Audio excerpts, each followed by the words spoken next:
Sports Talk.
Howdy, I'll be back in a second. My cat's asking to come in. Certainly, take your time, Mike.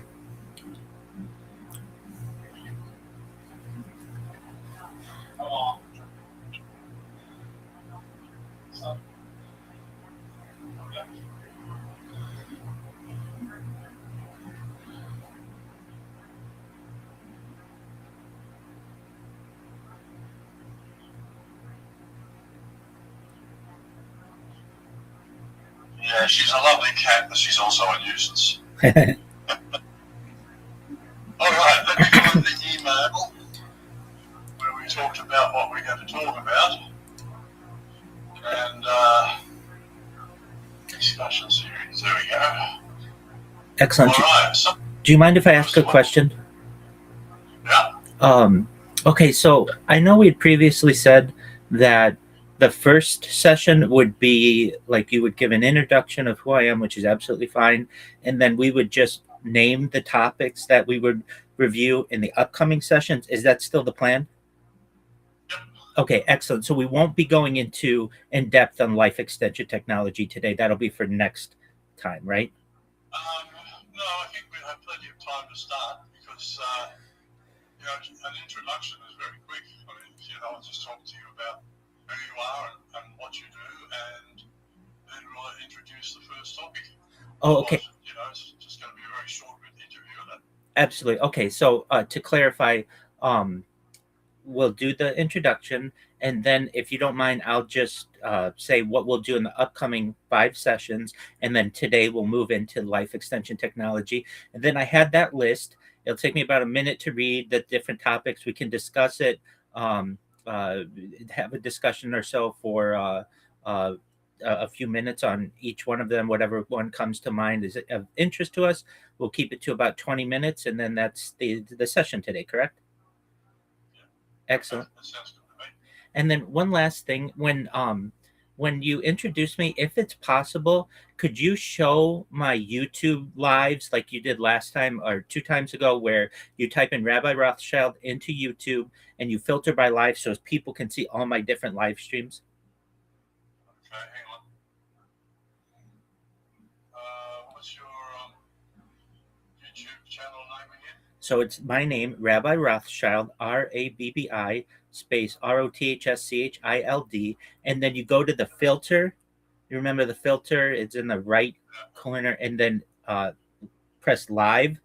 It's the 4th column down, and then you'll see all of them simultaneously. Yeah, I'm just trying to find the live. Where is that? Certainly. So there's a filter. Yeah, I've got the filter, but I can't see the live. Okay, so then it's the 4th column of the filters. Oh, there it is. Gotcha. Okay, there we go. Okay, we can do that.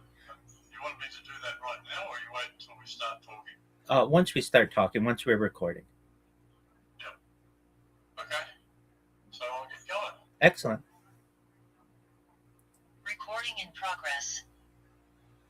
Well, welcome aboard to the Mike Holt Show, and today my guest is Rabbi Rothschild, and you're in California. That's correct. Tell us a little bit about yourself, because you're a very interesting chap. Thank you so much. Yes, I'm based in California. I stream my life 24 hours a day, 7 days a week, 365 days a year for world peace. I've been doing so for more than 4 years. My streams go back to the pandemic.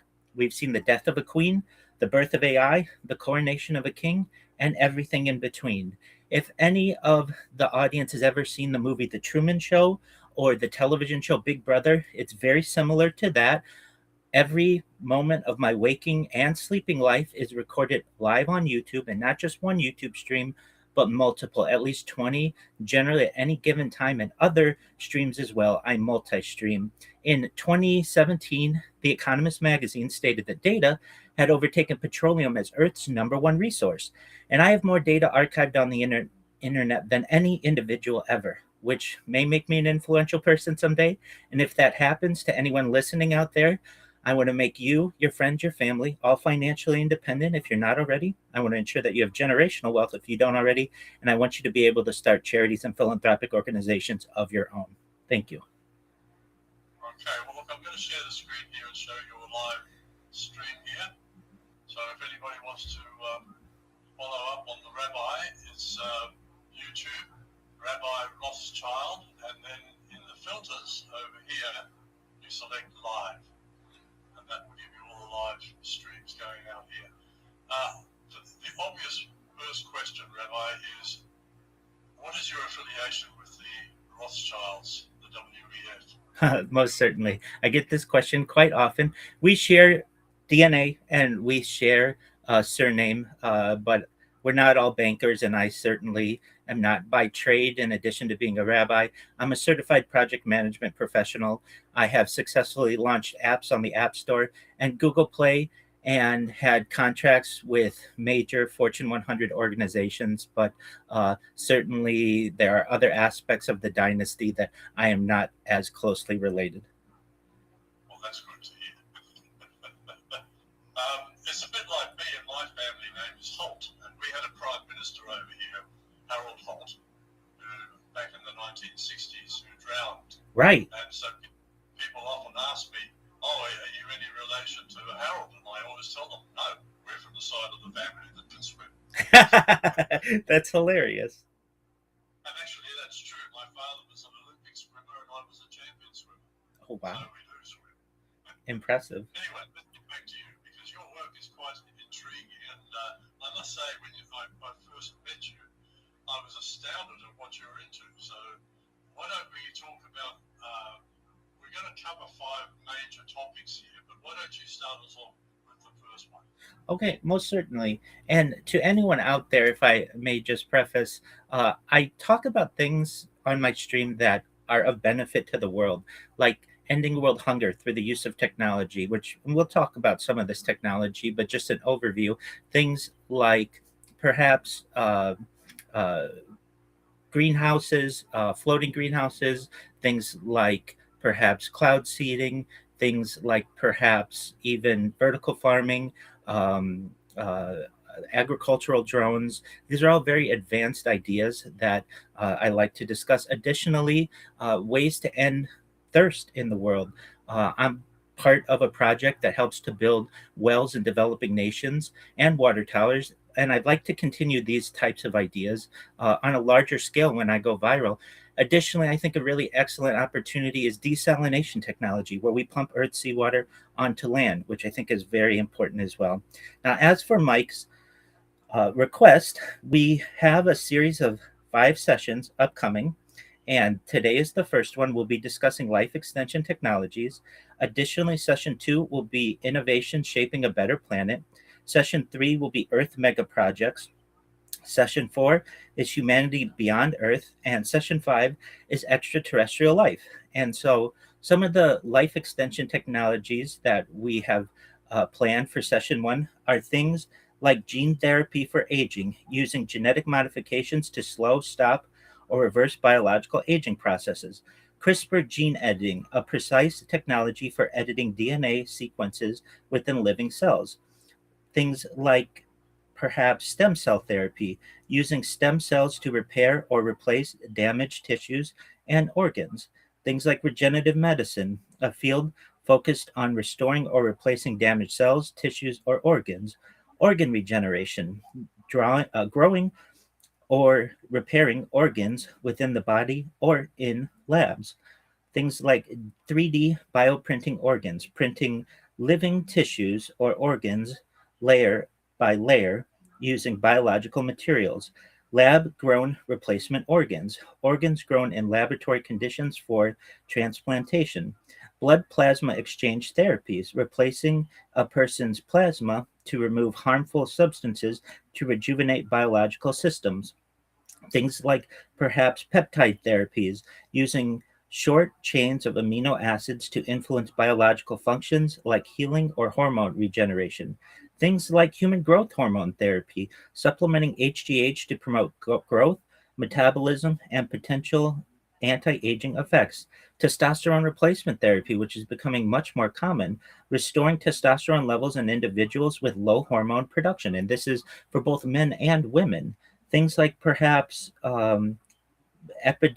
epigenetic reprogramming, resetting gene expression patterns in a more youthful state without altering DNA sequence. And perhaps another one we might be able to cover is mitochondrial repair therapies, treatments aimed at fixing or improving the function of mitochondria cell energy producers. That's just some of the lists that we have to perhaps review. And with that being said, Mike, what are your initial thoughts? A lot of those therapies sounds like they have been incorporated into the medbeds. Is that right? To my knowledge, yes. So let's start there. What is a medbed? How does it work? And how do we get one? That's the vast question. Tough one. Certainly. So you're saying medbed, right? And as I understand, let's get the formal definition. MEDBED. Yep. All right. So this is a theory, short for medical beds. It may be a realistic technology, but it's also a theory popularized in some different communities since the early 2020s. Believers believe that some of these devices may be able to cure any disease, regenerate limbs, and reverse aging using certain concepts, perhaps using also different types of emerging technology. The theory asserts that these beds may be possessed by certain people within society or groups, and perhaps withheld from the public. While I'm not I'm not positive on who has access to this. Much of this technology is available to the average person. Now, many people may say that the average person perhaps might not be able to afford testosterone replacement therapy or human growth hormone when they're doing what they can to just make ends meet.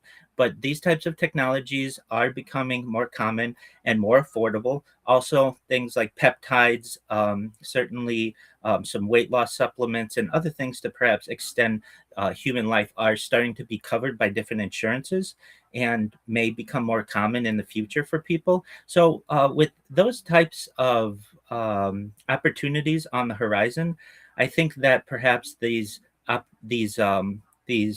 life extension technologies may be more common for your average individual within the next decade or so, and perhaps may increase the average life expectancy for a Western individual from about age 80 today to perhaps maybe age 100, 120, a generation or two from now, which I find to be very exciting.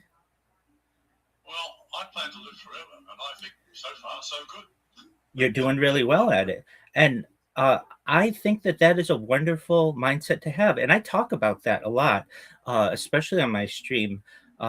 So I certainly talk about life extension technology, things like oxygen therapy, human growth hormone, stem cells, cryogenics, nootropics, peptides, cold shock therapy, red light therapy, perhaps ambrosia therapy, or cold shock therapy. But I also talk about I think a really exciting type of technology known as mind uploading technology. And this is with everyone's consent. Consent's really big in my world, and you shouldn't have any technology forced upon you, I feel, if you don't want it. But for those of us who perhaps may want to continue life, like it sounds like Mike wants to, and I do as well, there may be the utilization of a type of technology known as mind uploading technology, where, with your consent, we can scan your brain into a computer like a CAT scan or an MRI, knowing where every atom is in your central nervous system and your peripheral nervous system, for later download as an android, an avatar, a cyborg, a cybernetic being, a clone of yourself, a robot, an ethereal being, whatever you want to be. But there may be an opportunity in the future, and perhaps not the not so distant future, to be able to have this digital immortality or immortality of a certain kind. So I think this isn't science fiction anymore. It's becoming science fact. Yes, look, I believe very strongly in technology.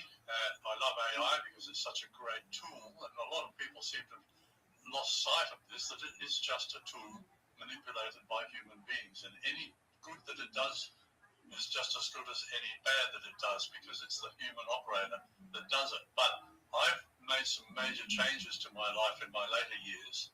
I started eating a lot healthier. I'm actually on a carnivore diet right now, which is marvelous. It's healing me. And as you can see, how old would you say I am? 25 years old. Oh, yeah, right. Again. No, I'm 78 years old, and I'm still young, thinking with all my faculties. I'm spry. I'm not as agile as I used to be because I've got 2 titanium knees now, knee joints. But apart from that, I'm in good shape, and even the doctors are telling me, gee, you're in very good shape, Mike. So, I believe that a good, healthy lifestyle is part of this longevity that we can achieve. And, I go to the gym whenever I can. I've got a membership, so no problem there. I was going 3 times a week, but lately I've been very busy and, of course, terrible weather here. So I get there when I can. But I'm also eating well. I'm sleeping well. I'm happy. I've got a happy household here. Wonderful wife. And she's a good partner. So, I think all of these things factor into helping a man, or a woman for that matter, live longer than normal.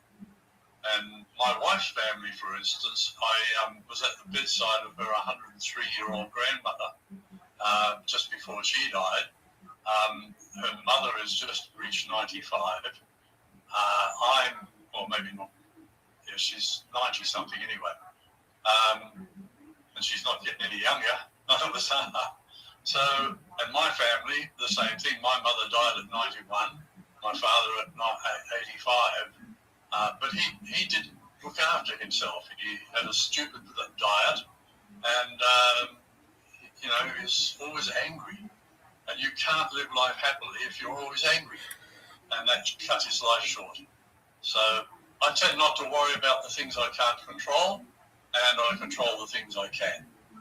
That's an excellent philosophy, and especially with some of these emerging technologies, in collaboration with what you're currently doing, the carnivore diet is an excellent, I feel, diet to utilize. It's high protein, generally low carbohydrates.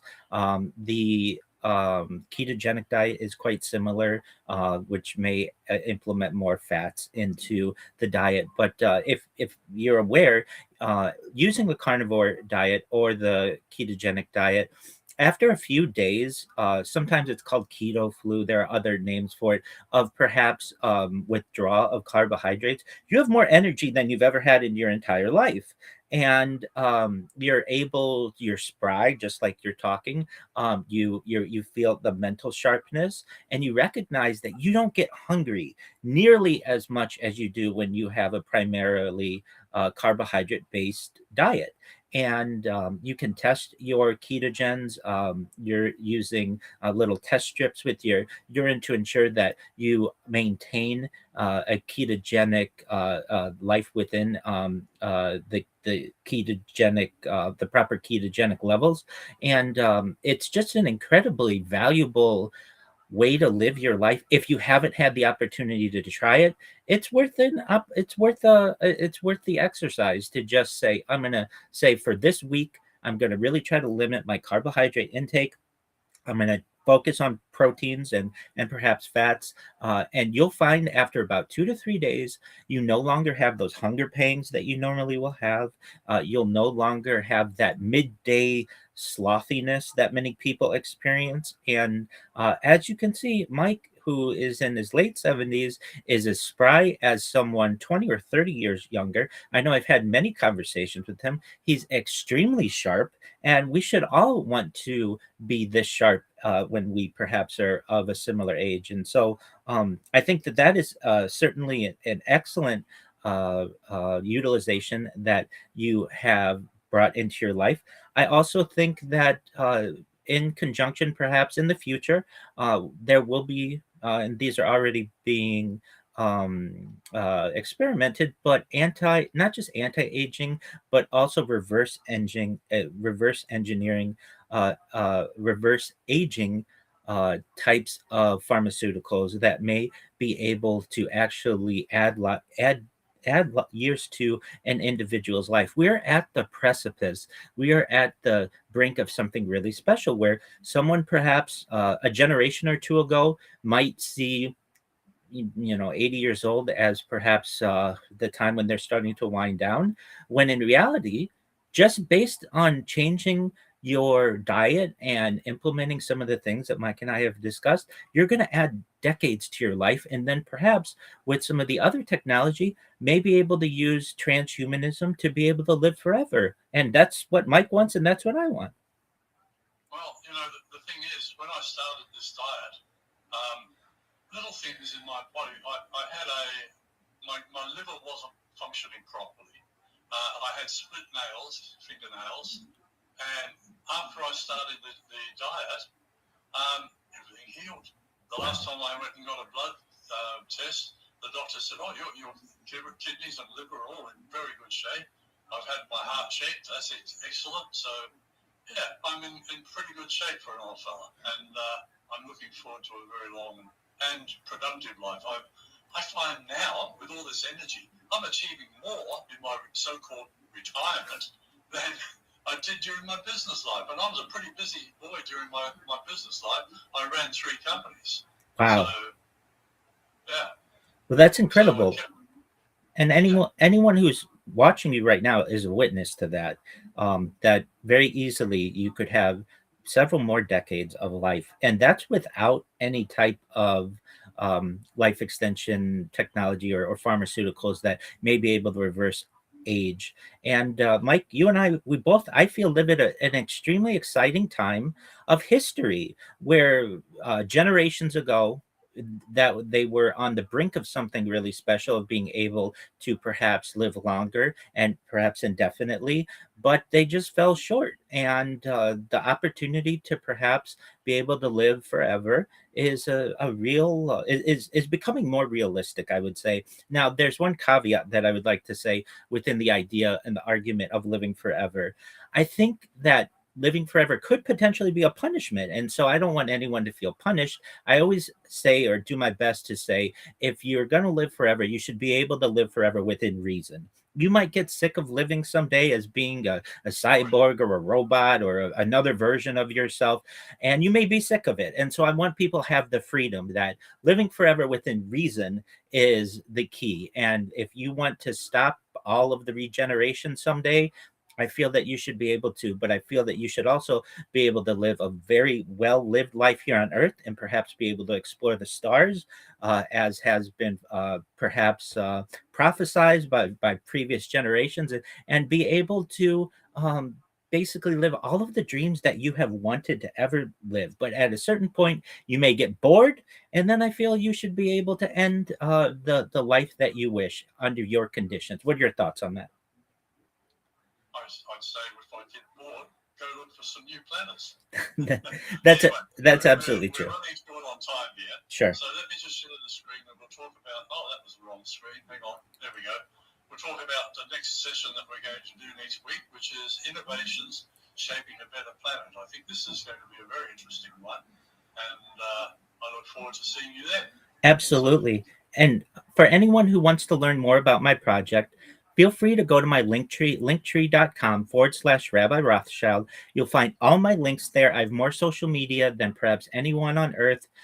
This is a very academic project as well. I recently was submitted to some major publications for big data and the study of big data. And I really think that anyone who hears this out there, if they know anybody who's interested in the topics that we discuss, tell them about my stream, tell them about our series on these podcasts, because this is going to be really big. This has the opportunity to perhaps be one of the biggest events in global history, the opportunity to see someone's life in its 24/7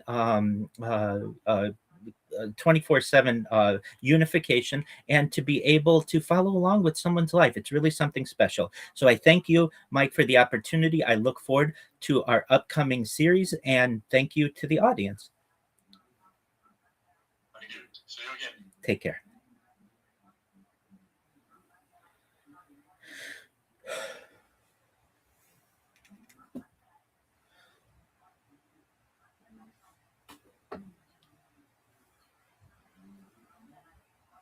What is a med bed?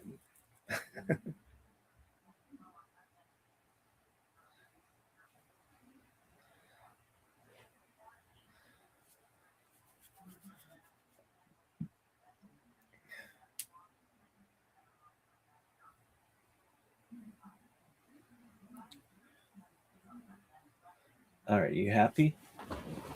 Yeah, dog, that was baller. I forgot to mute this one. That could have been bad.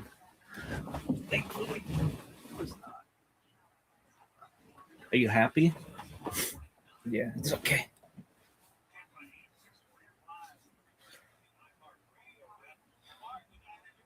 Are you happy? Yeah. Are you? Yeah, it could have gone a little better. There were times where I struggled finding a word here or there, but overall, it's fine. Really? Yeah, I'd like to watch it. Hopefully, it goes well.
Hey, this is Redman coming to you live from the world famous Comedy Store main room for a brand new episode of Kill Tony. Give it up for Tony. It's classic. Hey! Wow, how exciting is this? I'm here with the great Brian Redman. What is that? How are you, my friend? Good, exciting to be here. Good to be back home. Went on the road this weekend for the first time in forever and headline shows for the first time in 4 months. 4 one-hour-long sets in beautiful Salt Lake City, Utah. Was it outside or was it inside? It's inside, socially distanced, nobody getting sick, everybody's healthy out there. You know, a lot of these places where they are sort of more, perceived to be anti-mask, very free people. They don't have as many cases. It's wild out there, and because they're all healthy, they don't wear masks, and so they just stay healthy because there's nothing to catch. Also, less people, spread out more. Well, yeah, of course, yes. They're not. It's not Los Angeles or New York City. That is absolutely correct. You are right there. To compare it to us would be absolutely criminal. But I'm excited to be home. I flew in on Sunday, and you want to know the first thing I did when I flew back home? I texted the great Ryan J. Ebel. Oh, Ryan J. Ebel's here. There he is. Yeah. There's Ryan J. And here it comes. Wait, let's do that one more time. It's Ryan J. Ebel. Whoa, there he is. Everyone that didn't believe he was here. And I came in. I texted Ryan. I said we're gonna have fun on Monday. And then you know the next thing I did? I called Vito's Pizza and I ordered a platter, a giant party platter, baked ziti. And I went and I played cornhole with some friends and we ate baked ziti and we laughed all day long. I'm telling you, you get the party platter of baked ziti from Vito's and you blow people's minds. It comes with a salad, garlic knots. You like garlic knots? Definitely, especially when you're playing cornhole. Exactly.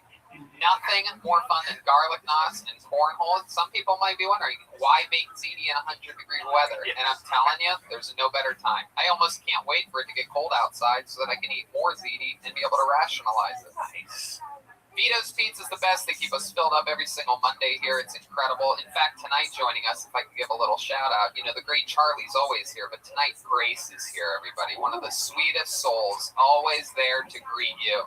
And beautiful Vito's Pizza on La Cienega. I love it. Caveman Coffee is a thing. Use the promo code KILLTONY and get 15% off delicious Caveman Coffee. I like the hibiscus tea.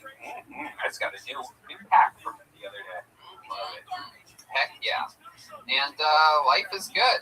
But before we start tonight's extra special show, here's a little bit more from our sponsors.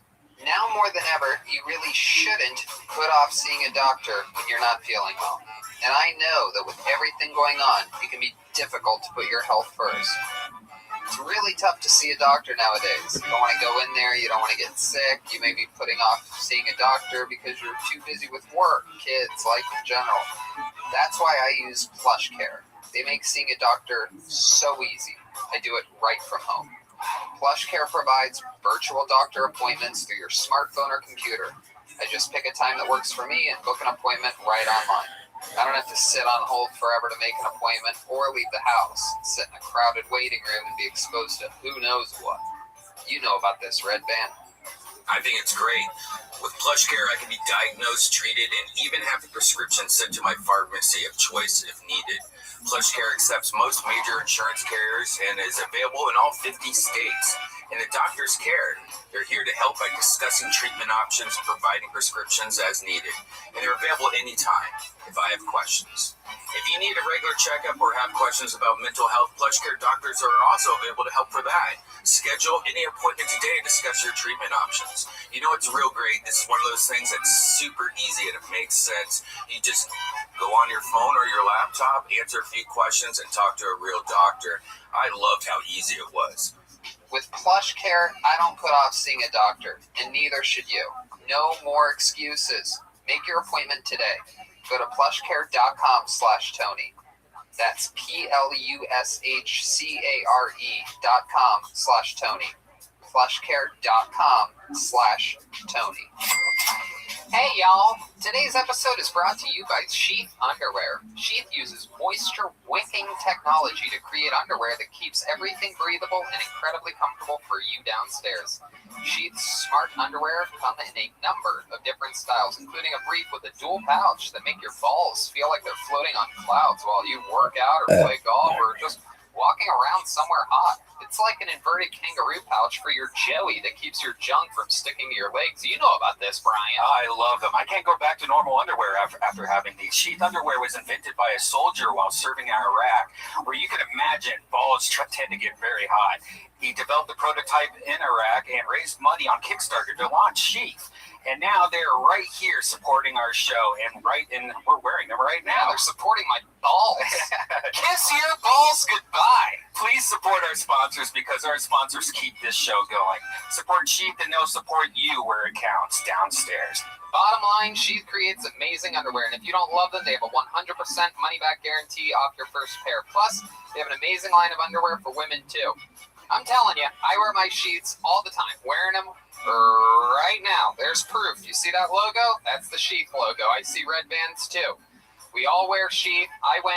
They gave us a tester pack of these, and I went to their website and I bought a bunch myself. Now I only wear Sheath underwear. Sometimes when it's hot, I'll just slide the balls and dip hole right through there. I'll slide my stuff right into the pouches just to let it cool down, and then I'll pull it back. You don't have to leave it in there. There's no prison sentence for your balls, but you can indeed, like I like to say, kiss your balls goodbye. So go get your new favorite pair of underwear by going to sheathunderwear.com. Use the code Tony for 20% off your order. They ship anywhere in the world. Once more, that's sheathunderwear.com. Use the code Tony for 20% off.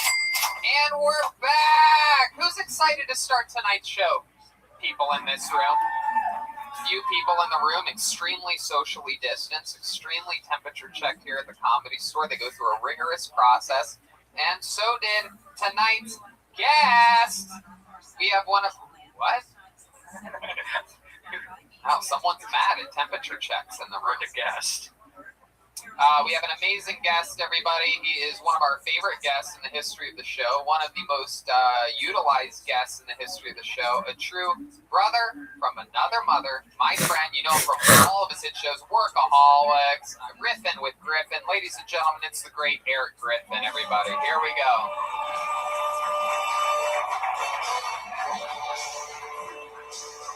Welcome, Eric Griffin. Welcome back, sir. I'm excited to play with you tonight. Yeah, how you been? I'm It's been great. like 7 months. I know, it's been a long time. Crazy, right? That's it. The only time I text you is when I want you to come do the show. I know. Never hello. How you doing? All right, I know you're Want to go good. to lunch? I know you're good. You're good. Even if you got the Rona, you have like 40 pounds that you could lose. You know what I mean? Wait, first of all, I'm down 25 pounds. Yeah. Really? Did you get it already? Yeah, no, I just. You got the Rona? I'm just doing good. I love it, man. I'm happy for you. I'm excited. Oh, shit, immediately when I sit down. Nothing more fun than getting to see you and fist bump those hairy knuckles of yours. Those things Well, are. I miss your Adam's cantaloupe. Hey, You know what I that's mean? it. Excited that you're here, Eric. You've been on the show many a times. We've had so much fun, and we're gonna have fun again. I'm sure that you're. What's going on in your life? Anything crazy going on? I love that you've been cooking on Instagram. Yeah, I'm cooking. Doing riffing with Griffin. I'm engaged. Whoa! Yeah, Congratulations! I didn't get her a ring, but I got her a promise card. A promise car? Yeah. Oh my Because goodness! the kind of ring she wants, I'm like, it's not practical at this particular time. Right. She need a car, let's do that. You know, What kind of car? Is it a used car? No, it's a nice Buick. Nothing says I do more than a Buick LeSabre. Hey, it's an Encore GX, by the way. Whoa! That's the car she wanted. No, don't get mad at me. I love it. I love it.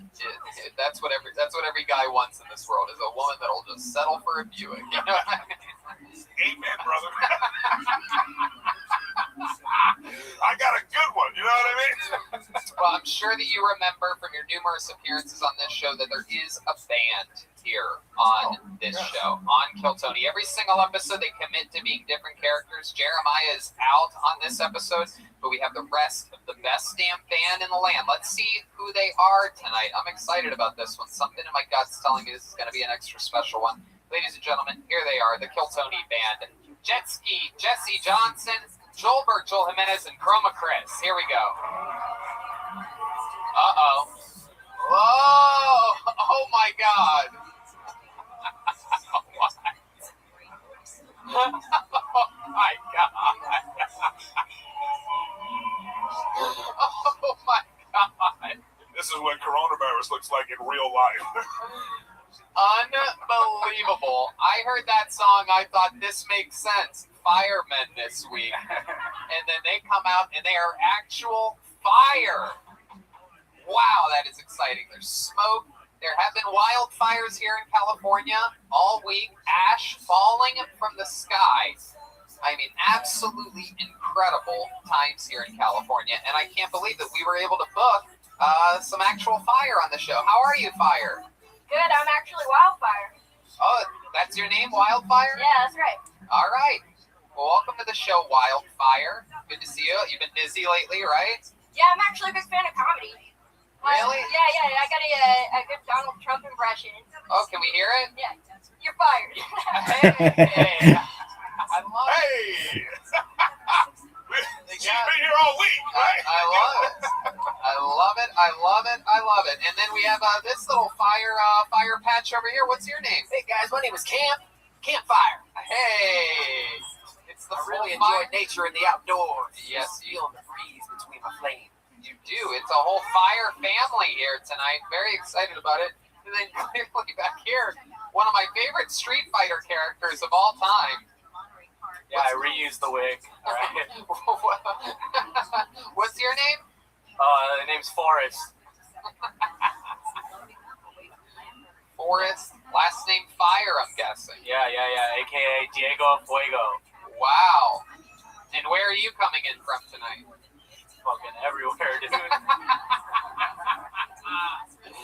Awesome. So we have the entire Fire family. We have the great return of Eric Griffin, Red Band and his soundboard, Ryan J. We're all stuffed up on pizza and serotonin. So let's do it. Shall we start tonight's show? All right. Sounds great to me. No better way to start it with all these fire people up here than one of the people that constantly sort of looks like fire. This young man from beautiful Memphis, Tennessee, has taken the show by storm. One of the longest standing regulars in the history of the show.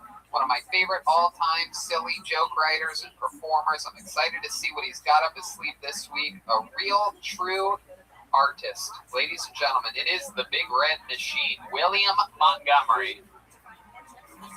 Oh, boy. Here he is. First off, big fan, Eric. Nice to finally meet you. You don't remember when we met earlier, right? All right, here he goes. 60 seconds uninterrupted from William Montgomery. This might be a little longer than 60 seconds. Everybody always says don't mess with cockroaches. They're eerie diseases. But who's ever gotten sick from cockroaches? Hey, you hear about Anthony? He has cancer.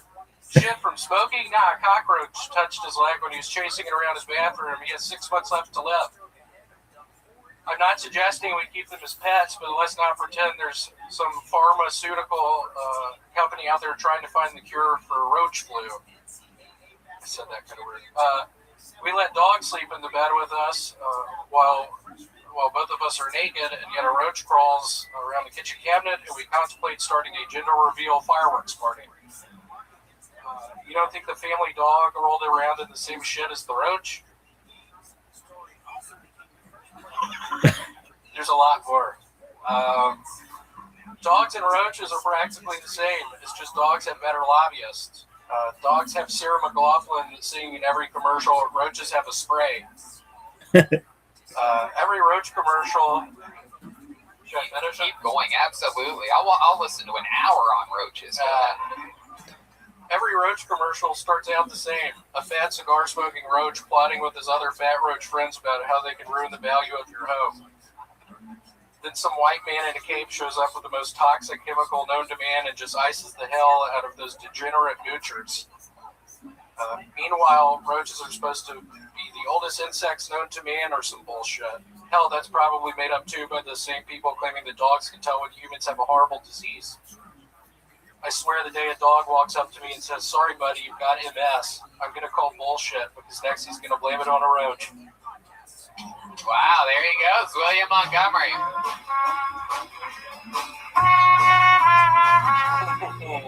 Wow, look at that. Outside of the wheelhouse a bit, sticking to one subject the entire time, coming in with a guns a-blazing bit that can really kill at a cockroach fundraiser or something like that.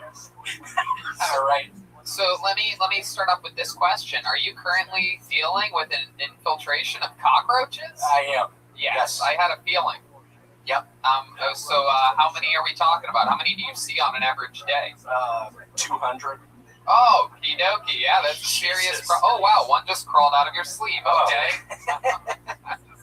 Hey, by the way, there's some shorts in the office for William. Is that true? Yeah. Yeah, the guy at the front was pissed. Zach, can you go grab some shorts from the office? If that's true, we have to make it part of this episode right now. We're going to debut William's new shorts. Yeah, so you've heard of the Emperor's new clothes. This is William's new shorts. I'm excited.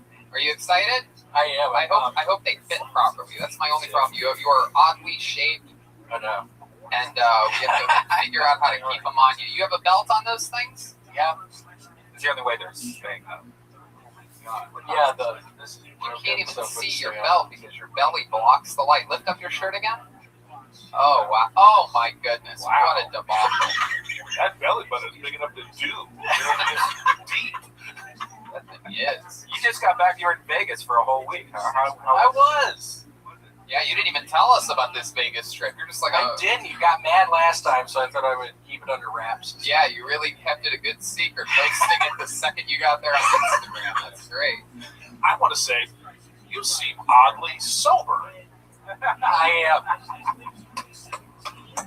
I know. After the debacle with the podcast, it did get the most views we've had in a long time, which is positive. But it wasn't great. I wasn't sure if you were still with us. I heard about this. He had a little. Oh man, it's bigger than this, full of vodka. I didn't know till the end. He just was a hot fucking mess. Wow. So to see you right now, I can feel some like the haze is off of you right now. Is there anything you want to say to Eric Griffin, who showed up, who probably drove all the way to Burbank to be part of your show and to support you, and then you went there? I apologize for sabotaging.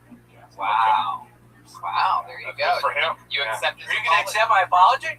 Oh, look at that. You think you can just get off that easy? I do.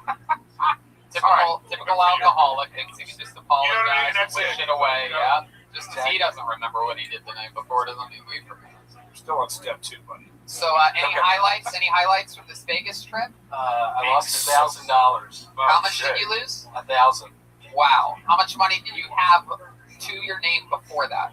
Like 1,200. Wow. So you still have 200 left. Still got 200. It was I'm sorry to interrupt, but I just want to know, how's the gambling? Like, what is that like in Vegas right now? it's the same. They're taking. No, but I mean, like, at the tables. Like, is there... There's in between plexiglass. Oh, wow. Yeah. And a guy like William shows up at your blackjack table, and everybody gets up and moves to a different table. The glass is all foggy and Yeah. sweaty. Coughing everywhere. Did you lose that on slots, like the electronic slots? Yeah, where did you lose the majority of it? Roulette. Yes. What are your numbers on roulette? What do you like to bet on? I would do red every time and even. Wow, that is the exact opposite of what I do. Oh, my shit. God, We got a lot of shirts. Is this real? Bring him in here. Yeah, Bring him on this is stage. real. Come on, this is Zach Bogus. Bring it up Oh here, Zach. my God. Up here, Zach. Up here. Are those really all shorts? No way, you're fucking with us, Is right? this uncontaminated? Wow. This is You're gonna ask for $100 from everybody next time. Oh, well. Yeah, the guy in front well, got mad. I'll put in a good word for you. Let's, is this real? Let's start opening them up. Oh my God, it really says William Montgomery. This is hilarious. Yeah, are those swim trunks? What are those? Oh my goodness. Let's open up another one. That's the one he's fighting for the Keep world opening them up. championship. Exactly. Look at those. My goodness. This is very exciting, William. This guy, for those of you that don't know, maybe this is your first episode watching. Oh, look at this. Look at that. Uh-oh. Did someone just escape from a French prison? Yeah. No, those are I Love Lucy swim shorts. Uh-oh. Look at this. Whoa. Miami metrosexual. Man. Oh, my goodness. This is very exciting. I feel his balls. Red Man's so excited. He's pushing the table back. He can't believe he gets to open. Whoa! I feel like Brian bought those Brian, for William. you keep leveraging the table. Oh, you got it. Just don't use your foot to push off on the table. Okay, here we go. Oh my goodness. More shorts for William. This is, ooh, black and gray camouflage. That's from the David Lucas collection right there. Brothers in cursive. They have the same. Oh, look at that. But those are David's good shorts. Look at that. Those are a pair of extra large Tony Hinchcliffe golf shorts right there. Very exciting. Oh, here we go. Whoa, look at those. You know, these will be the only pair that he wears for 6 months for some reason. Uh-oh, look at that. Damn. We have Grandpa with coronavirus shorts there. Whoa, these are classy. Oh my goodness, what are you going to do with those, William? Oh my God, whichever listener did this, you are an absolute fucking legend. Hey, look at this! You can wash your shorts! Wash your shorts! Wash your shorts! This is very exciting, ladies and gentlemen. An entire container of Tide. It has happened. Dreams have come true. William Montgomery's been wearing the same pair of shorts for, what has it been, years? 8 years, probably. 8 years, and now he has many pairs. This is, wow, this is another nice and pair. tie. It's like you just got out of rehab. Look at that. Charcoal black right there. Look at that. Black shorts matter. Oh, look at these ones. Those might be a little bit big on you. I'm warning you about that pair. Those look a little thick. You might have to give those to your brother in cursive. Whoa! Oh, look at those. I like these those. ones. Those William are fun. Montgomery. Oh my God! Somebody sent 25 pairs of shorts to the Comedy Store. This is exactly what I thought was going to happen. Hey, can we burn his old shorts? Oh! No. Burn those shorts. Oh my God, William! What do you have to, Zach? Can you zoom in on this? But that's how that gender reveal fire started. The waist to the head there. That looks great. William, what do you have to say to the person that sent you all these shorts? Just thank you so much. It seems like it's really going to help me out. Are you going to wear them? Oh, yeah, I'll start tomorrow. You know what? Why don't we start tonight? Why don't you go to the back and put on the put on the blue ones with the sharks and dolphins or whatever that is, and take those things off, I and think we we will. should put one on in between each verses. We'll be getting a little. Should we do that? Should we do a little William fashion show? Okay. Yeah, perfect. There he goes. There he goes. The great William Montgomery, everybody. He's going to start putting on shorts. Yeah, go. All right. This might be an improvement. You ain't lying. You ain't lying. You should have heard the amount of relaxation we had before the show, not having to hear a saxophone being tuned. And you know what sucks is that the episode that said the short thing, the one after, you asked if we hadn't gotten any shorts. Shit. And so that means more people are going to send yeah. tons of shorts. We might have this going on for a while. Good. Tell Curtis it's because of Tony, and then it'll be allowed magically. Anyway, so I pulled a name out of the bucket. We had a few signups tonight, obviously, in a controlled, temperature-checked environment, and I pulled a name out. Your first comedian getting a 60-second uninterrupted set-in with a fresh and clean, sanitized microphone goes by the name of Stephen Belkowski. Hey, it is Stephen Belkowski. His name is Stephen Belkowski. Here he is. It's Stephen Belkowski.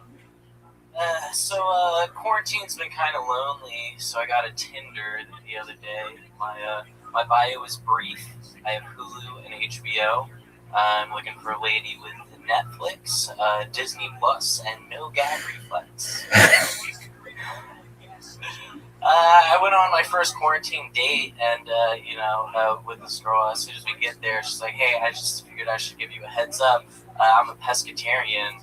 It's like, that's cool. I don't really believe in God, but I definitely don't judge.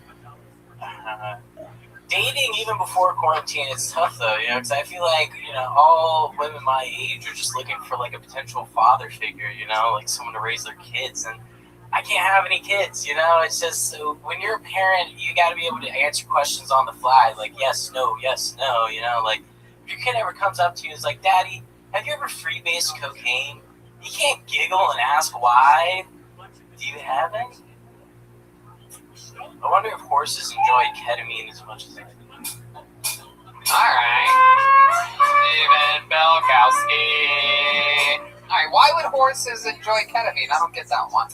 You gotta figure it. It's a lot of people say it's a horse tranquilizer. It's not. They use it on cats. They use it in EMTs use it and shit in ambulances. It's dissociative anesthetic, right? So I like to tell people it's an animal tranquilizer, So right. Do you use it a lot?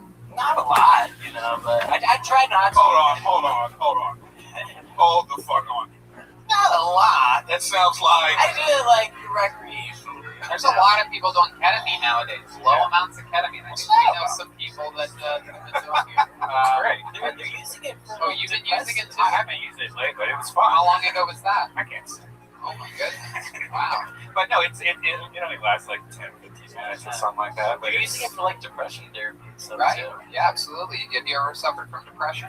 I feel like a lot of, especially like in my age group, I had I had a decent childhood, like nothing traumatic ever really happened to me, but I constantly growing up, was like, I feel like it would be a lot easier to just jump out the window than do my homework and stuff, so I guess that's kind of what got me on like the drugs and comedy route a little bit. I was like, I don't want other kids that age to have to, experience those thoughts or feelings. So you had a what you consider a non-traumatizing childhood. Your parents stayed together the whole time. Yeah, everything. They're still married. Never molested or beat. Yeah, they're still married. What does your dad do for work? So my parents are both retired Air Force colonels. Air Force colonels. They beat you, right? Wow. So you are a disappointment. I'm the psychedelic sheep of my family, but I'm also the youngest of 6, so it's wow. They cashed out 3 times over before they were like, fuck it. How about your brothers and sisters? What fields did they get into? So, the 2 oldest brothers both went Air Force. Wow. Everybody's in the Air Force and you're just getting high all the time. Well, so it was like the older half was like, Air Force, and then like my sister got her master's, she's now a guidance counselor, and then Air Force again. And then the younger half is like staying. She got a master's and then went to the Air Force? No. She went to that, and then she became like a counselor. She was initially something like medical, she had enough about her. Right. And then my brother David, who's like right above me, he was like this close to becoming a priest. Instead, Did got they even married. eat to you at Thanksgiving dinner? That's why I became comedy. That's why I started doing comedy like 5 minutes of undivided time. Let's go back for a second here. You said that your brother David almost became a priest. Then what happened? He just decided to go straight pedophile? He decided he wanted to have a family instead. Yeah, I mean, he's like, fuck putting on this front. I'm just going to go straight for what I want. He decided to have a family. I guess he figured he'd get other people's kids. Wow. What happened? He like leaned over to pick something up and smell the pussy for the first time. He was like, you know what? How about a change of heart? Yeah, it was just one of those things. Yeah, I almost became a priest, a savior, a servant of the Lord and Savior. But he was always like super religious. He was always going to retreats. I think he just got to college, and then somebody just told him what pussy was like, and he was like, "What? Never mind. I gotta try it." Yeah, someone's like, "Pussy's better than Jesus, dude." It's like, all right. Were your parents super strict though? Like make the bed but then flip the quarter on it, shit like that? Well, yeah, do 20 push-ups. Again, youngest of 6, so by the time it got to me, it was like, make your bed. I was like, I don't want to do it. They were like, just make it. And then, The bed. People do it. Yes, everyone else does it. I do it every single day, and I live an organized life. Yeah, it makes you feel good every day. Even I do it. I gotta buy a new bed every day.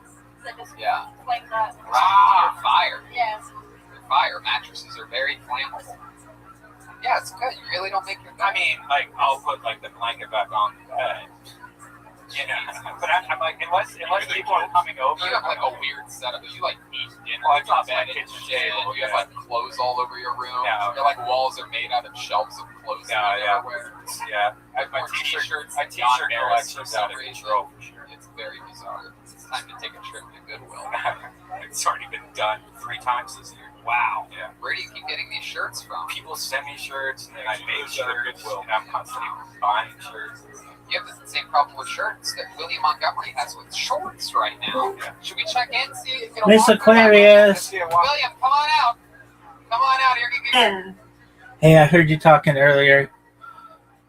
I know you were asleep. You okay? I was talking to Jessica anyway. I heard you. I was just like meditating before the podcast, which I just did and went pretty well. I know, but I was talking to Jessica. I know you were asleep, so I was talking to Jessica. I know. Me and Jessica be talking too. I know, but I heard you say. You was meditating? I was just, when you're like in bed and you don't want to get up yet, and you might have something to do, and you're just like, okay. So I literally for like 6 hours straight, every hour on the hour, I set an alarm. And I was like, I'm just going to sleep until I really, really have to get up for this thing. And I did. And it went pretty well. I was caught off guard right away with a question that was asked about a certain type of not well-known theory on medical beds. But I was fortunate that I had my phone right there and I was able to look it up right away and not look not look bad. So that was good.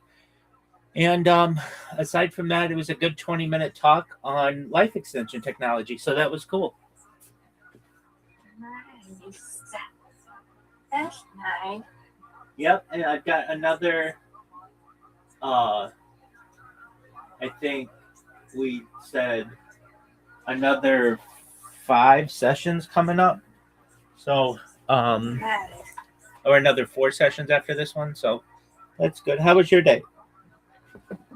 That's good. I went to go get my hair done. Went to Walmart. I did a couple of things, and then we had McDonald's, came home, and I chilled out for a little while. Excellent. Mm-hmm. Yeah. How many babies I got? I don't know. I don't have that long. And my cousin showed me our pieces, her hair pieces. So I'm excited for that. So she's got our hair pieces. Yeah. Okay, are we talking for the wedding? Yes. Okay. Your cousin's in the wedding too? No, my cousin is doing our hair. I thought I told you. Yeah, my cousin is doing our hair. Oh, okay, cool. Yeah. Well, that's exciting. Yeah, she couldn't get. She had a hairdresser, but the hairdresser didn't get that to her. So she was like, "Your cousin do your hair, so can you give me her?" So I was like, I was hesitant because, and I was shocked that my cousin said yeah. So I just gave her the number, And I let my cousin count it. So she called my cousin. Excellent. They talked things out. So that's good. So that she'll helps. be doing all our bridesmaids here. She'll be doing Stacy's hair, and she'll be doing Stacy's mom hair. 19 days, 7 hours. 19 days, yay! 7 hours, 59 minutes, and 1 second. Yay! It's coming down to it, Miss Aquarius. It's coming. I'm so excited. I think this is really cool. Like, so an aspect of this that I really enjoy of streaming my life, I enjoy a lot of it, but one of the things that I like perhaps the most, or one of the things, is being able to track time and people's lives. And you know, we were friends. We've been friends for a while, even before Stacy had been proposed to, and now we have it. We have on the stream, like when you announce, like, oh, my friend just got engaged, and then you know, like that was like, I don't know, in the fall or something, right? Yeah, because she got engaged in May. Oh, in May last year. Apologies. Okay, so then back in May, and you know, then you went. Oh, I remember. Okay, so then didn't you have a party? There was the engagement party. Wasn't that in the fall? The surprise engagement party and her birthday party. Yeah. Exactly. She got engaged because they had a surprise engagement / birthday party for her. Yeah. That's right. And so then we've got that, like on the stream, just some cool stuff. Yeah. Okay. Got some more of this.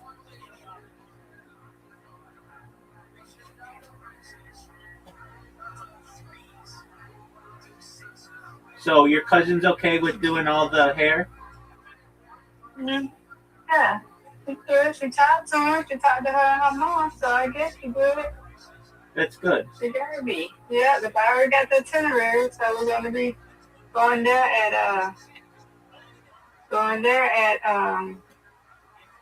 12 on that Saturday, which is the 25th. Yeah. 12 o'clock to do our hair. Excellent. Mm-hmm. That's a big job and a big. Make sure it matches my hair. You should make sure it matches my hair. That's a big job. So that means that Monday, that 20th, me and my auntie goes, and then that Saturday I go again to get my hair done again. All right. Just ridiculous. Which is gonna be crazy. I'm gonna get it super clean. Yeah. Yeah.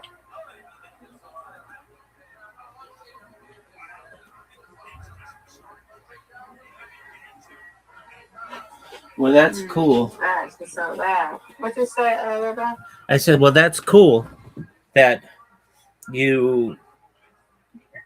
everything seems to be working out with that. Yeah, so she talked and everything. They're going to have us out here. She said so much of reverse. She said, yeah, they're going to have bring out snacks and have it. I said, well, they're going to be doing the snacks. They the ones that they're going to bring some refreshments. So, hey, that's on them. Because they love doing stuff. You know, New Orleans people love to party. Oh, yes, they do. Hey, yeah, so, yep. Okay. I said, you got a real New Orleans family. I said, yes, I do. Okay, so now. New Orleans, so yeah. Okay, so now help me with this. Stacy's the New Orleans Saints fan, right? Mm-hmm. Okay. Well, that. Don't ask me about Beyonce. I don't even know what he is. I don't know this. No, I don't know. That's okay. I don't know. Yeah, I don't know. Yeah, she's New Orleans Saints, yeah. Her family love the New Orleans Saints, so. Yes. Excellent. The saying for that is "Huda," I believe it. Huda. Right. They say that. Right. Huda. Yeah.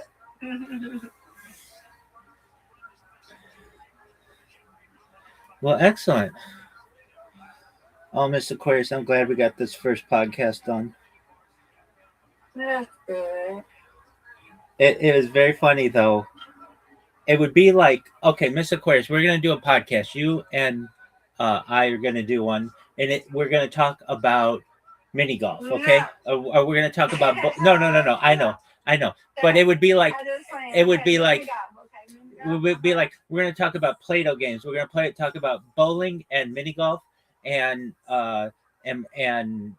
perhaps even Uno and Go Fish. Okay, so you're like, all right, I know what we're talking about. And the first question comes out, and they were like, so what are your thoughts on the New Orleans Saints? And you're like,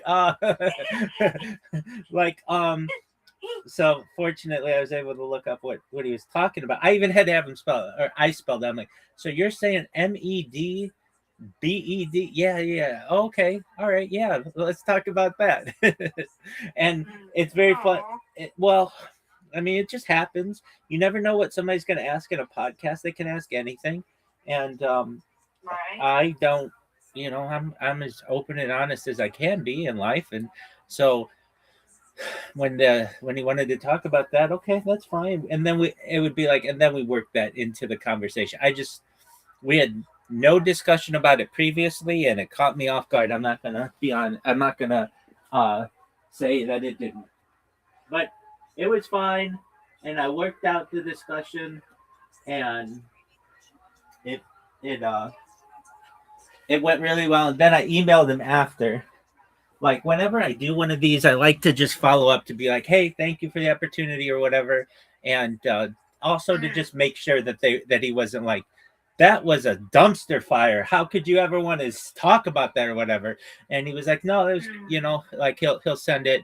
It's processing today, and he'll upload it tomorrow. So when it's up, I'll make everybody aware. Yeah, you like doing stuff like that, so that's exciting. It is exciting, absolutely. So there's that. And last night, Riser and his mom came in. It was her birthday. And so shout out Mrs. Riser or Mama Riser. Exactly. And we watched it. Go ahead. You said it was yesterday, right? Yeah, exactly. And so we watched a documentary, and it was on like chickens. It was on like those best in show kind of things for dogs where they rate how good a dog is or whatever. It was like that for chickens. And I like that they picked the documentaries because then it's a random thing and I don't have any control over it, and I watch it with them. But at the same time, well, got to be honest, Mr. Aquarius, even for movies nowadays or documentaries or anything, I just hate to say it, but I don't have the attention span that I once did. I want to be looking at my phone or doing something else and watching it, but I like to be multitasking. I feel like that's like if I have to watch it, I'll watch it without anything else. But if I have the opportunity and I want to enjoy myself the most, I like to listen and watch at the same time while having access to my phone. And at the same time, I was uploading. I uploaded my first. This was a big thing, like so there are like journals for like academia for like universities and such. And I uploaded my first academic paper on what I do, and it was 8,000 words. And if you're like, Rabbi, how'd you write 8,000 words? With AI nowadays, you can have it write 8,000 words, and it's better than any scientist has ever published in their entire life. It's so good. And so I uploaded that. It took me a little while, but I figured out how to do that. And if it gets published, if they approve it for publishing, you have to pay some amount of money. And I don't know how much it is, but we'll figure it out. But then I'll be like, not just like on all kinds of YouTube and social media and such, but I'll be like in an academic journal, which I think will be really interesting too.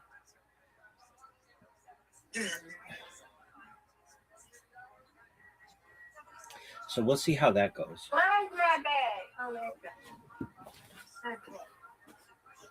What is this? Did you put me some chips in here? They did put some chips in here for me. I mean, it's so sweet. What happened? What you say? He put a bag of chips and she put some chips in a grocery bag and put it in my lunch bag in here. Oh, that's nice for tomorrow? So sweet. Yeah. I get her put. So sweet. Sweet. Absolutely. No,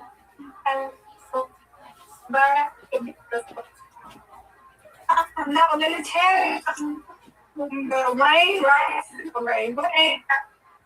You're breaking up, Miss Aquarius. I don't know if it's me or you. Hello, it is me. I'm not by my phone. I'm outside. It's 10 minutes to take out everything.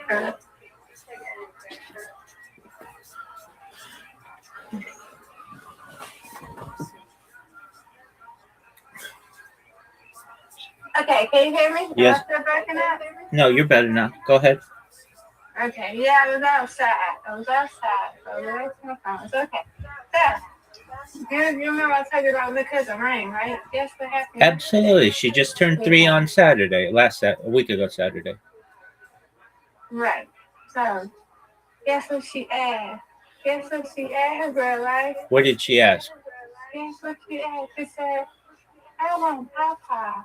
Aww. Yeah. And her mom looked at each other. She started crying. She started shit because we didn't know. She just sleep. Right. So, babies probably know around the house, you know. So she said, I want Papa. We just started shaking. She just started shaking. When I started shaking, I told her, I just gave her, I said, come here. I gave her with a big old hug. She don't know. Right. So then later on, she wanted to go upstairs. So we went upstairs. And I let her see it. She's like, what is she? Right there. And I didn't want to say that because she don't know. Because like my cousin was saying today, she said, if you ask, she'll be like, what is that? You know? And I just put it right here and I was like that because I didn't know what to say. Right? I didn't know. So the reason I would say she's head. So Dawn is hurt, but she doesn't. I don't think she's learned it yet. You know? I just didn't know what to say. Yeah. Well, that's really beautiful. That a few things about that she cares, that she has that kind of awareness, and in its own way, we all have to learn how to deal with loss, and she's not ready for that yet, but no, she's not. No, not yet. Just 3. Right, but and my cousin was like, yeah, you did the right thing because I didn't know what to say, and if I would have said, and I said, well, I should just say it. He's in heaven. Okay, tell me she's going to church. Okay, yeah, she just started church, but she's just 3. She's in daycare. They probably ain't talking about that yet. She's just 3. Right. So if we do say he's in heaven, she's gonna be like, what is that? What am I gonna say? I can't say nothing like that yet. He's just 3 years old, but it was so shocking though. Like, oh, she remember him. The nicer said she'll go up there and she'll take her up there and go see Papa. And he'll do his hands like he want to hug. And she'll go running to him and she'll play with him. So that's just so sweet. It just made me so too. Me and Renata, her mom. Renata's her mom. So it made me and her too. When she started crying, I teared up a little bit too. I was like, oh my God. That's what I said. She never knew she was going to say that, you know? Yeah. It's beautiful. Yeah. Oh, I miss him so much. I really do. When she get a little bit older, then, I think I did the right thing. Yeah, exactly. Right? Exactly. She's not going to be able to take that on right now. Right. She ain't going to know what's going on. She ain't going to know. So then she comes back again, she'll probably ask the same question. Okay, and if she keeps pushing the issue, then it may be time, but, she's probably not. And if anything, she's not, because I'm saying, we say that. When we do say that. You see what I'm saying? If we would have said it, it's not going to go do nothing. If they come back, they're going to say something. Yeah, I want Papa.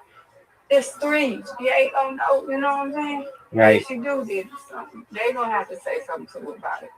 Yeah, and you can just give a vague, like, he's in a better place. Where is that? He's just in a better place. You just keep saying that. You can say that for years for a child.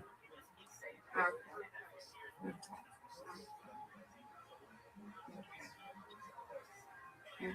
Thank you, Rabbi. Absolutely. I mean, if she keeps asking, you say he's in a better place.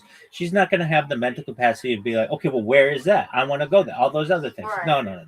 She'll just, it'll make her feel better that he is in a better place. And he is in a better place than he was in being in pain and all the other things. So until she's maybe, older and mature enough, depending on her age, to be able to understand, then you just keep pushing the same answer to her, and she's got to be okay with that. Right.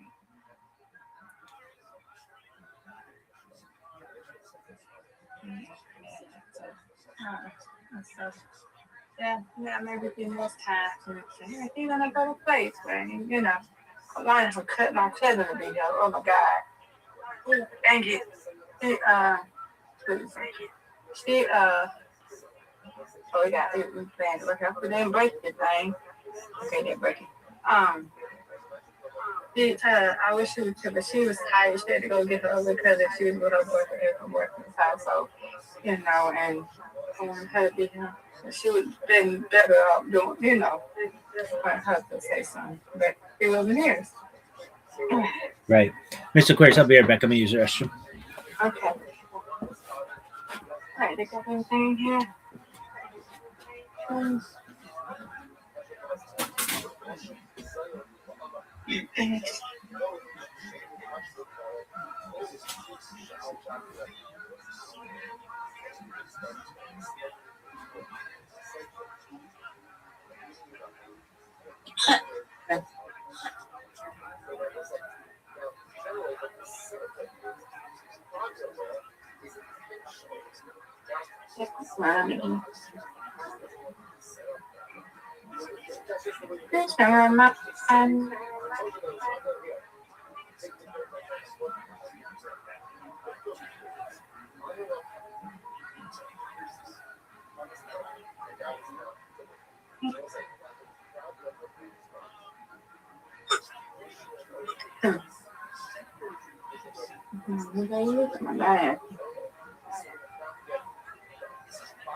Okay.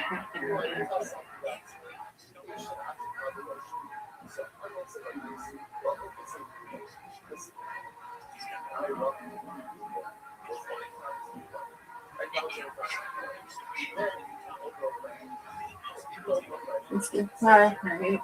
Okay.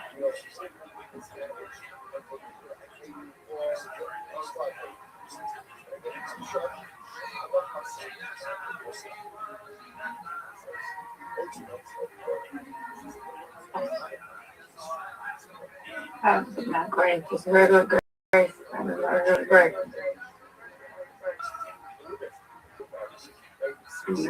Talk to Jane.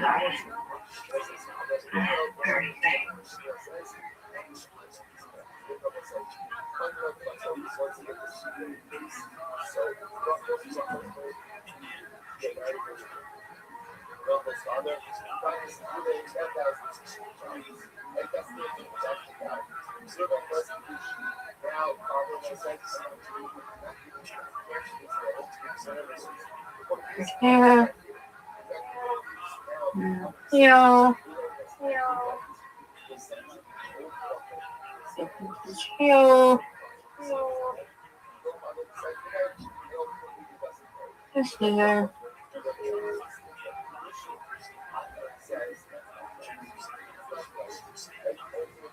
Suck. Right. There we go. There we go. Yep.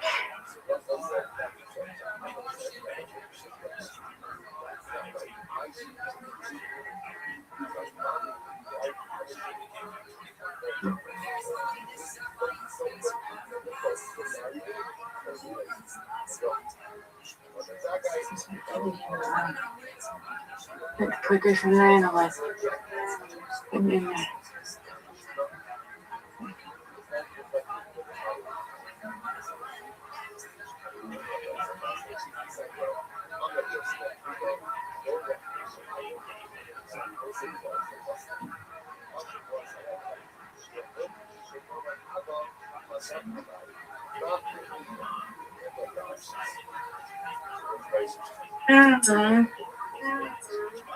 this needs to go. Let's need to hang this back up.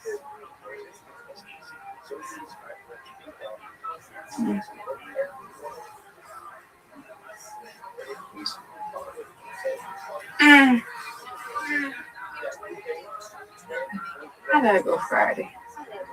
Yeah, by Friday. Oh, you know, doesn't that remember Friday? Okay. I gotta go somewhere Monday.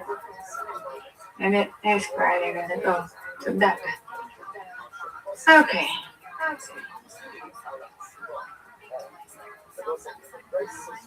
Okay.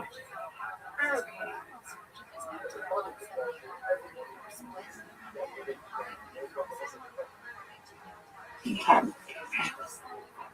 This again, I'm not going to watch this. You watched it again. This that would need to be watched again. You need to be watched again. Think so, but you think so.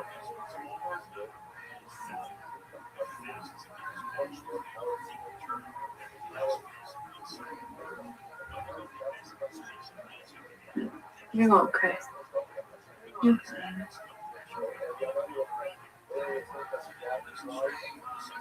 I ain't warm, so I couldn't wear my regular gray. I ain't warm, so it's time to wear. Well,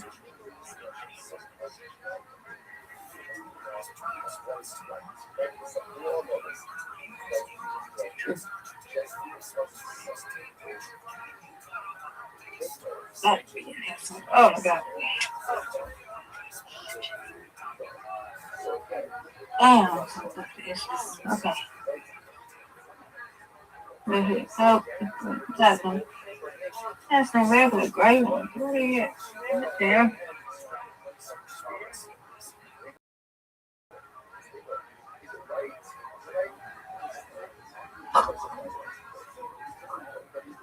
In here, very not in here. What the hell? Oh no, let's go call dang pants and we're taking. I put them in those.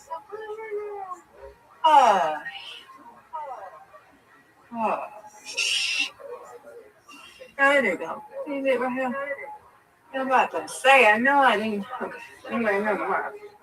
I ain't warm. I'm wet on.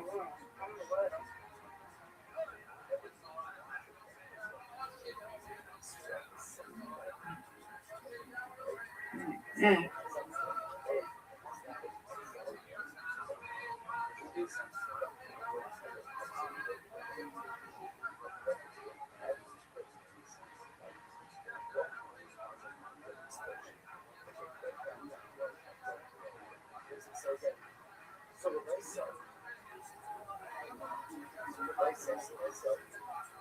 So it's dark on his own Friday.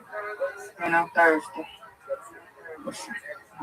Regular Rabbi days, I guess.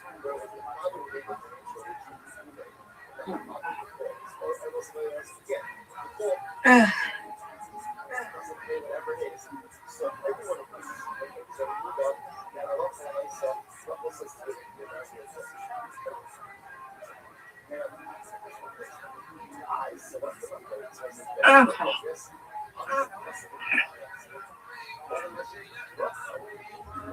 Oh, God.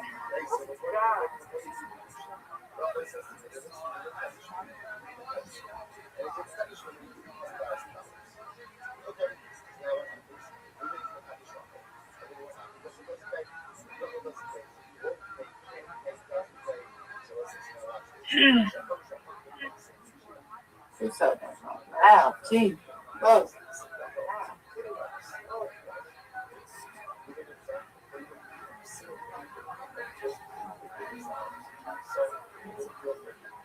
Okay. Over.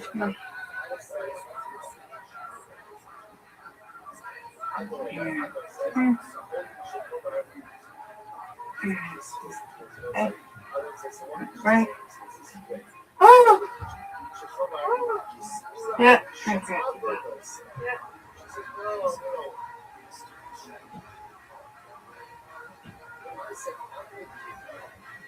Hey. What I do with my mask? I go quick.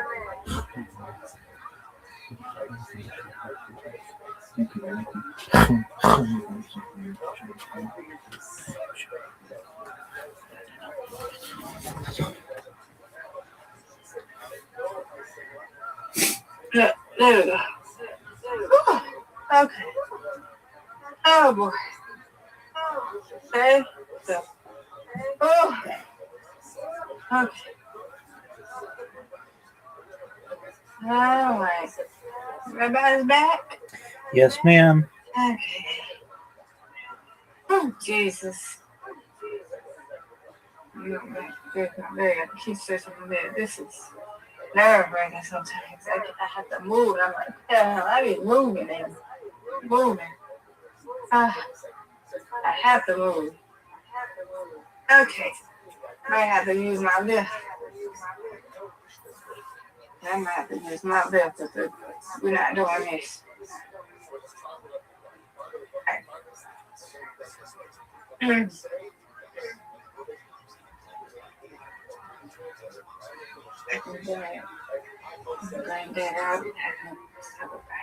have to talk about it today. It's down. You want her to cry. Dude, I don't know why it's going harder on me.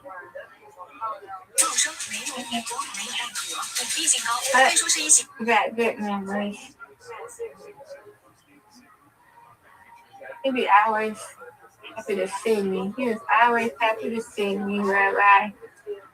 He was always happy. He's like, I'm so glad to see you.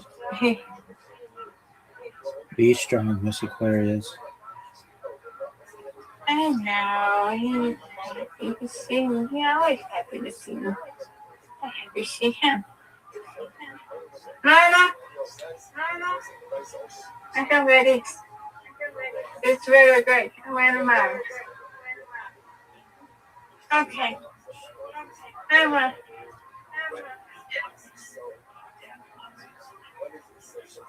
All right, I'm going to go. Nice. What you doing? Good question. I tell you, it's stupid. It ain't gonna say it's stupid. It's not stupid, but it's actually rather. These people just don't know this is. So, what was I doing? I was doing something today. And, what was it? My leg was hurt or something like that, right? So it usually no dude had it there. So he was like, that's because she's black. That's because she's black. I said, who are you talking about? Who are you talking to? Well, that's because she's black. I said, I don't know if you're talking to me, but I said, because my leg hurt, it was because I'm black. I said, y'all people be saying some stupid, out the wall stuff. If you can't say nothing, do you know the saying? Like I told her, you know the saying. If you can't say nothing nice at all, don't say it. Word, girl. Oh my God. Don't say that. Look. Now ask the piece shut up too, Rabbi. He ain't had nothing to say. I said, yeah, it's your best bet, because you ain't got nothing to back that up, do you? You ain't got nothing to back it up. And you don't even know. You just said something out the random. Just to say something. Yeah, you got to respond to me, but I wasn't mad, but I just want to know what made you say that. He couldn't tell me why he said it.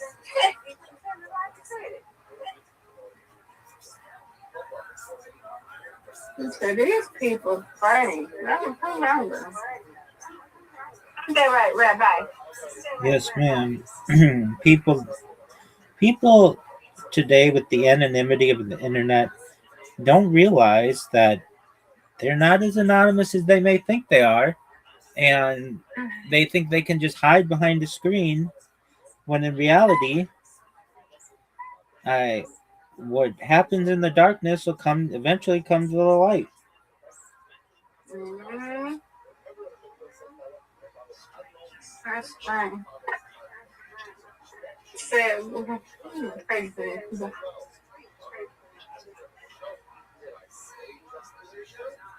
Rather than that shit like this, I just come to realize some people just say the stupid.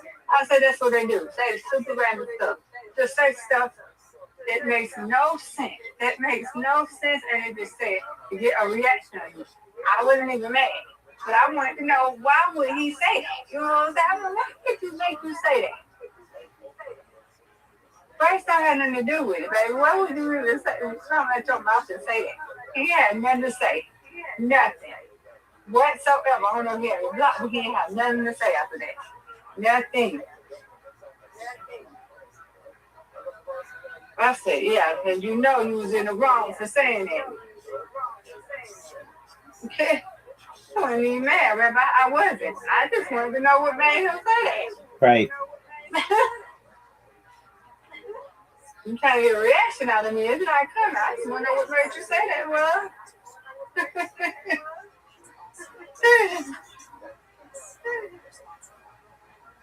Yeah, these people in this thing, you know you don't say it in public. These people, I said, you need, I told them, Mama, slapping the back of the head and said, why did you say that? I did, what made you say that? I would have slapped and said, what made you say that, son? What made you say that? If I was his mama, I would have slapped him right back of his head. But to have some sense. That's what my grandmama did.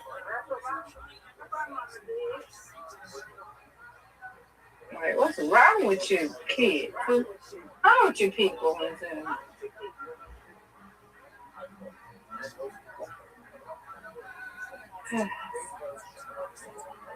Yeah.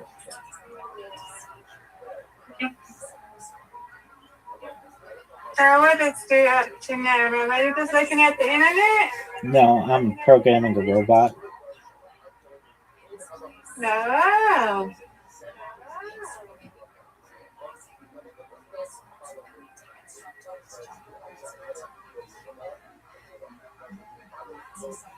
Little iron my things. I only took a bath though, so I'm good. I got put in here. You know, I don't have my glasses on. Well, no, I did good. There you go. That's the next I do. I'll forget. Okay, so I gotta put this on normal.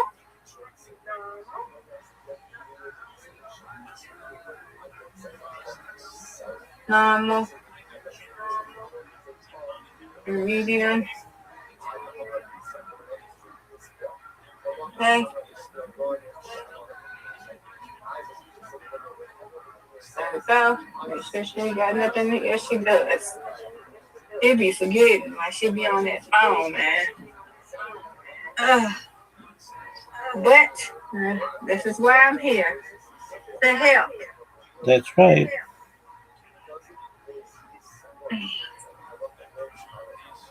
She got dishes in the sink. I'm doing it tomorrow. I told her I'm doing tomorrow. Because you can do stuff though when you go as you go cook it. But I'm gonna do that tomorrow. I think I can do it tomorrow, so what I'm gonna do.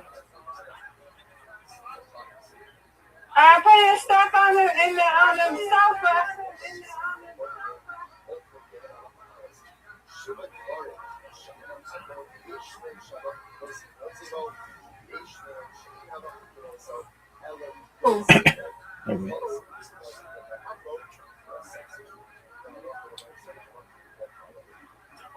Oh yeah, that's cute.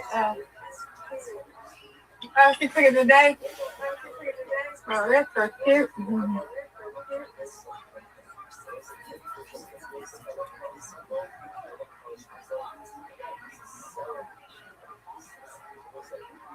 Hi, you right there? You gone? Hey, guys, here. Put this over there. I gotta clean that thing out. Yeah, man. I cooked it. Just put it over there with the other stuff on the sofa. Oh, that's my side hurting. Lord. I don't need no more pain.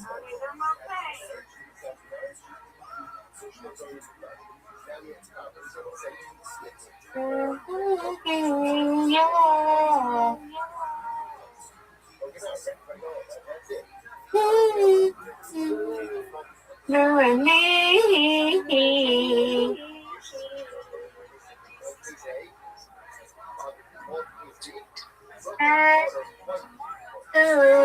Come on, Rabbi. Let's go.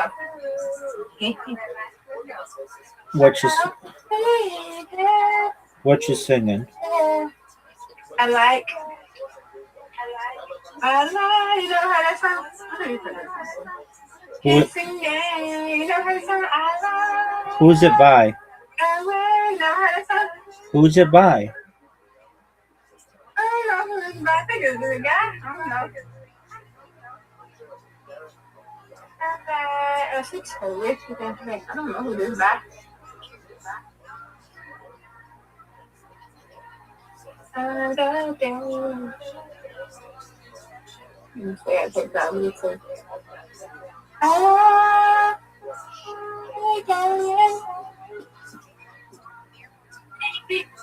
Baby. Why is she not moving? Oh. Instagram. There you go. Okay. It's called, it's a high five.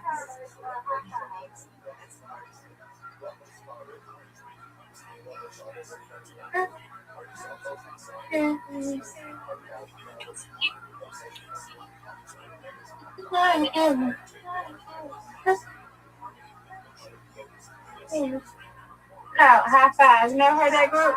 Hi-Fi? H-I-F-I? High five. H-I-F-I-V-E. Oh, Hi-Fi. Not coming to mind.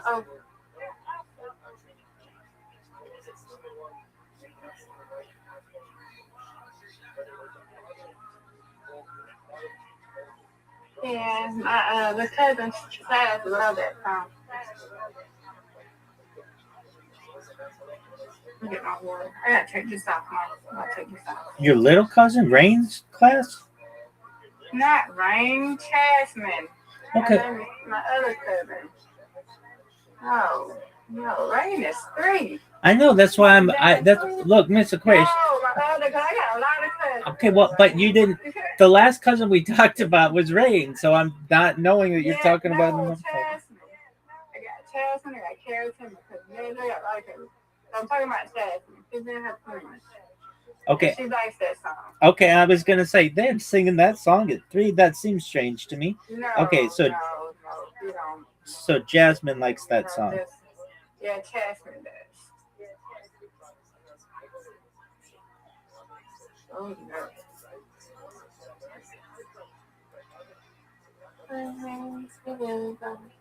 Take that girl off, okay, get my water over here.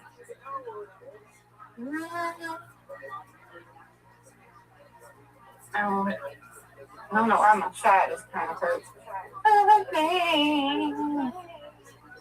Why are you trying to hurt, bro? We're not gonna have it.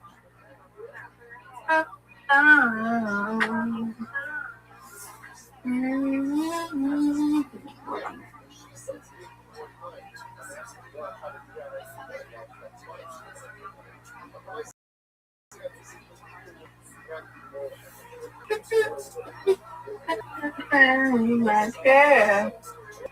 It'll start hurting after a while, I hope.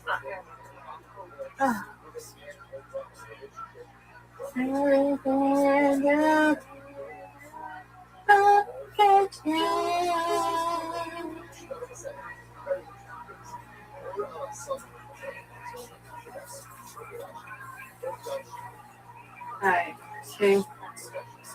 that. Pants. Where's my pants? Give me a hug. I saw my tips. Thank you. Thank you. I saw my tips. Thank you, Mommy. Thank you. I got a wet mouth. I'm sorry. I'm taking the water. Wet lips.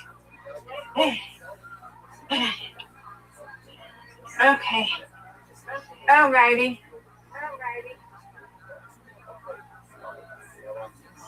Okay.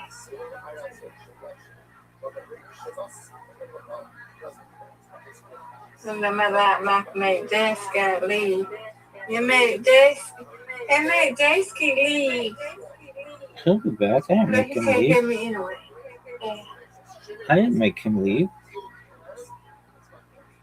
I said my lap, but he was back anyway.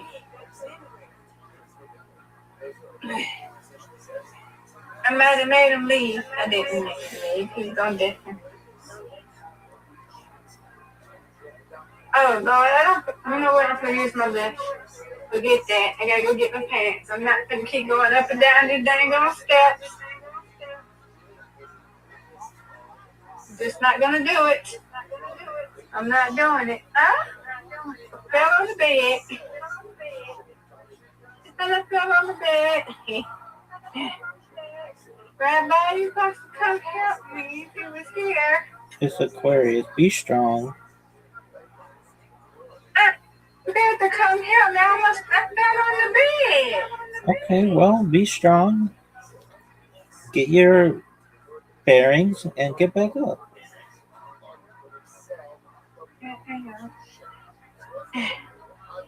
Okay. Now, I'm getting back up. How about? Let's see, what am I doing? Let me think. Oh. I gotta set this up. I gotta do not put in there. I gotta just sit down and chill out.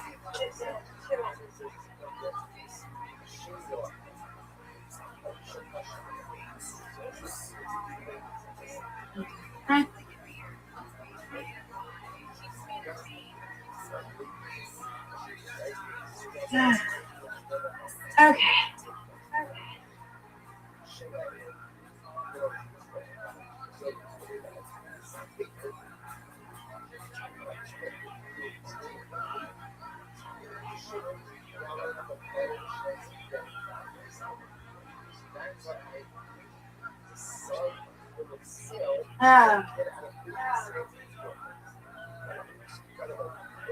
What's the rabbi doing? Rabbi? This Aquarius, I'm programming a robot. Okay, robots. Can I have that one? Maybe someday, Miss Aquarius. And I'm just playing with you. Know that.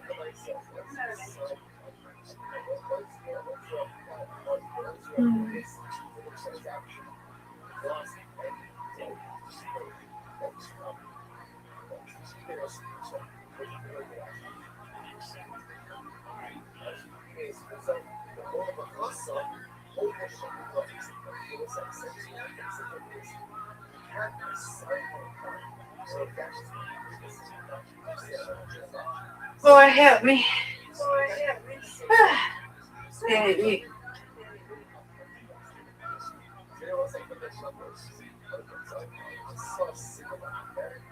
I gotta take my water coat. Dang it. I gotta take my water coat. I gotta take it. It stopped hurting. Thank you, Jesus.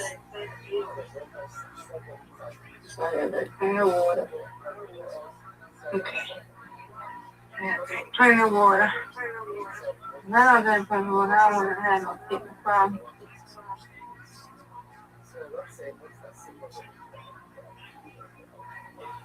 Water. You got to have water. It's good for you. Yes, ma'am. Okay, there we go. Got that. Now I'm gonna go on this lift.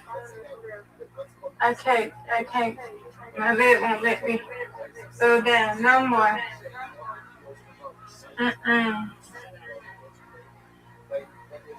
What kind of lift are you talking about? To get into bed or to get downstairs? Yeah, to get downstairs. You know, the lift that we gave Papa. Yeah. Okay, I got you. Yeah, that one. Yeah, not lift it. I don't have that. I need to get the stair lift. Yes, ma'am. I'm going to write it down. This is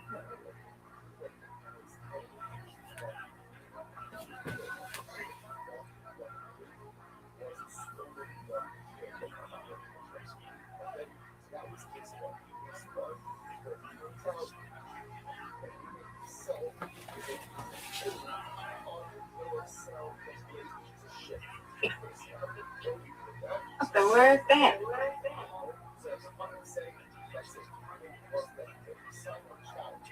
Okay.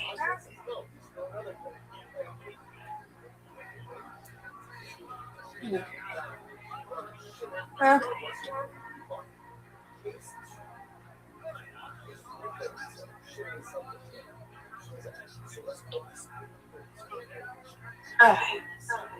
Going down the list. So if I break up, that's because I'm going down the list, okay? Okie doke. Okay, I go down the list because I'm not going. Now I gotta come down the list. I gotta get my pants. And that's my pants.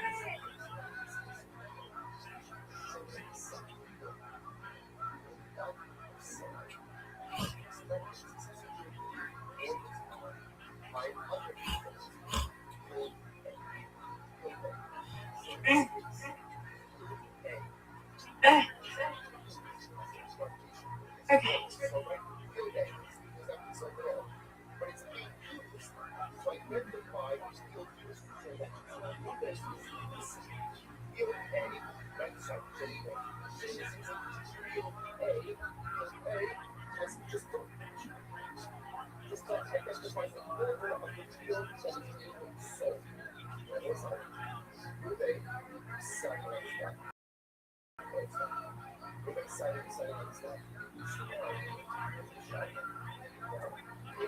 So get my pants.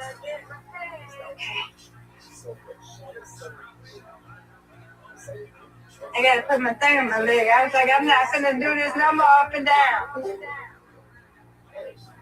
So it's time for me to get the. Okay. All right, going back up. Okay. Oh, I just came in, Daisy. Going back up.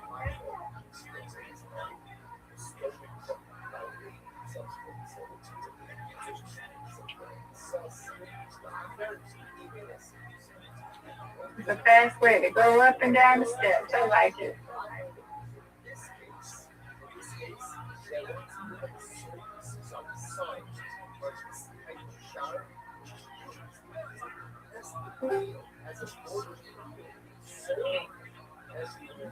All right. Up there. Here. Up here. And then. Oh, this is the heaviest part. Wet part. Okay. There we go. Right.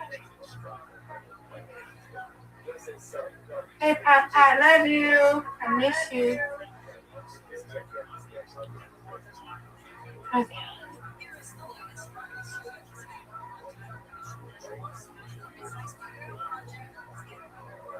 Okay.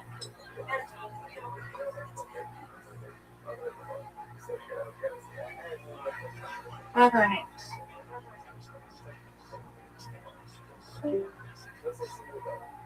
Somebody left. Who's there? Somebody left.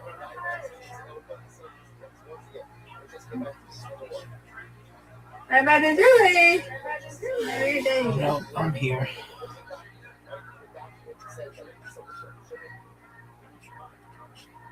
Okay. Now I need that.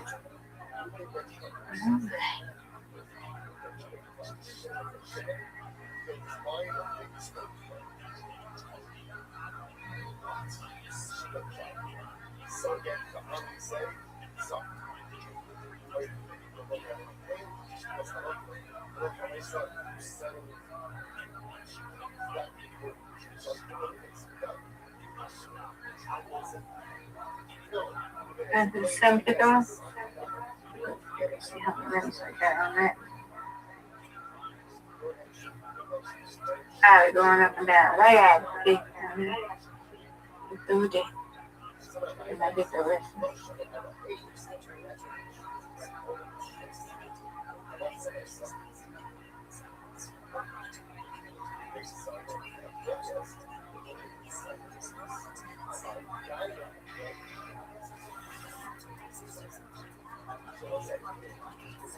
Yeah, I said I was going to wear that red. This I was going to wear red on Wednesday.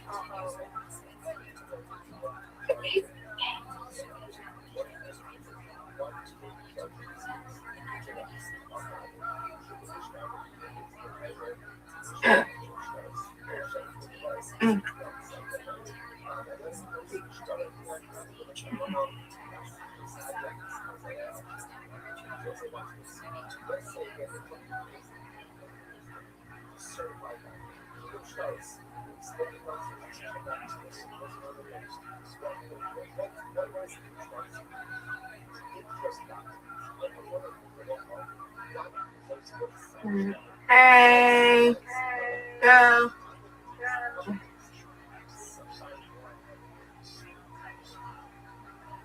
Rabbi?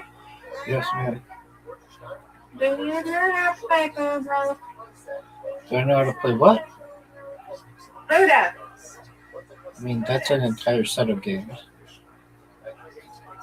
Huh? That's an entire set of games. Oh, I don't like it, but I don't know how to play, and I don't know how to play, and I don't know nothing about it.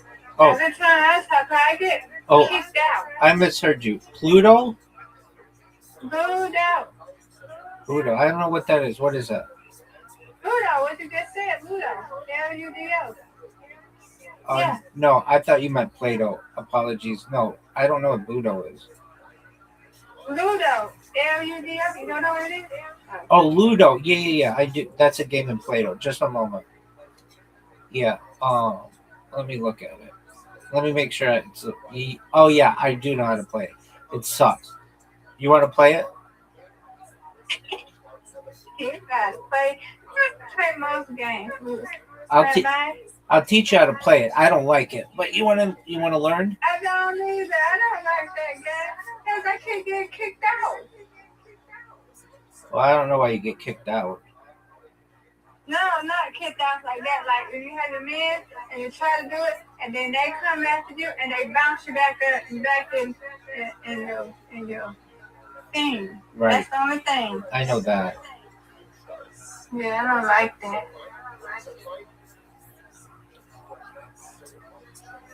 Have you ever bounced somebody like that, Rabbi? I've played it with people. I don't very much enjoy it. I don't either, so we're not gonna say I don't. There you go. I learned it one day. It's just because I keep getting. I don't never get to win everything because they keep knocking me back.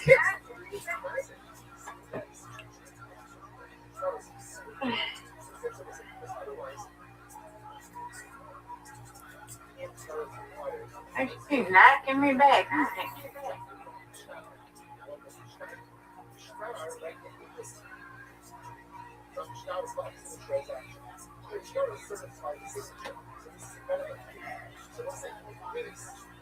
I don't think we're down.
Look at that guy. My phone died, so I had to charge it, and I'm on my okay. Okay. I'm like, darn, I forgot it did say 10% at one point. Just over here trying to get stuff together over here. Okay.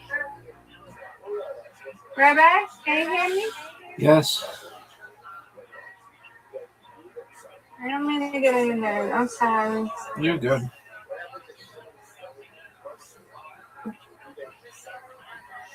Okay.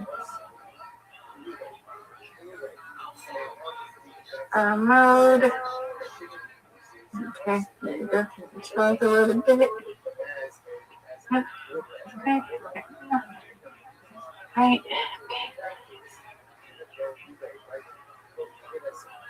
Oh, this is what? Oh, this is on 24. Lord, Jesus. That means I've been on my devices too long today.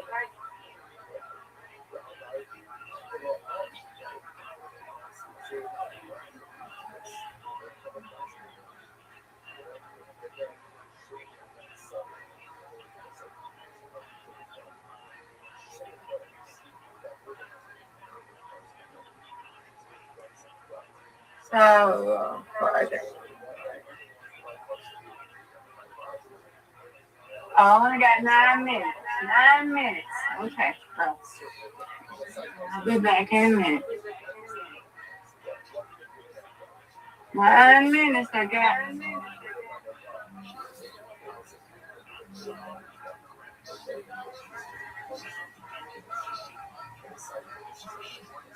Love it.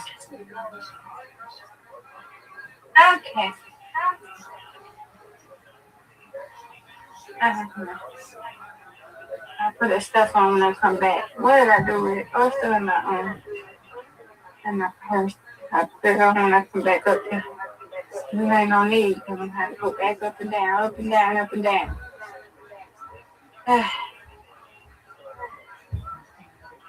Put it on, get back up. Other 8 minutes now. Okay.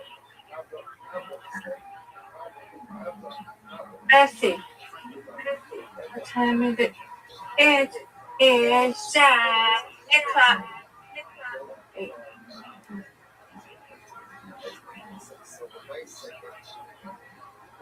I'll go in a minute.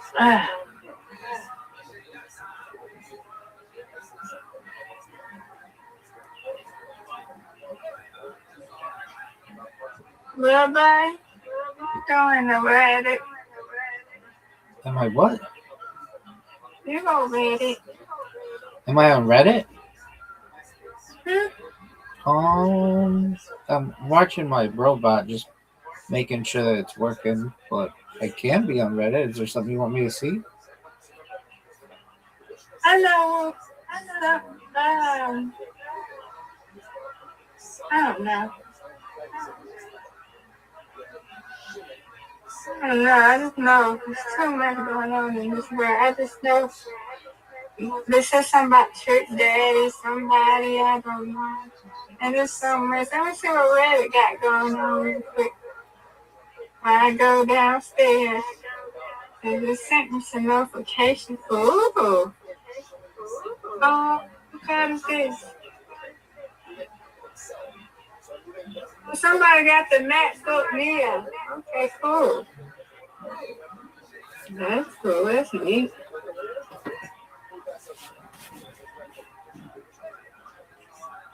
Okay, I got two things. Let's see. Apple employees, are you going to work this death?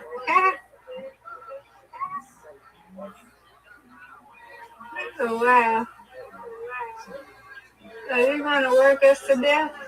If you see a long wait at an Apple store, it is now by design. They refuse for people to pick up shifts that aren't scheduled, even though there are consistently 10 people in queue. Wants us to do 1 too many when that's not possible all the time. I don't have any mental sanity left at the end of the workday. Apple reports record-breaking sales of services, but the majority of people doing it can't pay them to do a job. And who says do not work for me? You know what? I called Apple today, right? I sure did. I called them today. I told them that I'm in a suggestion box because I'm tired of it. That the Pro Max version don't have pink Apple. I say they have it in the small version, but you know how to. Last week that the Pro Max had it with me, they had the 7 Pro Max, and it was in rose gold. I said, can you put a suggestion that they need to start making a pink one? Have to be flipped or something, but they need to start having the big in the Pro Max versions of pink. He said, I agree. I said, am I the only one that complained about this? He said, no. He said, other people that feel the same way. I said, okay. She said, well, also, she was saying that they need other colors like in the MacBooks and stuff like that, other colors too. So you better be careful because we all recorded live. I don't want you to, you know what. So please be careful. She said, you're right. I said, yeah. I said, but I get your drift. I said, well, put that on there too. I don't care if it could be core, it can be it can be beige, it can be something other than other same colors. Like I seen the Romans, they're gonna have burgundy, that they're gonna have a brown color, burgundy, and purple. I mean burgundy and purple. But they already have purple. So can we have other colors? But I'm just saying, the Pro Maxes, they haven't had a pink phone in a long time. Even before, I don't care what it could be. I don't care. I understand. Believe it or not, Mr. Aquarius, I get rose gold too.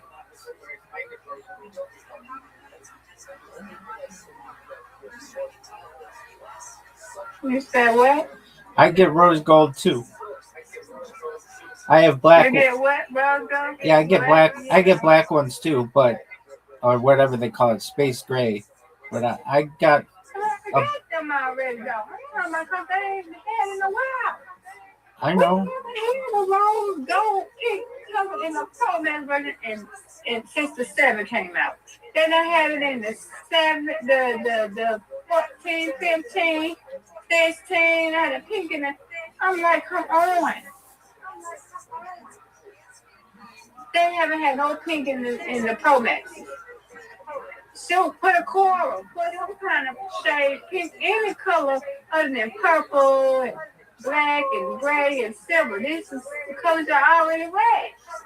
So can we have different colors? We have teal. Teal is cute. A teal color, mint green teal, mint green for teal, or some other colors that we don't know about. You know what I'm saying? I understand. Oh my God. I had purple before already. Burgundy is cute. They can keep the burgundy. I already had purple already. Give it a break. So I told her, I said, yeah, put that in the suggestion about the MacBook too. I just need other colors. Other colors. People be wanting pink. Listen in the Pro Max, but Apple used to offer a lot of different colors. they don't have pink in Promax. And the lower size, they haven't had pink in a minute. The last time they had pink of rose gold was in the 7. In the 6S, the 7 Pro Max. And then when they went to the 8, they had the gold. That's when they started the gold. They ain't went to pink. The only pink they had was in the, was what? The 11, 12, they had the pink in them small versions. Talking about the big versions, but I use the big phone.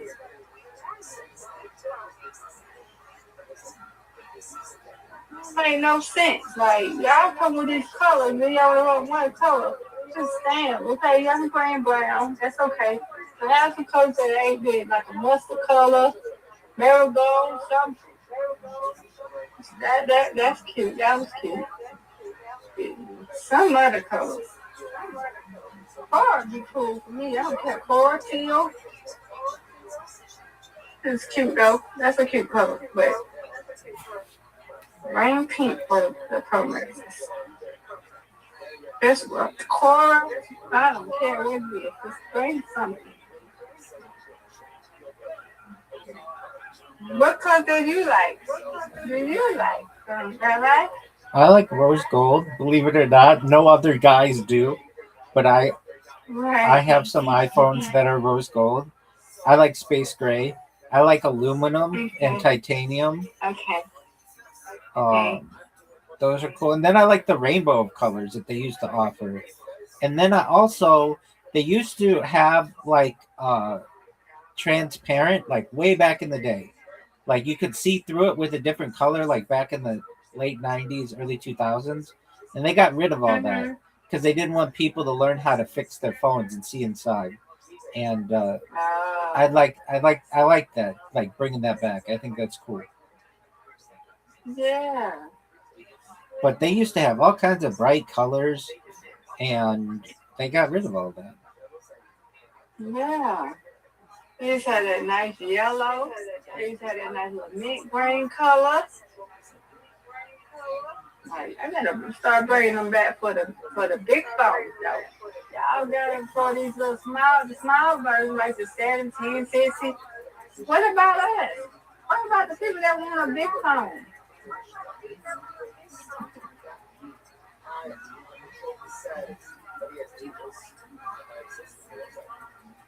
That burger is cute. I seen that the raw they do, but that's a cute color burger. That's cute. I rock that. I have a burning case for my 13 from that, but burger is cute. That big red color is cute, but I need to have some other colors. But I had a green before. Did you ever have a Motorola Razr? Yeah, I remember that. Yeah. J-Ski. Yeah. I remember that. Yeah. Yeah, I had one. But you know what? I accidentally put mine in the toilet and it didn't work no more. Well, that'll do it. What about you, J-Ski? Do you remember that? The Motorola Razr? Yeah. Yeah,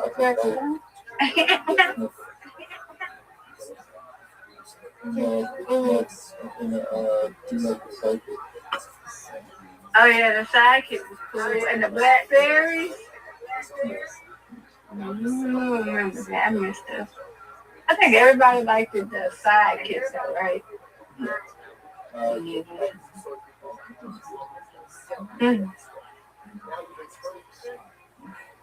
I think they did that on Reddit, huh? I think they did that on Reddit before.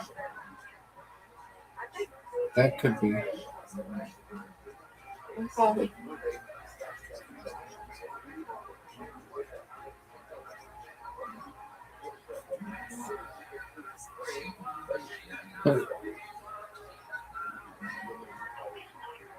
J-Ski's over there working or something.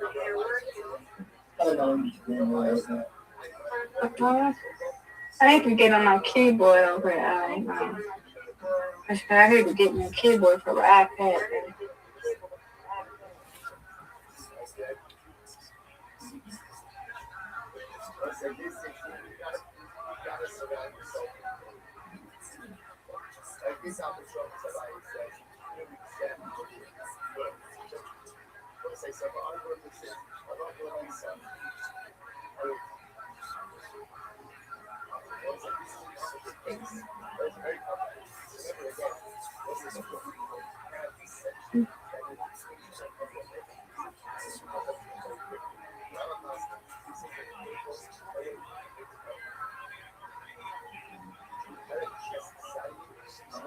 All right, let me go one more time down here, put this stuff in the dryer. Then I can bleach my leg.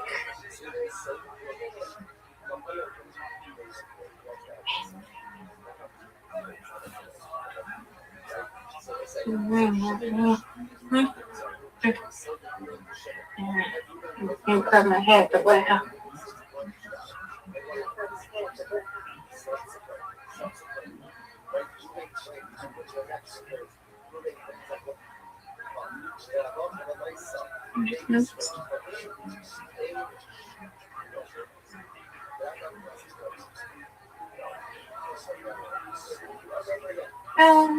Me. You go. Yeah, I'm so short.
And this one's okay.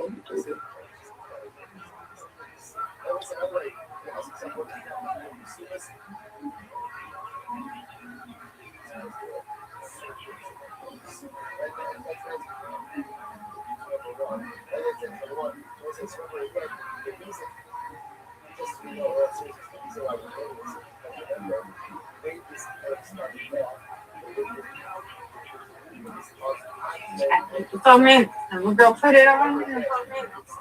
Oh.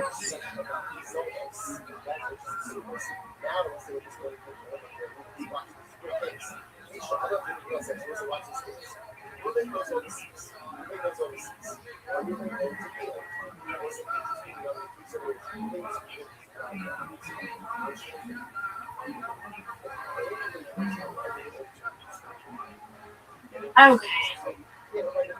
I can sit down.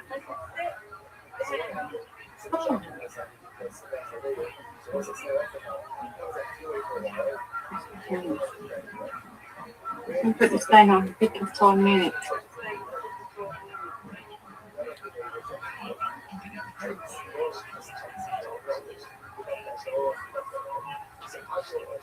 Yeah.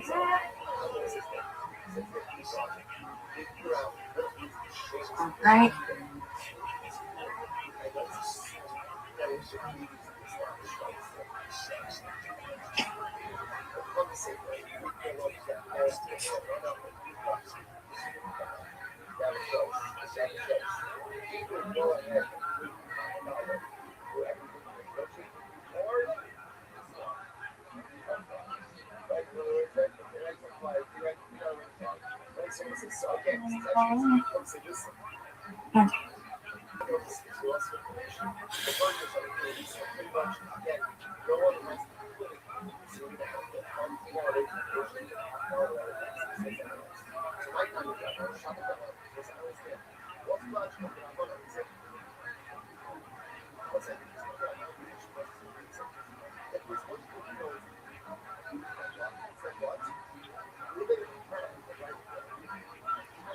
Hey, I'm get over there. Go get that list on me too. I gotta get that. That's a must.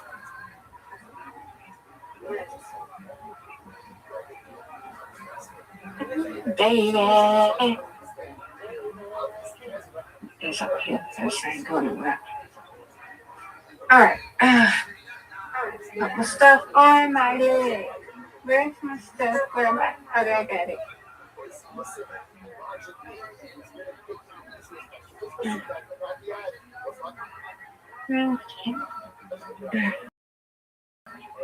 I'm going to meet me real quick. I thought we have a game tonight. Let's see. Let's see. I don't know.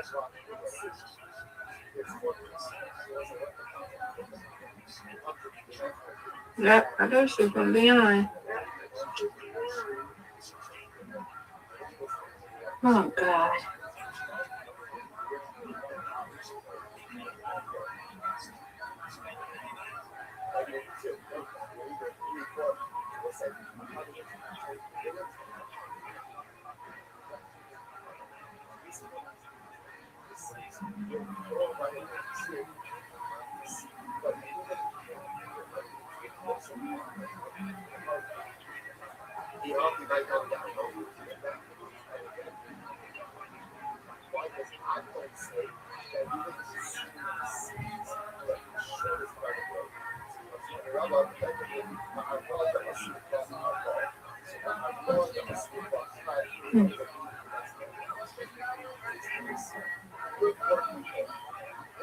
Okay.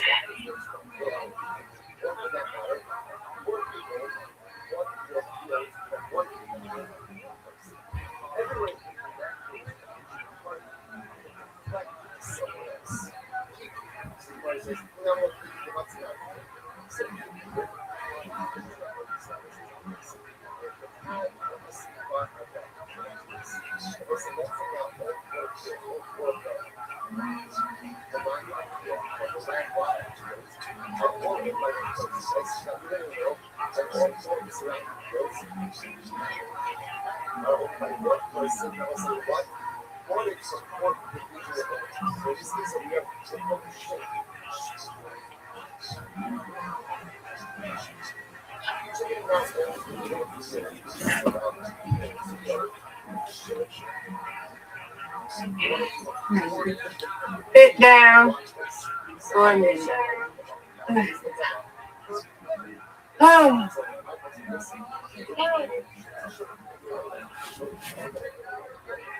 Sit up. So I need to do that. Totally, it can be all right. Okay. Oh boy. Mr. Corey, you want to play our game? Hold on, I'm trying to get. Just give me a minute. Take your time. I'm coming. I'm coming. I'm coming. Okay, let's go. I just have to straighten up my bed. Alrighty. Okay, okay. Yay, let's play. Okay, went to games. Let's go. You went on one. Yes. I will use it. Okay. Huh? Tough split, Miss Aquarius. Oh no. Nope. One. So get that one. You got one. All right. You weren't that far off. Got it. Yeah. Hey. Another strike. Thank you, ma'am. You're welcome.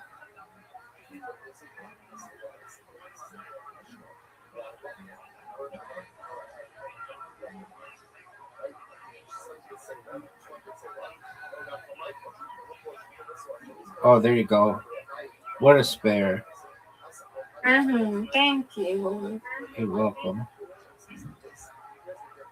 Do it again. I tried. I have a chance to get this. Got it. Oh, spoke too soon. Psych. This was powder. It was on its way.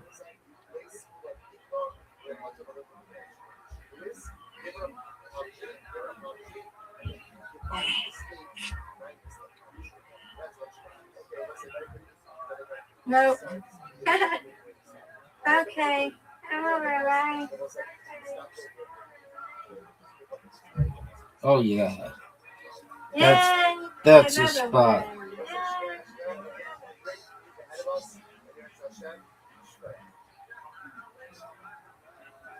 Ooh, That's a tough one.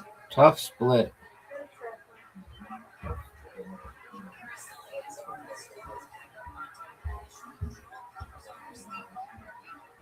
Got one. Come on, Ryan. Another one. Yep. Yes. Good job. Big DJ score. Tommy. Big score. DJ Tommy.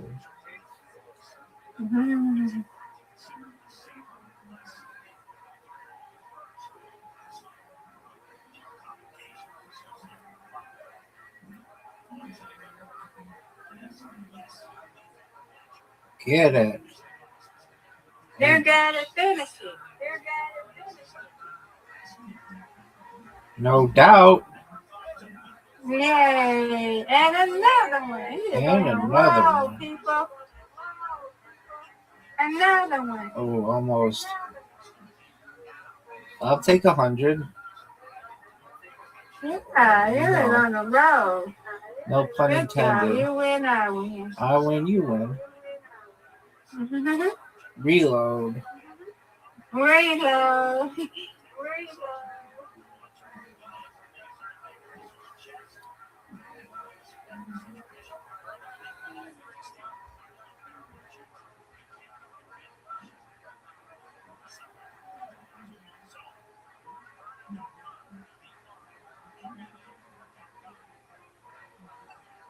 Look at this strike. That's how you start, folks.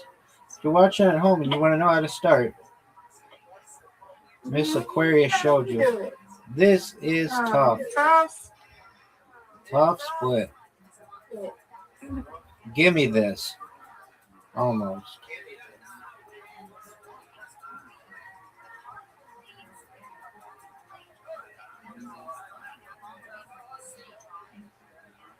Another one. Another tough split.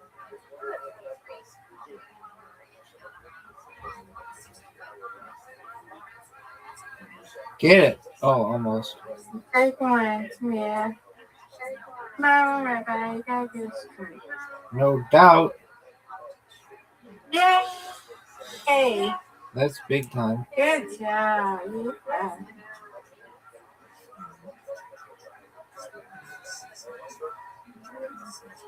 Nice strike. Rabbi, let's do it. And another one.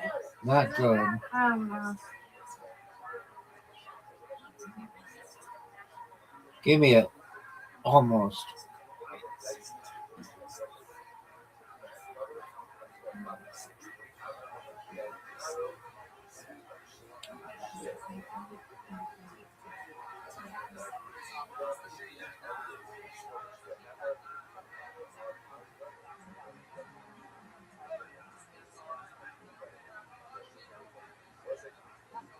No, Rabbi. You got it. Get it straight. Yeah. Yeah, is right.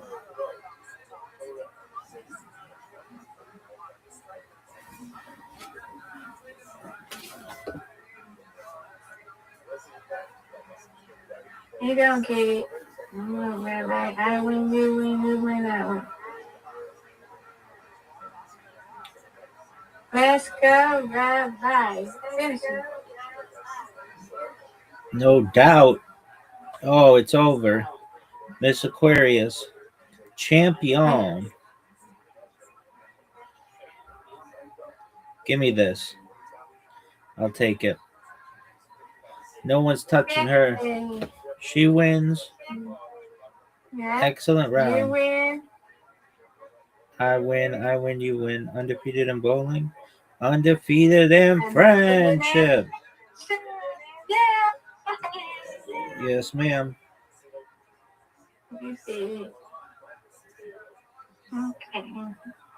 Just gonna chill now. There you go. Go back on mute now. I'm talking long enough. Okie doke. Hey. Until Jace can go to sleep. William All right, Montgomery. I'll be here. Wow. Come on up here. Come on. Get him with that one. There you go. Let's get a nice little shot. Zoom on in there. Oh, yes. Unbelievably beautiful. Here, come move up on the camera a little bit. Let's keep facing that. Oh, wow. Those are sexy, man. That's beautiful. Absolutely stunning. All right, there he goes. William Montgomery, everybody. Keep playing, band. Keep playing. Yeah.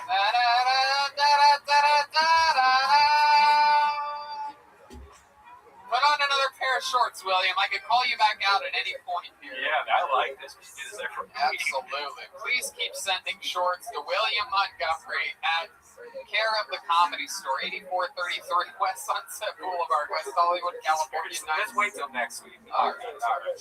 Okay, so Stephen, what is something traumatizing that happened in your life? It wasn't during your childhood, was it? It was years after high school. Let's talk about it. DMT, dude. What happened? Well, the first time that I hit it was after a comedy show, and I mean, I figured it was gonna be super fun. By that point, I'd done a lot of different. Actually, now if I can replace this one with another one, the first time I did acid was the day Robin Williams show. So that shook me. Wow. Yeah. What happened first? Did he kill himself and then you did acid, or you did acid and then he killed himself? So I took acid that morning, and then everything was going cool. We're hanging out in this river. Yeah, absolutely. Take it when it's still daylight out, But anyway, so we're hanging out at the river, and then these storm clouds move in, and everybody's like, "All right, we got to get away from the river." I'm an hour away from my house at this point, and my ex-girlfriend, who we were dating at the time, she had done acid 3 times. She was the one that got it for us, And at that point, I didn't realize she hadn't done it to me, but she was like, "Yeah, let's just drive home." And I was like, "All right, whatever, I trust you." We get in the car, and we're 40 minutes down this trip. She's like, "I feel like the car isn't even moving right now." And I start freaking out because we're going 80 miles an hour down the freeway. And I was like, "Oh my God, we're going to fucking die." We hadn't been playing any music the entire time. We finally get off the interstate. We're about to get back to my house. I was like, "Let's just turn on some radio, chill the fuck out." I turn on the radio. No music plays at all. I just hear the DJ's voice. "Ladies and gentlemen, very sorry to announce we just received word actor comedian Robin Williams has been found dead due to an apparent suicide in such and such home." And then I just get hit with this whole "Oh my fucking God, why would he kill himself?" I just started comedy 5 months prior, and I was like, is this something that happens to all comics? He had been killing it. That's what I want to do and all this shit. And then I got hit with my first what I call Truman moment, where I felt the world is a TV show watching me. Robin Williams was tuned in, saw I did drugs, and he was like, "I did Aladdin, I did Miss Doubtfire, I couldn't keep these kids off the drugs, fuck it." And then, wow, Jesus. What lasted longer, the trip or that story? That story. I imagine it as his dad. What did your dad do? He's a general or what? Retired colonel. Trying to see, he was going to be a general or whatever, but then there was a board meeting, and they said they showed a video like this. "This is your son." Can you explain this? The long hair happened after he died. My dad's he's kind of... Parents love you, though, I'm sure, right? I did. Oh, yeah. Well, after they found out that I did drugs, for a while, they were kind of I don't know if he's because when you look like me, you're either addicted to drugs or youth pastor. So they were leaning towards more the youth pastor thing for a while. And then they found a podcast I did called Virginia's for Drugs. I think your whole family's jealous. Yeah. This is what the That's what I've been saying. That's true. Absolutely. Well, Steven, it was fun to meet you. Fun I times. appreciate it. And fun stories, man. We'll see you soon. There goes Steven Belkowski. There he goes. There goes Steven Belkowski. Should we check in on William real quick? There goes Steven Belkowski. Should we get another walkthrough from William Montgomery? Wow, the crowd goes absolutely mild. Incredible. Let's wait until we hit a lull in the show. Let's see what happens here. This way we're safe anytime. We don't want to waste all of our good Williams right now. We have 20. We don't want to burn through all the good shorts back there. Well, we're not going to get through all the shorts tonight. That's for sure. Ladies and gentlemen, your next comedian has been leaving quite the imprint on this show as of late. We found out a lot about his wild relationship. We've been following up with him. He's back here tonight. Very, very funny comedian, gaining immense popularity here on Kiltony. Here is the return of Ryan Joseph, everybody. Here we go.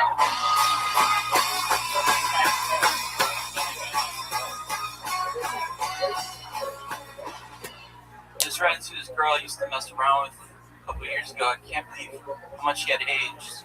She even has breasts now.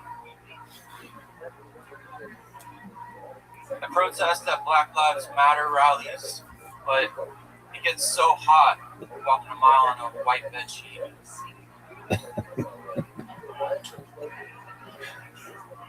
COVID has changed the way I think about diseases, viruses. Like, my best friend's got AIDS, and now I don't even think it's funny.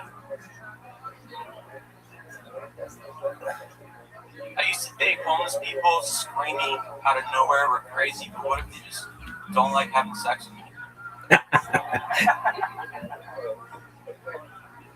I don't like to date Asian girls because they think it's only because I have a fetish. So I always have to say, babe, I've been with lots of different types of girls and they get peed on too. There you go, Ryan Joseph. Beautiful. Another minute. Fire. Right. Hi, Ryan. How's life been? It's been amazing, Tony. Yeah, good, man, good. So tell us about it. Keep us posted here.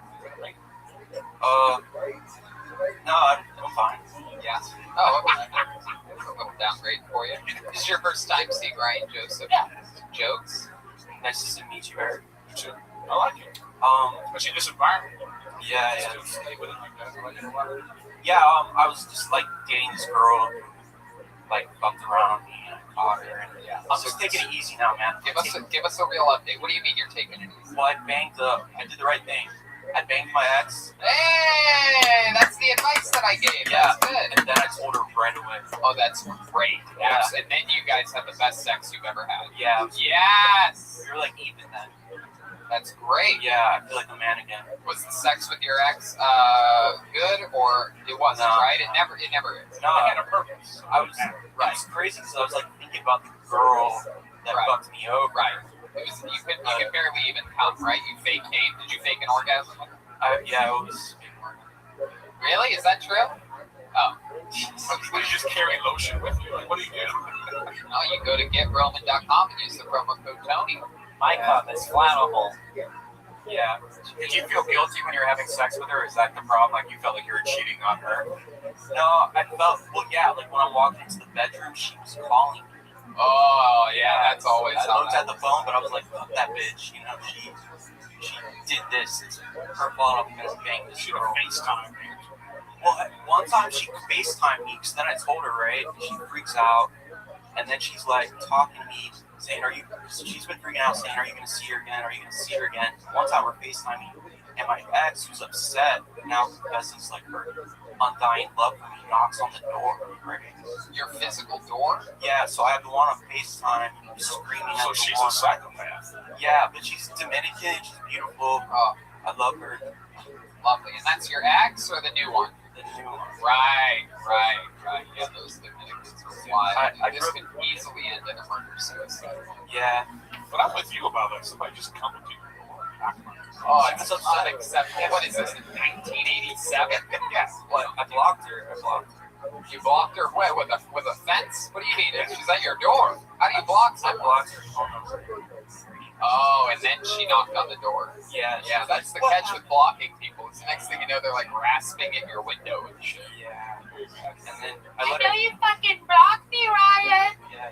It's me, Dominican girl. No. This is the X. Oh, what cheese shoes? White? Just white girl. Hey, Ryan, it's me, your white X. I know. Boring. Yeah. I don't like. Yeah. Wait, hold on. So the white X want to fuck you over, or she's the one you fuck with?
To get back into the middle. Yeah. The minute. Yeah. I'm all caught up now. This is like 90 days. So basically, Yeah, no, that's great.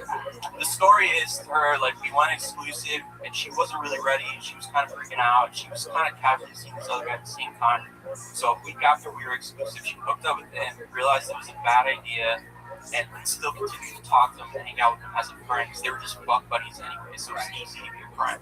I'm giving her the benefit of the doubt, even though I don't trust her. I told her, I was like, let's just hang out, we'll see what happens. I'm just like tired of freaking out. Hold on a second. Here we go. So, you already knew she was fucking somebody else. No. Well, No, you didn't know. You No, wait, he said he knew she was casually seeing this other guy. But now he knows she was casually seeing him. Originally, they were having a conversation, and he's like, "You should block your ex via text." And she's like, "Okay." And then he's like, "You should block him on Instagram too." And she's like, "No, I don't want to do that." Then I knew. And this was the first time. That was the first time we met him. Was like a month and a half or so ago. After that happened, we were getting updates. Okay, so this is after the fact you found out she was casually seeing both of them. Well, then, if I may, for a moment here, Please, then, go on. check this out. So check this shit out. This fucking guy goes goddamn undercover brother over here and pretends he finds out that this guy is a copywriter. And he creates a fake account or something like that. Or no, his own account. And he says, "Hey, you know, I'm a guy, I wrote a book, I'm looking to get a copyright." This guy lives in Oregon or something like that. He goes, "Hey, I'm just some guy that wrote a book, I'm looking to get a copyright. Do you think you can do something like that for me?" And the guy's like, "Yeah, sure, I'll copyright your shit." Of course, a copywriter during a pandemic, he's like, "How am I getting this work out of nowhere?" And then Ryan here, after they start conversing, goes, "Oh, by the way, I saw that we're mutual friends with the same girls." And the guy's like, "Yeah," he falls right into the trap. "I'm gonna get you copyright those guys. This is fucking amazing." And then the guy's like, "Yeah, we're super close." And he's like, "Yeah, that's crazy. I'm close with her too. When's the last time you saw her, out of curiosity?" And the copywriter's basically like, "I was fucking that bitch 2 weeks ago." And Ryan's like, "Oh. And then he immediately. Does the guy go, "Can I get my advance for the?" Hang on. was fucking humiliating. Yeah. You got copy wrong is what happened. Yeah. Then I screenshotted that shit, sent it to her, said it was fucking over. He didn't even he immediately, by the way, this fucking maniac over here immediately messages her. Like it's funny, like the other guy's still in mid-story, and then like, fuck her in the ass. We were like, we're sorry. The message wasn't even fully downloaded, and this guy's already hitting up his Dominican girl, like, what'd you do? Yeah. So now where are we this week? You're at just based on every time I tried to block her, cut it off, she just calls all the time. Dominican? Yeah, and I still fucking I care about her, and I'm just like, well, she's not gonna let me break up with her. So I'm just, she's not gonna let you break up with her. Probably broke up with her. No, lost the job. Here's the thing, it's a fucked up thing. Like, they were like, just like they saw each other once a month or something like that. She was still seeing him, and she was dating me at the same time. We weren't exclusive, right? So she and I go to Arizona.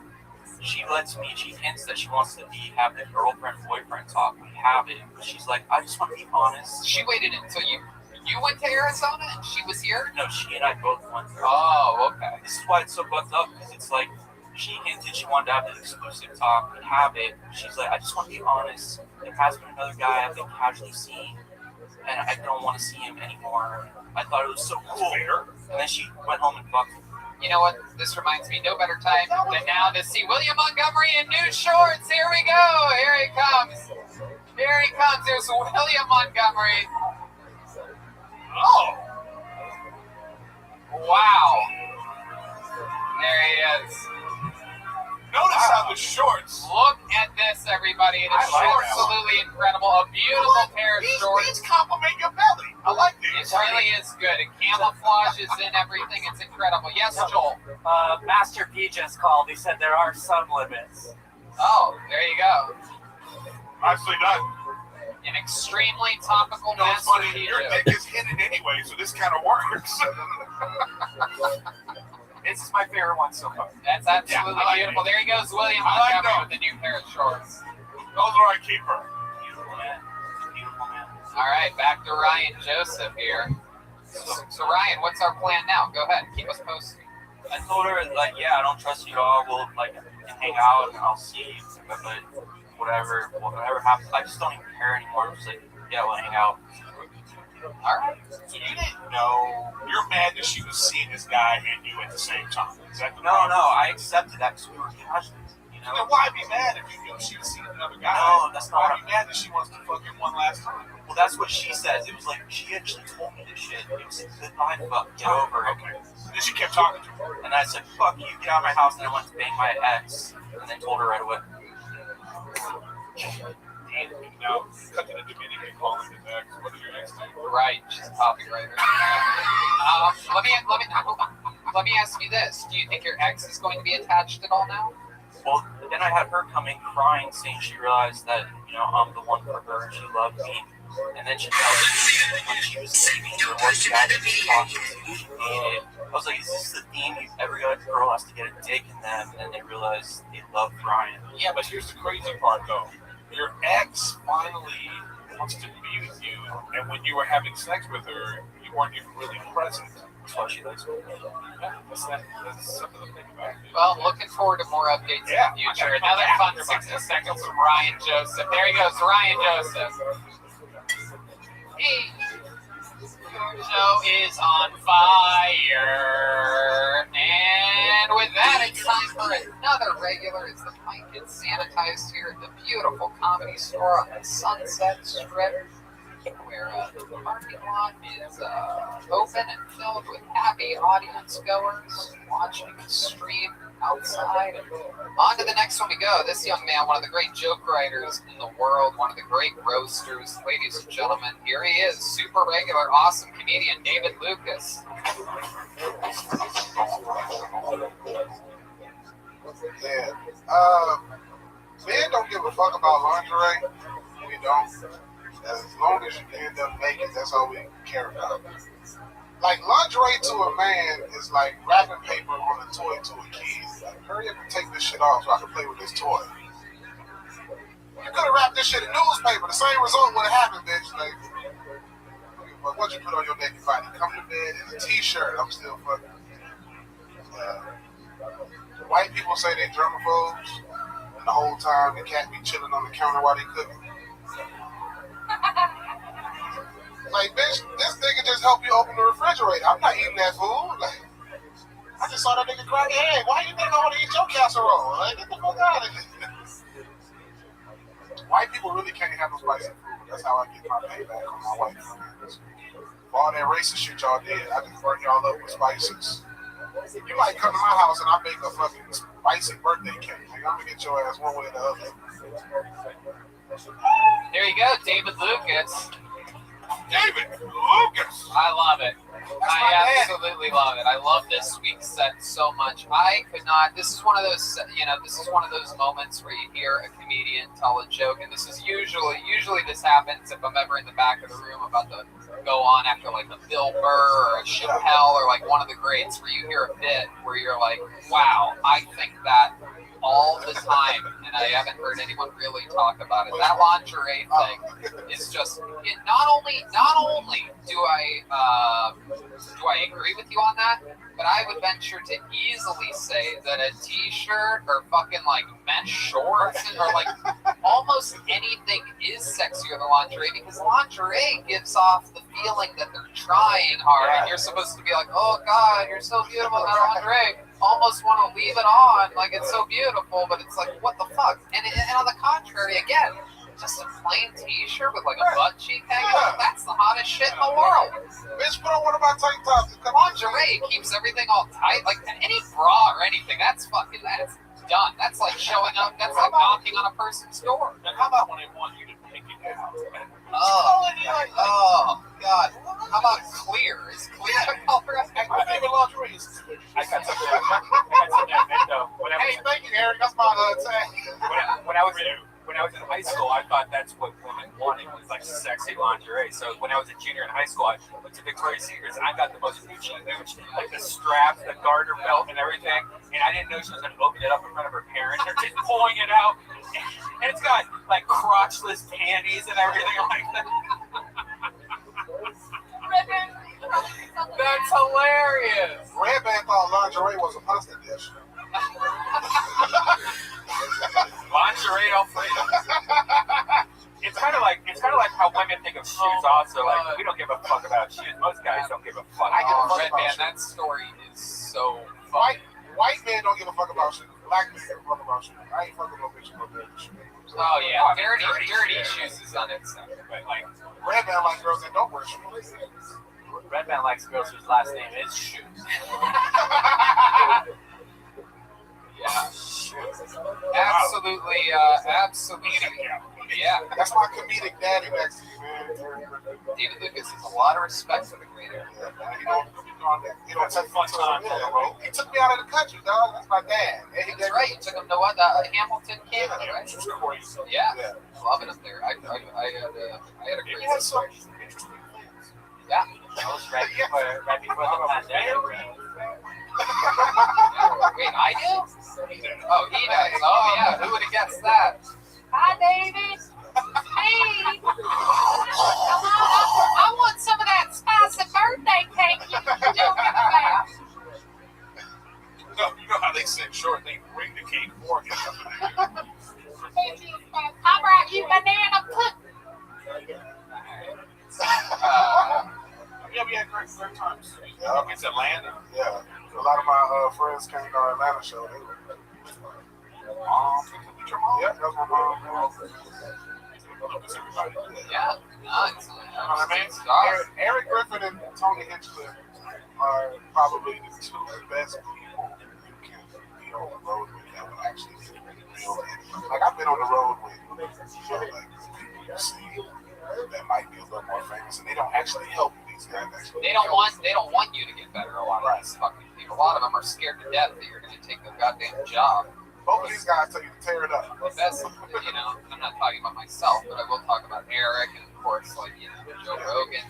The best comedians want you to fucking get better and have no fear and fills you with confidence and makes you love the art form more, which in turn makes you work harder and write harder and perform more, and it gives back. But speaking of writing jokes and always getting better, why don't we check in with your co-host, Brothers in Cursive. Here's William Montgomery, everybody.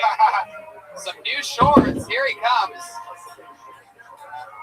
There's some more shorts with William Montgomery. Whoa! These are a winner.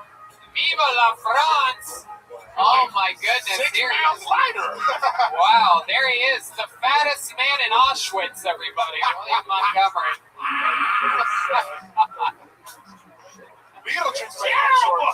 From Auschwitz to Auschwitz. Tony, I didn't know. Why is he eating so good? Tony, I didn't know Foot Locker had a swim team. There he is. You look like Beetle. I haven't drank juice in years. Oh my goodness gracious! William, you do. This is just when they get a swimming pool in the prison yard, everybody. You look like you need a Z bra. Oh my goodness gracious! Look, You doing some work back there, huh? wow, the swim shank redemption over here. Yeah. Those swimming trunks came with handcuffs. Are those swimming shorts or are those actually shorts that just look like swimming shorts? What? Are they swim shorts? Can you confirm by the feeling? Put your hands in the pockets. Face the camera and put your hands in that camera over there, William. Yeah, over there. Is it mesh? Oh, brothers in cursive, where art thou? Say that again, Chroma, just in case people missed it. Oh, brothers in cursive, where art thou? There you go. All right, there he goes, William Montgomery, everybody. I'm all for the camouflage. You know, I'm a camouflage guy. But no, those are the official shorts of Brother in Cursive, half black, half white. Yeah, right. True shit. And red inside, and checkered hats. What kind of shirt is that, Tony? This is a golf shirt, but I got it at Booty Holes R Us. No, it looks like back in the day when the TV used to go off. No, I like it. That's exactly why I got it. I was bending over watching a TV that went out, and dildos were falling out of my asshole, and I'm like, hey, I should get a shirt that looks this. All right. David, so much fun. Again, brilliant material this week. I think you already got a tag there, and some other. Absolutely. There he goes, David Lucas, everybody. There goes David Lucas. Back to the bucket, Lucas. You've been playing some video games, right? Yeah, he's drilling gaming. Check that out. You ever played Madden? Headshots. All right. This is a new name, new sign up. Ladies and gentlemen, Kevin Houston is next on Kill Tony. Here comes Kevin Houston. Here comes Kevin Houston. It's Kevin Houston.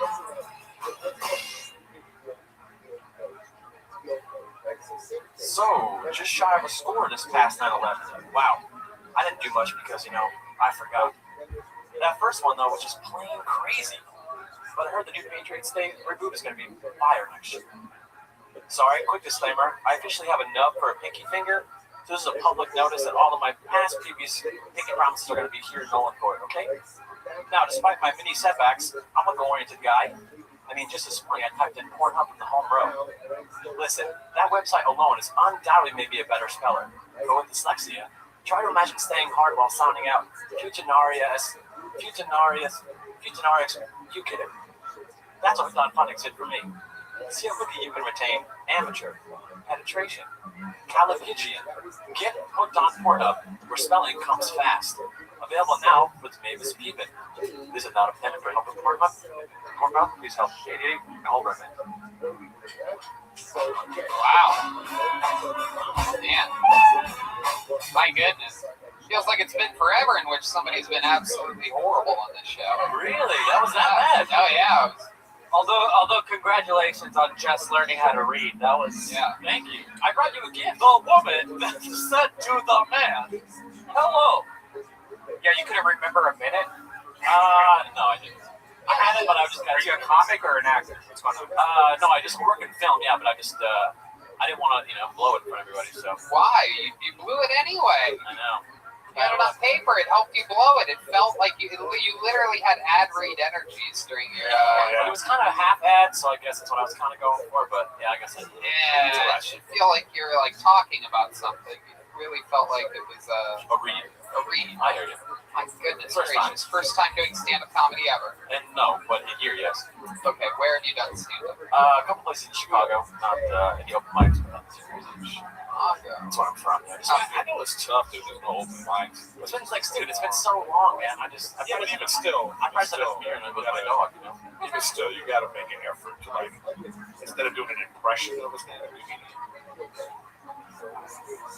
You know what I mean? And that's for everybody, Don't do an impression of a stand-up comedian. Attempt to actually do it. So it's fine to have the notes because you have to be able to do it, but you were fucking reading the notes like you were reading. It really felt like you were reading. Yeah. There was a part where you said, "You guys get it," and we're like, "No, we have no idea what we're talking about." So, like you needed to pass that paper around so you could be like, "Oh, okay." Interior Comedy Store, 2020. A dark light comes upon the interior, main room, evening, a smoke-filled room. Okay. A largely fat man with weird shorts comes out. So Kevin, Houston. Yes. We have a problem. So tell us something that's actually you, like about you, Kevin. So you're originally from Chicago. When did you move to Los Angeles? 3 months ago. 3 months ago. No better time to move to LA than right now. How's that been for you? It's good. I came out here to work for Kevin Smith and then sweet on to my own stuff out here. But you want to pick up that name you just dropped? Yep, you moved on from Kevin Smith already during a pandemic. You're like enough. Well, he went to New Jersey. I wasn't going to New Jersey. Oh, okay, that's cool. He moved there? No, he's doing a pop-up called Movies. I think the one in Las Vegas. Awesome. Kevin's great. He was on the show in January. What have you been doing for fun in these 3 months? Tell us about you. What are you? You're 34 years old. 31. 31. How old are you? It doesn't matter how old I am. I thought we were about the same age, though. No, we're not. I'm 36, and I look younger than you. Just to remind you, I look younger than you. But go ahead. Tell us what you've been doing for fun. No, I just moved here. I wanted to. I work in film back in Chicago and stuff like that. I come here to say, I like the weather out here better than Chicago. Really? You like the weather here better than Chicago? Really? I mean, 50-mile-an-hour, cold, gusty, hateful, negative winds blasting you in the face compared to absolute daily sunshine? Well, now it's zero humidity. Before it was great. Well, yes, of course, the state is currently on fire. But even then, the state can only be on fire for 2 weeks. Well, that's what you think? It only takes 2 weeks to burn a state down, is what we're learning. In fact, my neighbor and I were admiring the sun earlier. We couldn't believe it. We could see the sun. Thank you. Wow, he was popping through. You guys did a great job. I remember when my ancestors burned down Chicago as well. Hey, that's right, the Great Chicago Fire. I actually, I just came here. I wanted to give you this one. It's okay, you can just sit here. It's a manifesto. Nope.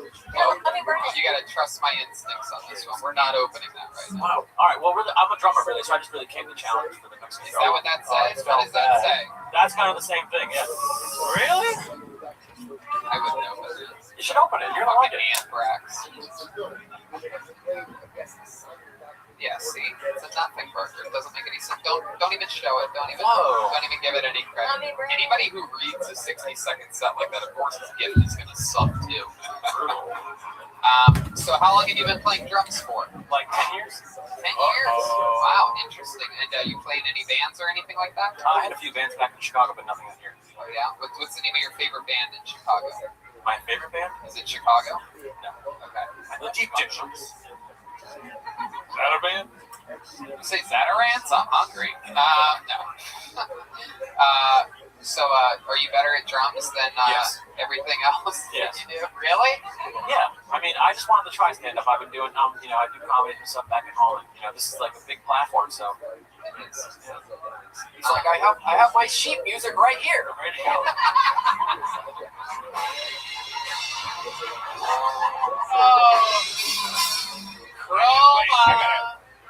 Do you regret this at all? Yes.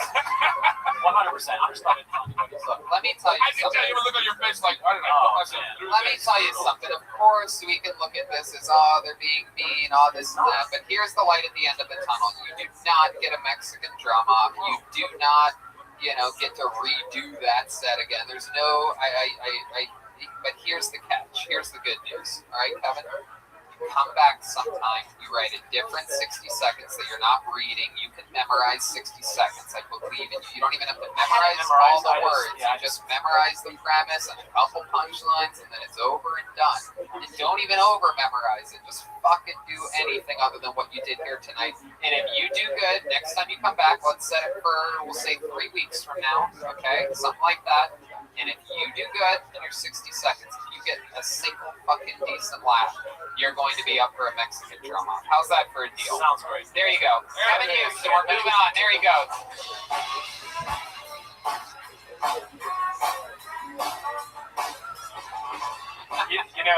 And another thing, like when you first start off in comedy, I think a lot of people like write out what their act is, and they try to memorize it, like as if it's a story instead of actually make you feel the jokes and stuff. Which you do. Furious. No. I like it. I like doing it during an interview. I like it. It makes more sense that way. Let's get another comedian up here. We have a new sanitized mic. I'm excited about this one. This is a new name. Ladies and gentlemen, here she comes. It's Merritt Landsteiner, everyone. Here we go. Here is 60 seconds from Merritt Landsteiner.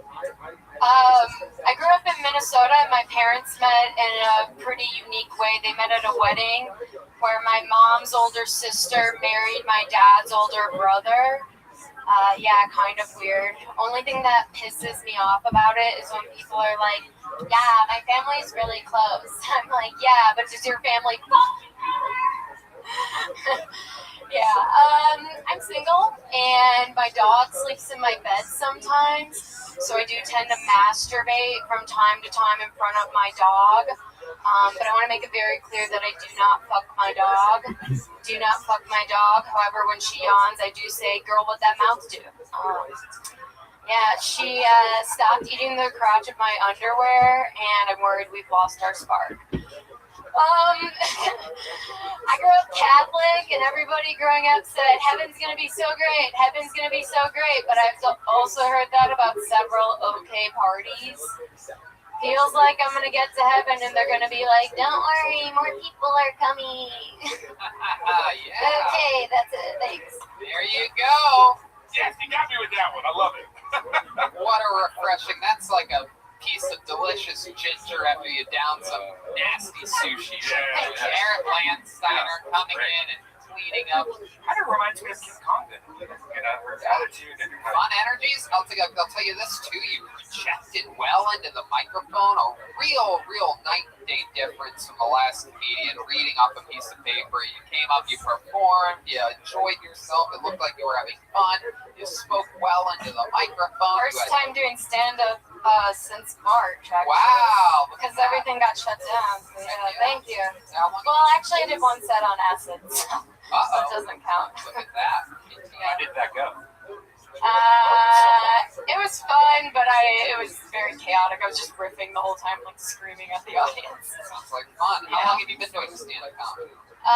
Like, I guess over 5 years. Wow, where at?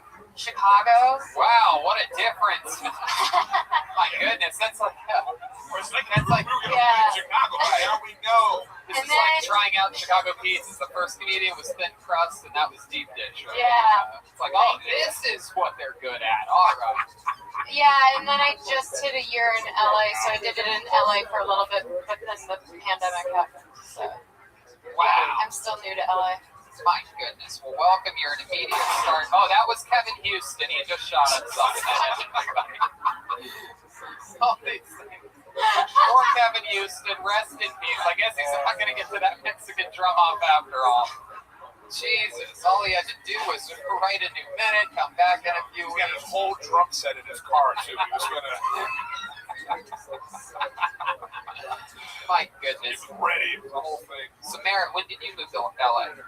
I just said a year. Okay, well, you just had to say a year again, and everything would have been fine. Now I don't like you anymore. Oh, what, you can't handle a tiny bit of attitude? The king of attitude? I'm kidding, Maren. I'm kidding. Relax. It's okay. It's all good. So Of attitude. all right, everybody. Moving forward, everybody.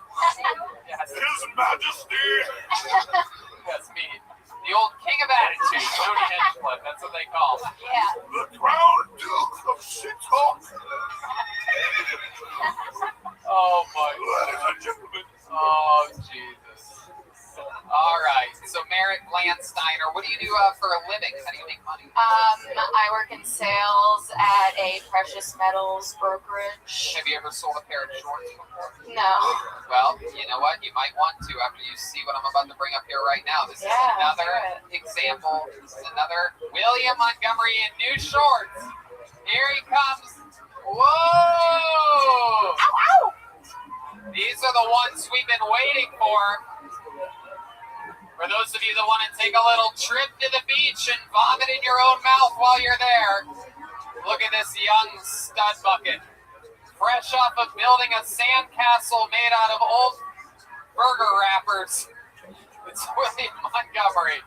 My goodness, look at this guy. This is what he would have looked like, and he lost the extra $200 in Vegas. Nothing. I'm really surprised that you have no abs. I was just gonna say. I mean, you literally have this.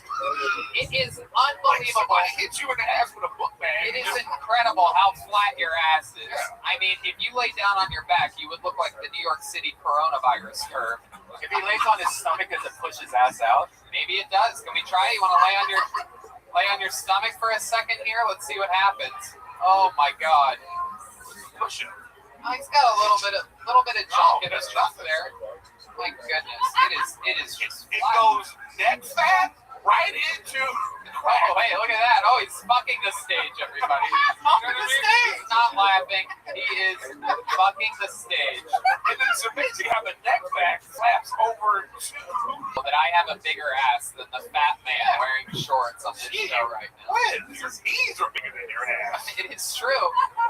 It is true. He has bigger knees than butt cheeks. He's sweating bullets from laying on the floor. That's all it takes. Sir. Definitely has an enlarged heart.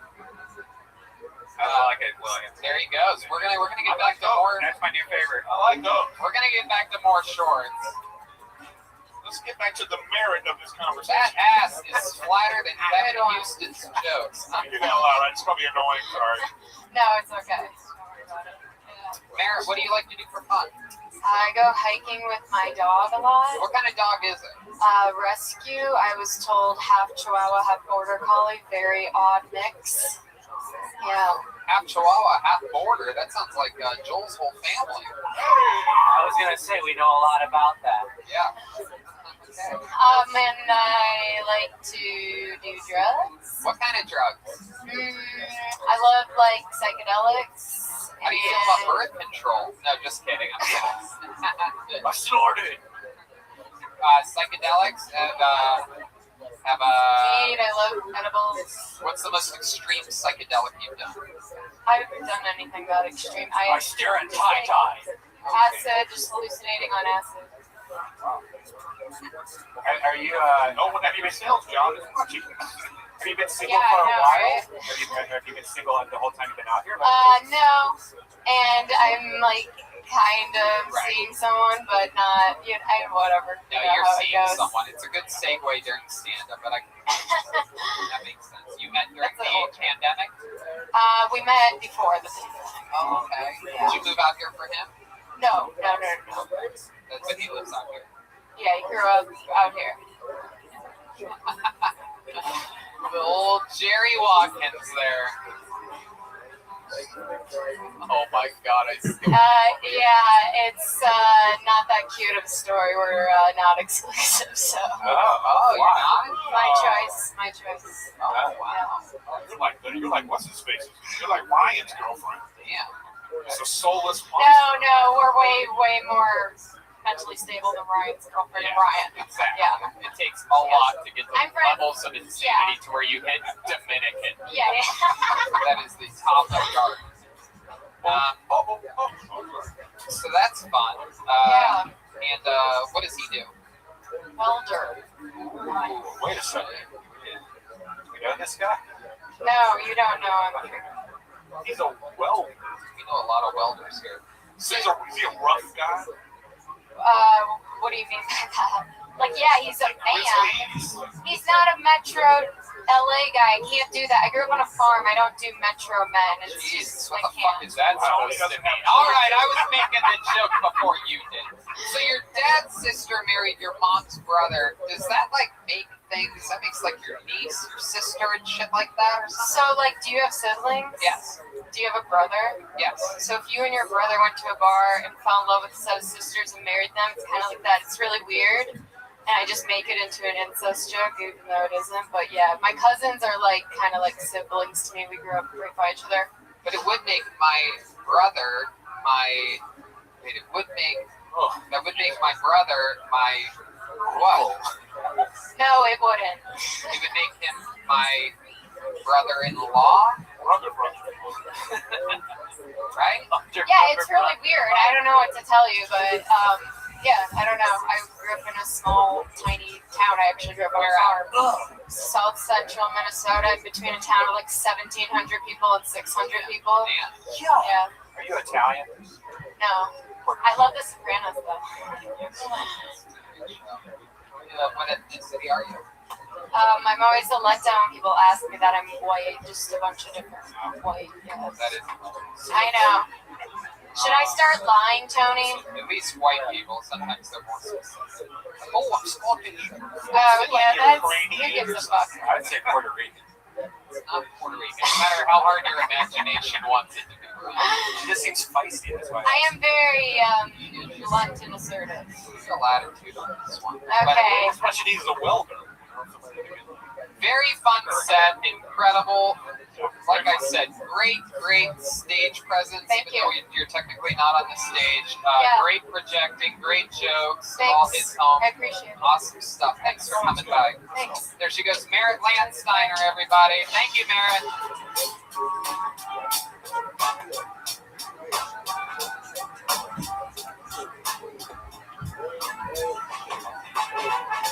Let's go back to the bucket.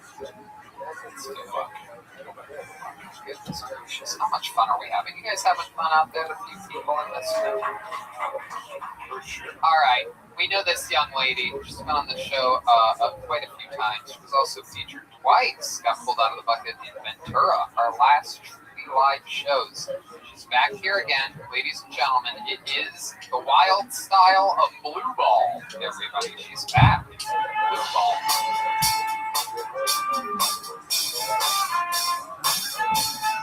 Blue Ball. It's Blue Ball. Here she is. It's Blue Ball.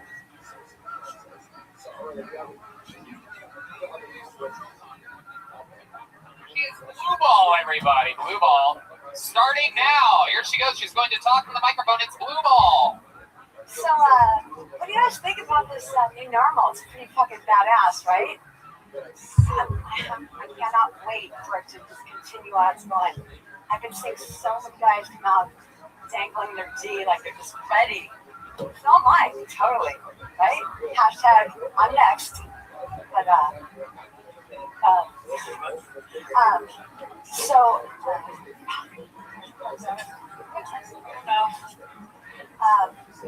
yeah, so the day I really actually went because I didn't want to get ready. And I finally fit into my skinny pants because I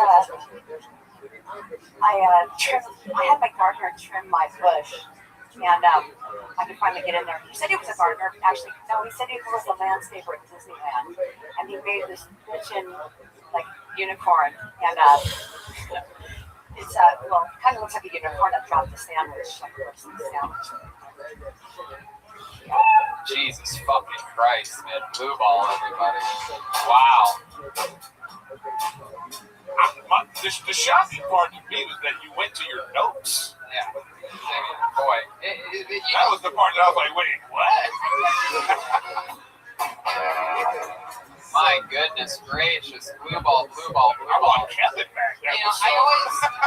I'm telling you, I find it intriguing people of different, shapes and sizes and styles. And there's very few, grown-ass women that sign up for the show and try to come on the show. And just to give you guys, you listeners of the show, a little insight to how the current system's working. Basically, as of late, people have been able to sign up from being present outside, before or after the shows. Basically, it's like, if I see the same person a few weeks in a row, I'll say hi. And every you say hi, sometimes they'll be like, hey, I'd love to get on the show sometime, blah, blah, blah, blah, blah. And it's sort of a different process right now than just what it used to be, which would be 100 people signing up for the shot, and maybe you get super lucky. Now, we know who's in the bucket. And the reason why Blue Ball gets into the bucket is because she's so consistently, shut the fuck up, it's because she's always here. She's always present, and I'll walk out after a show, and she's, waving and saying hi, and this and that. I mean, week after week after week after week after week after week. And then eventually I'm like, you know what, Blue Ball, why don't we do next week, all right? And she goes, yeah. So there's, literally, that's what's wild. It's 8 weeks of preparation at least. You've been waiting to go up, and then that's what you were waiting to do. I'm not nervous. There's so many people here. Really? Not so many people here. Literally not so many people. There's so many people here. What? And you watch every person that's gone on stage, and you know how it works. You grab the microphone when the music stops. You say, Tony says your name, and you're like, you literally said, is this the microphone that you've been sitting behind that microphone? You know what?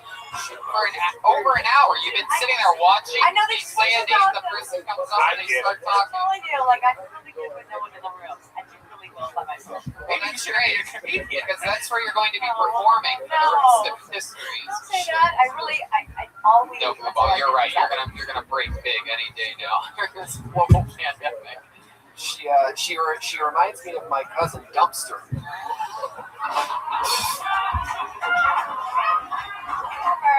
Chroma Chris batting 1,000. Absolutely. I think even if I bomb, I'll still get some schlong. What are you talking? What are you talking? I'm just saying, you know what? It's different. What's happening? Are you going full Requiem for a Dream right now? Did No, you start I don't even speed during this pandemic? You No, started my on diet hair done. I pills? got my bush trimmed. I'm feeling great. Okay, enough about this fucking bush.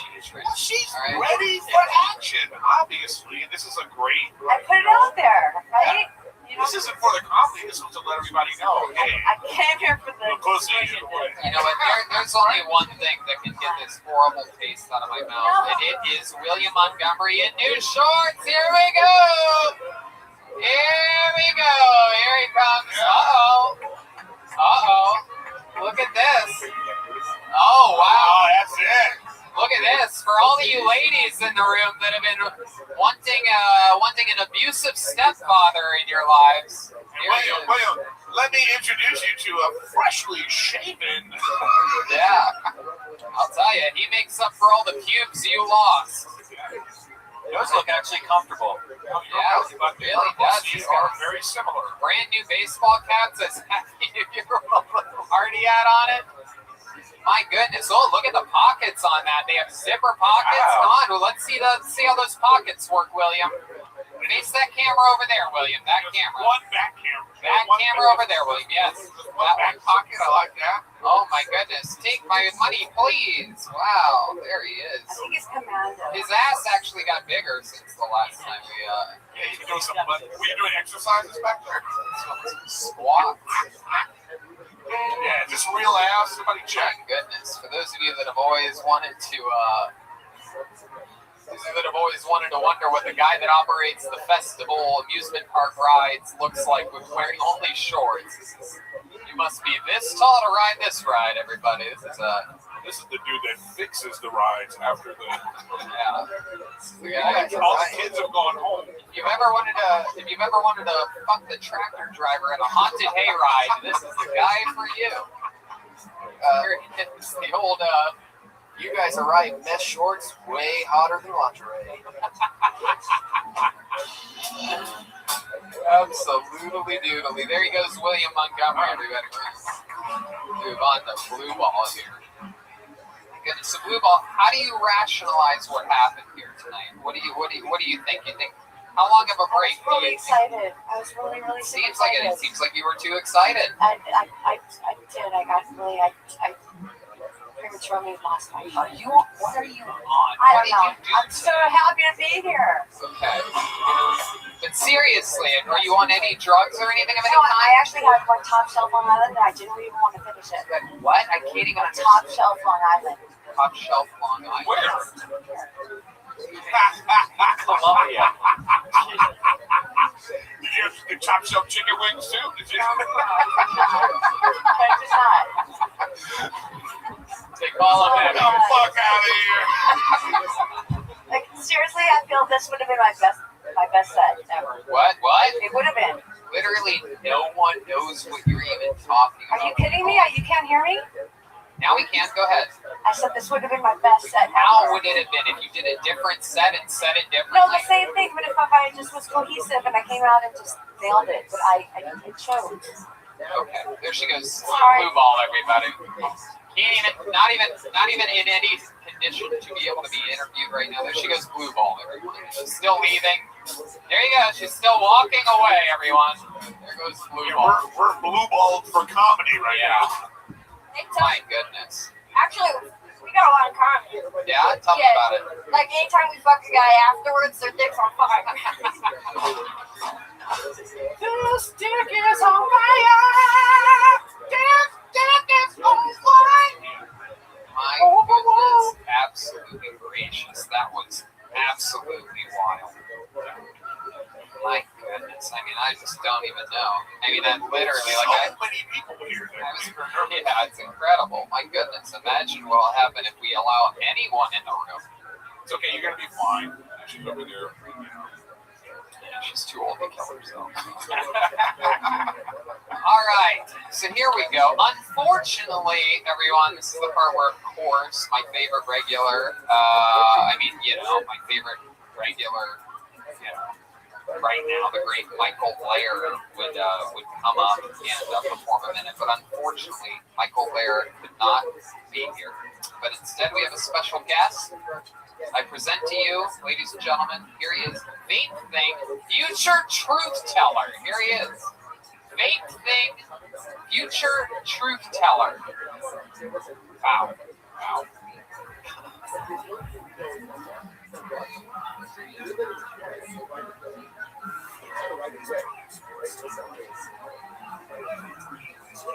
Vape Thing, future truth teller. Vape Thing, future truth teller. Vape Thing, future truth teller. Trump demolishes Biden at debate, only to plunge in polls after Trump shards on stage. Shard shit hard shard Trump shards on stage. Vape Thing, future truth teller. Vape Thing, future truth teller. Webster Dictionary adds so many words for gay that the dictionary factory catches fire. Vape Thing, future truth teller. Kanye West is kicked out of Wyoming for traumatizing too many mooses. Vape Thing, future truth teller. Accused of exclusion. Rainbows formed by the rain are forced to add more colors.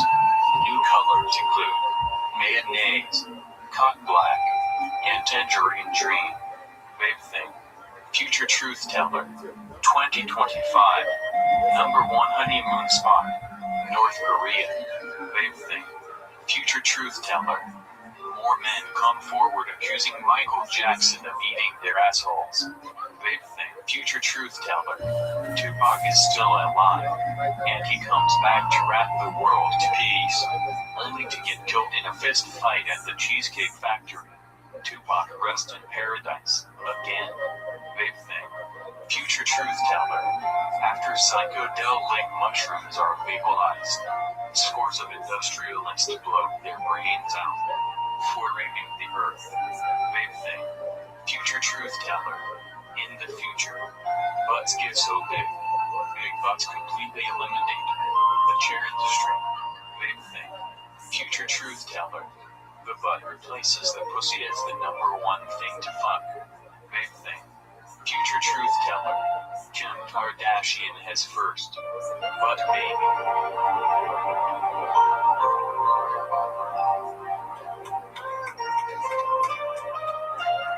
Wow.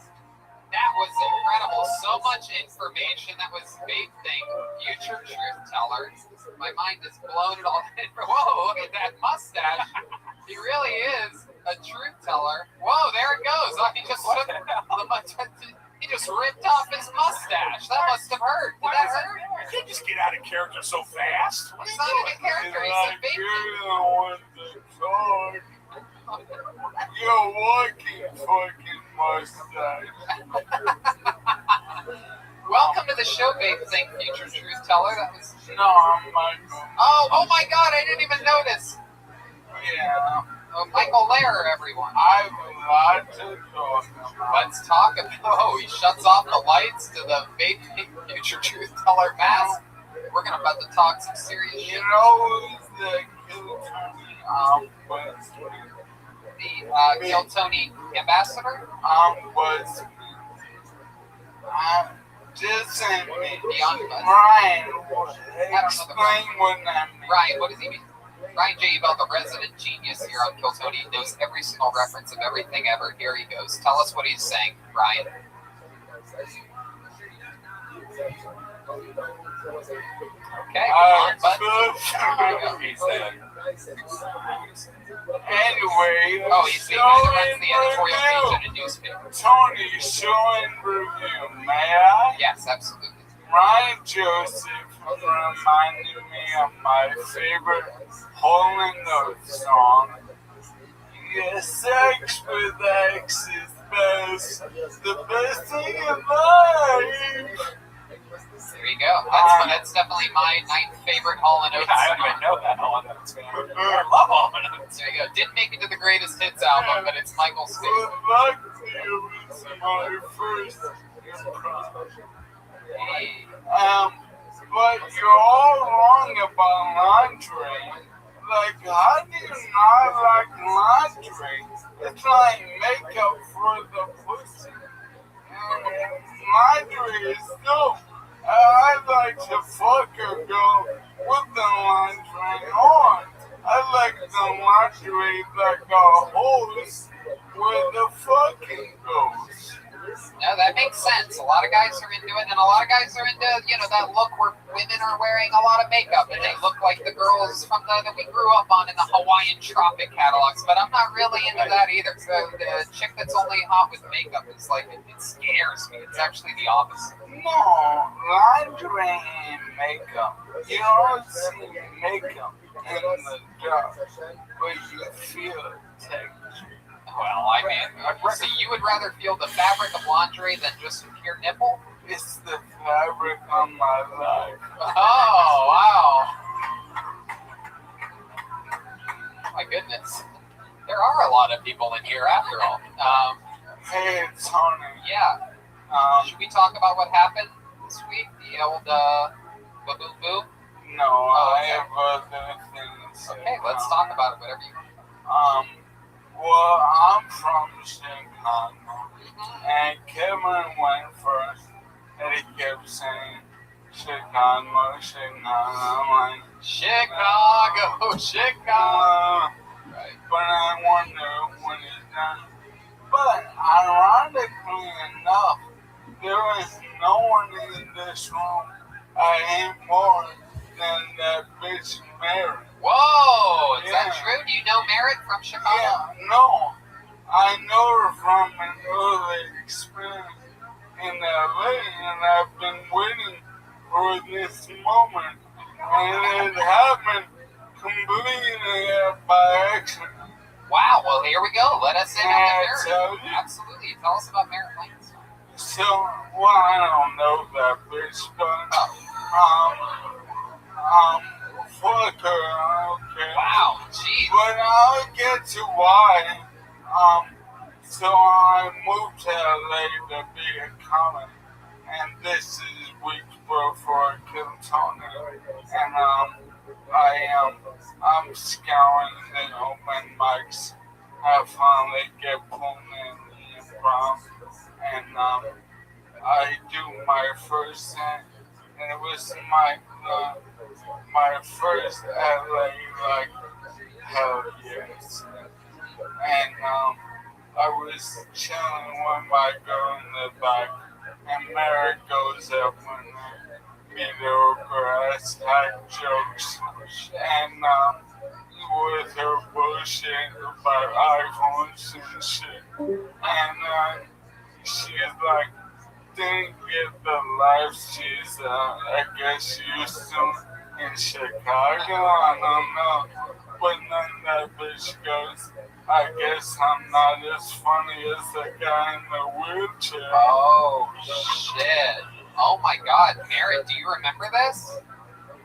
Oh, my God. Little did she know that she was criticizing. She's fresh. I'm more. Okay, go ahead. So I'm at the ice house and I'm open mic soon ever. And she's doing more of my, mediocre jokes. Yeah. And she's talking about, every guy wants me to eat the house, and I'm like, yeah. And then she's like talking about booking gigs. And I'm like thinking, well, if you ever booked a gig, you definitely ate someone's ass. Wow, this is incredible. This reminds me of. What again? The butterfly effect? I mean, she made one little joke in an open mic but this reminds me a year ago, and now all of a sudden it's coming back. You guys remember I never remember what Hannibal Lecter movie it was. It was Hannibal. And he got the revenge. This is like the revenge you want to put a boar on her. I knew this would come around. I thought it was Silence of the Lambs was the one where he gets wheeled up and takes a mask off and eventually... No, this is the one where... No, I know, I was thinking about it. But no, she'll do good with iPhone jokes. Oh my goodness. You want a spot at the ice house? What are the absolute odds of this happening this way? Very good. The guy who took my handicap spot was here last week. Wow. Remember that? Yeah. Yeah. No one takes Michael's spot. He couldn't wait to roll over there and tell him. My goodness, that's incredible. He must have been, literally... I didn't see her till she went out with her trash jokes. Okay, we get it. Trash jokes, mediocre. You know what? We got it. You know what? We're going to change the energy for a second. We're going to check in with William in new shorts. Here we go. Here comes William in new shorts. Whoa! Look at these bad mamma jammas right there. Yes. My goodness gracious. For those of you that are fans of the new Tampa Bay Buccaneers, these are fresh out, size 38 waist with a built-in belt, so you can't even lose it this time. Multiple pockets for you to keep your $200 that you have left to your name. Snacks. Yes, many snacks, perhaps a bag of Doritos, and if you spill the nacho Doritos on yourself, it'll blend right in with the orange camouflage. Absolutely incredible. You can spill anything on yourself. Dirt, charcoal, cum stains, white out. Anything will work with these delectable camouflage pants. Some of the oddest camo ever. You cannot hide in the woods. Now it seems as if your ass is eating these shorts. Yes. But your ass is so... Your ass is trying to gain weight so badly that it is eating from the back side. These camo shorts. If you're trying to blend in with a forest fire, these are the perfect camo pants for you. Absolutely incredible. My goodness, for those of you ladies that are into a young grandfather, this is the look that you're going for. Young grandfather or a very old stepbrother. This is William Montgomery's shorts supermodel. What's your armpit hair look like? Let's see that. Oh, barely anything there, surprisingly. Wow, very, very stunning. He's got the sandals of Jesus Christ himself. There he goes. William Montgomery shorts model. Thank you, William. Thanks again to all the people that sent those shorts also. That's really cool of you guys. Huge shout out. You guys totally went above and beyond, which is sort of exactly also what I was expecting you to do. But there you go. It finally happened all at once. You would have thought that the shorts would come in like slowly, different weeks or something like that, not necessarily 30 pairs at once. But let's get back to this hate fest. Here we no. We're going back to Michael, and we're changing the subject here. Let me ask the damn bitch. No, Eric. Jeez, I'm literally like, let's change the energies in the room. Eric's like, let's go to chapter 2 of this. This toxicity. Michael, what else is going on in the world? I got a cunt. You got a cunt cousin? Yeah. A cunt cousin? I actually got it right. No, I got a concussion.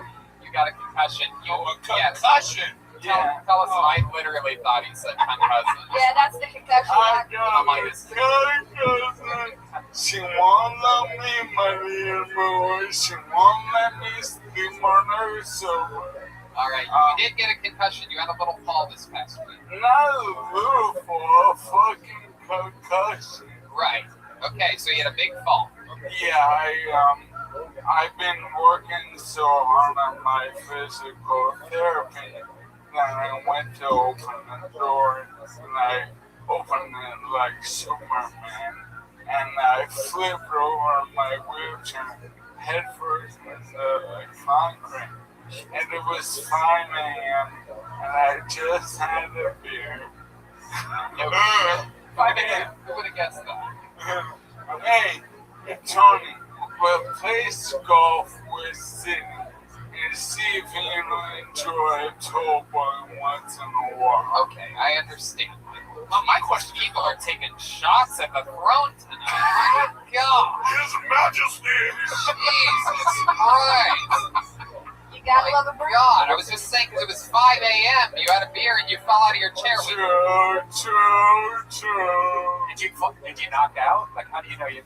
Why? How does anyone know? Like, if you had a concussion, you know. Yeah, I was skateboarding the other day and I hit my head really hard. Wait, what? I was playing Tony Hawk. Hold on. They make e-boards? No, I was playing skateboard. You were on your Tesla? Hold on. I was playing Tony Hawk really hard, and I hit my head on my the back of my head. Stop. So this Tony Hawk has an actual board? Yeah, no, I was playing the video game and I hit my head. That character on the video game? Yeah. Oh, okay. All But right. I don't know if I have a concussion. Like, it really hurts. I didn't knock out. Like, I don't know if I should go to the doctor. Okay, there you go. Well, 5 a.m. I knew if I woke up late, she would freak the fuck out. So I spent 20 minutes rolling around on my patio trying to get up, and no one. Fuck. And then I texted them. Oh my goodness. I said The darkest cartoon ever. That's what this would be. And I was like, so what'd you do after the 20 minutes of rolling around? I eventually FaceTimed her enough and she ran out screaming. And what happened is temporarily I lost strength on my right side. Cross your fingers. Welcome to my nightmare. I thought your nightmare was following marriage. No, man, that was my daydream. Bring it back. Hey, I have a question. Somebody sent me, because of the water bucket challenge, that they've raised enough money. They actually found a new thing that they've been trying out on people that have your condition that's actually been helping. Do you know anything about that? There's like 6 things out there. I have some of the best doctors around it. Really, like, we're at the precipice of stem cell treatment for motor neuron disease. So it's just a waiting game and hoping I plateau and hoping it's my marathon. Michael Lair, ladies and gentlemen. You did it again, my friend. An absolute goddamn star. MichaelLairComedy.com for everything Michael Lair. Michael Lair Comedy on all social media. That's my best laugh in all my time to kill Tony. That's right there. That's what he does to people. He's the best. Great.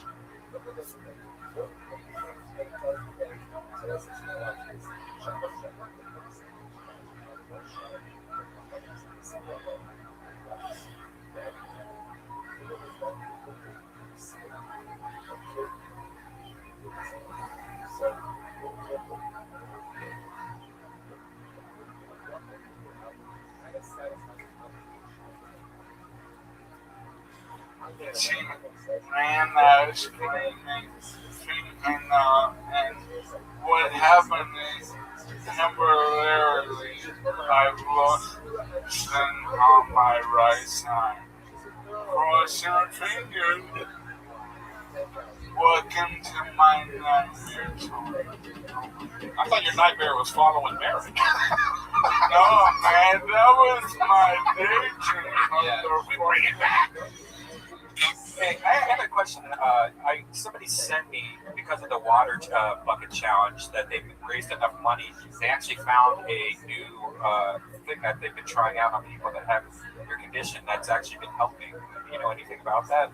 There's like 6 things out there. I have some of the best doctors around, and really like we're at the precipice of a stem cell treatment for motor neuron disease. So it's just a waiting game and hoping I plateau and hoping it's just my marriage.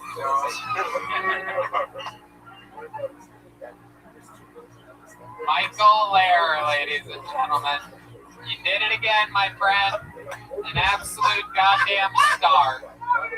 MichaelLairComedy.com for everything Michael Lair. Michael Lair Comedy on all social media. So it's just a waiting game and hoping I plateau and hoping it's just my marriage.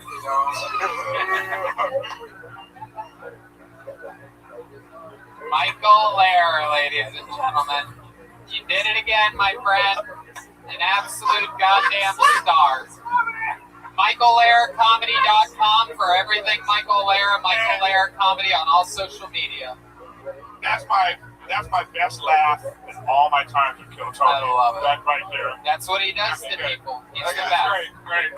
Michael Lair is a comedian and a god. He's an absolute fucking star. Let's check out tonight's drawing from Ryan J. Ebel. There it is. Woo! Look at the detail on that bad mamma jamma. We got the great Eric Griffin. We got me. Oh, I'm a colonel in this of some kind, right? A general? Oh, a forest ranger in the forest fires all around me. And you are also there, and there's a cat, and smoky things, and a little bear, and wow, look at that incredible detail. RyanJebel.com, and all the prints of every single show, every tour poster. He's doing auctions over there. Everything's happening over at RyanJebel.com. And how about a big hand for tonight's guest? I'm so happy he was with us. The great Eric Griffin, everybody. The return of Eric Griffin. We're getting back and looking at some of our favorite guests on the show, and I'm so glad you're able to make it. And I'm glad you're still doing this, by the way. Through this crazy time, you found a way to do it. Kill Tony cannot be stopped, and here it is, still doing it, so I appreciate all you guys doing now. Everybody learned a lot tonight. Griffin is available everywhere. You can also playing video games. Those of you that are into what difficulty is actually making the material.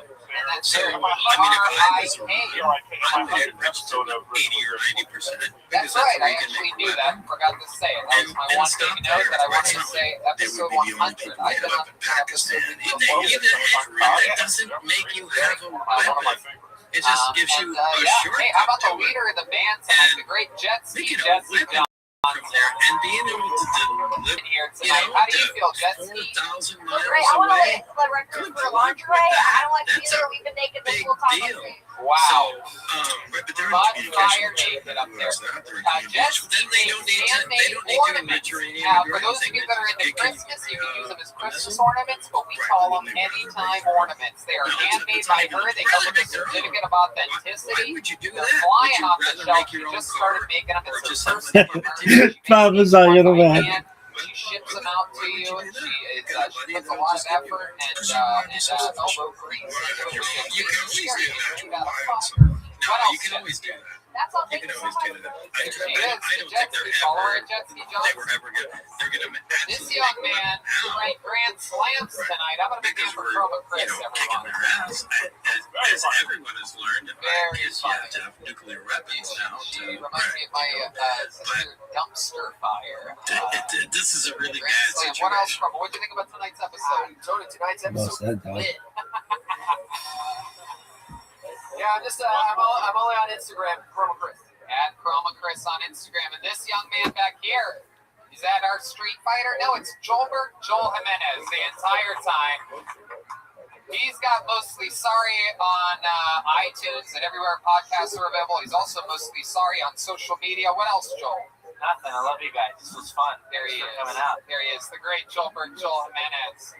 A lot of fun stuff happening over at patreon.com/Hinchcliffe, where Roast University School is in session. A lot of my upcoming guest interviews are some of the longest.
I think it's using IndaCloud right now. If you're 21 or older, go to indacloud.co. That's .co, not .com. Use code Tony for 40% off your first order. That's indacloud.co.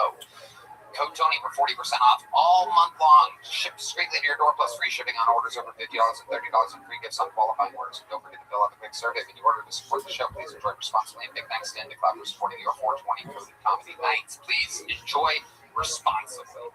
All right, another bucket pull. Put your hands together for Katie Carter, everybody. Katie Carter. I got groomed when I was in high school. Groomed, not molested, because 20% pedophile. Yeah.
Because apparently weed's legal for now, so.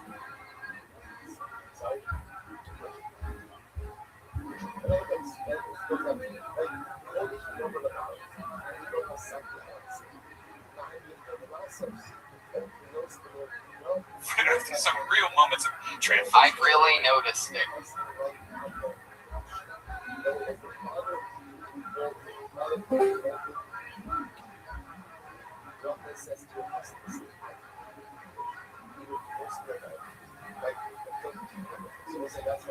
I have never lived in a city.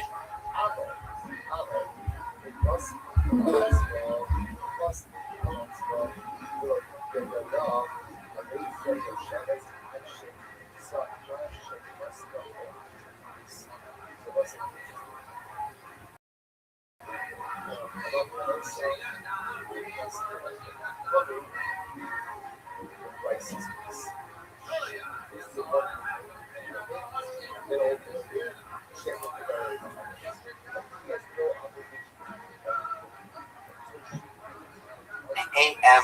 Eastern Time. That's Wednesday, April 8th at 10 a.m. Use the promo code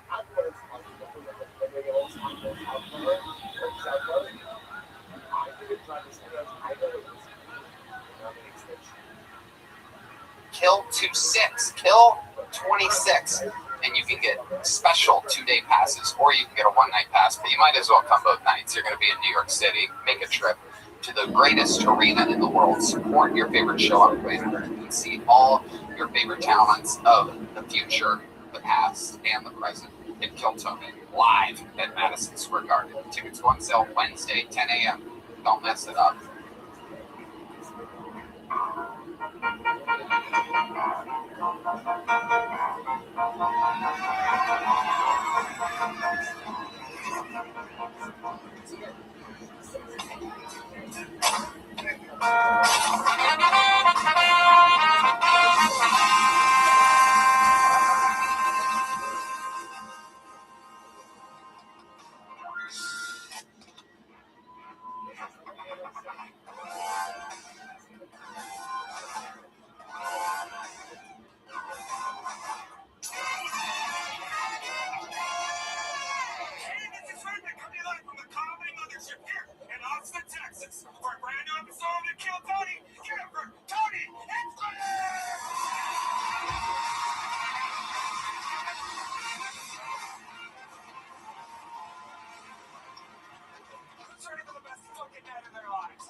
Shopify, Tacopas, and ZipRecruiter. Oh my God, it feels good in here. How about one more time for the best stand band in the land, everybody? Fernando Castillo, Raul Vallejo, Carlos Sosa, Michael Gonzalez, and Nachos Belgrande.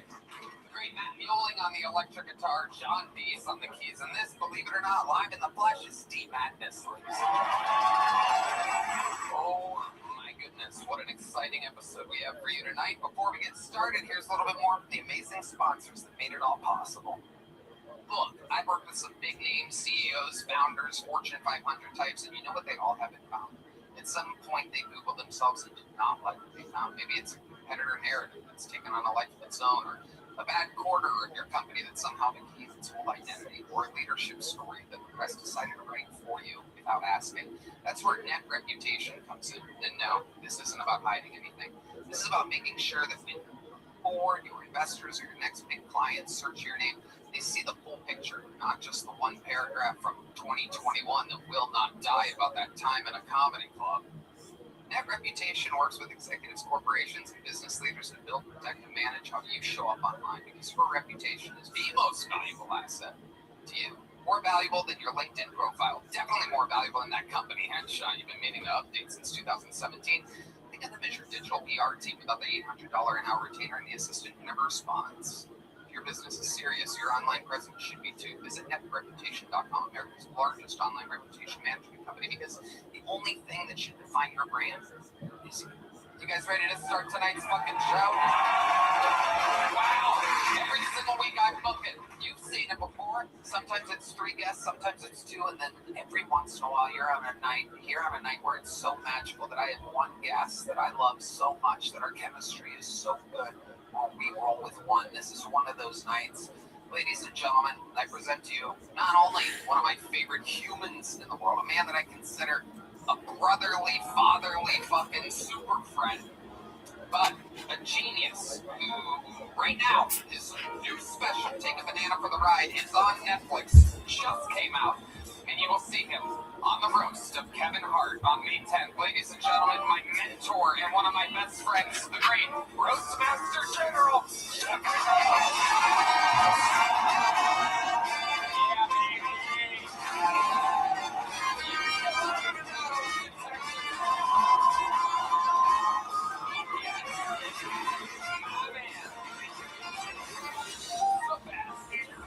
and he is ready to unleash the flame-throwing power of another roast. May 10th, the roast of Kevin Hart. It's going to be the best. It's going to be the greatest roast ever. It really is. I don't know if Tony will ever be able to top his last set, but you are the Nikki Glazer of Austin. Thanks for having me, Tony. That is the harshest roast joke I've ever had told to me, by the way. That's exciting. I'm just going to take that one and absorb it. Best jokes, the most unattractive front row I've ever seen.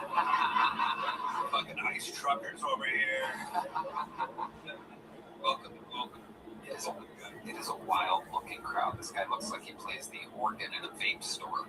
Yeah, this fucking guy is absolutely incredible. This guy right here. Yeah, look at him. Dude. He looks like he sharpens his head. Look, that guy. It's incredible. The human dildo in the front row. It is amazing. Like your head should be part of a car wash. The bristles. I'm jealous. Look at me. He asks this guy goes in and asks his barber for the felt tip. Can I have an old paintbrush, please? That's nice. Your board name is Used Paintbrush. We're going to have fun tonight, Jeff. You've done the show so many times. You were with us in the belly room when barely anybody knew about the show. He used to let me leave the writers' rooms early on Monday. The rest of the writers used to make fun of me, going, what is this stupid pod? You think you get to leave at 7 p.m. to do some stupid fucking thing? They would bust my balls about it. Great memory. Oh, yeah, you remember it when... Tony would have to leave to go to Kill Tony. Yeah.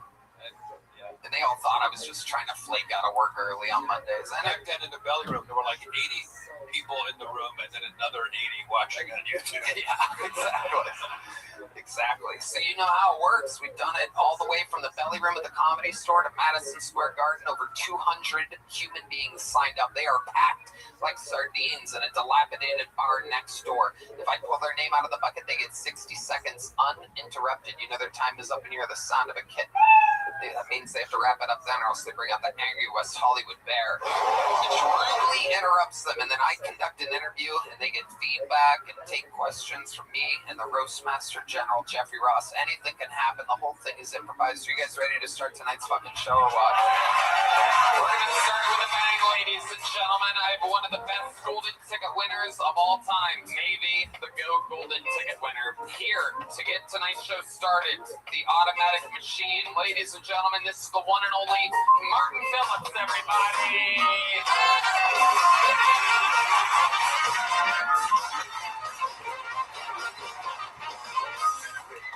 What's going on?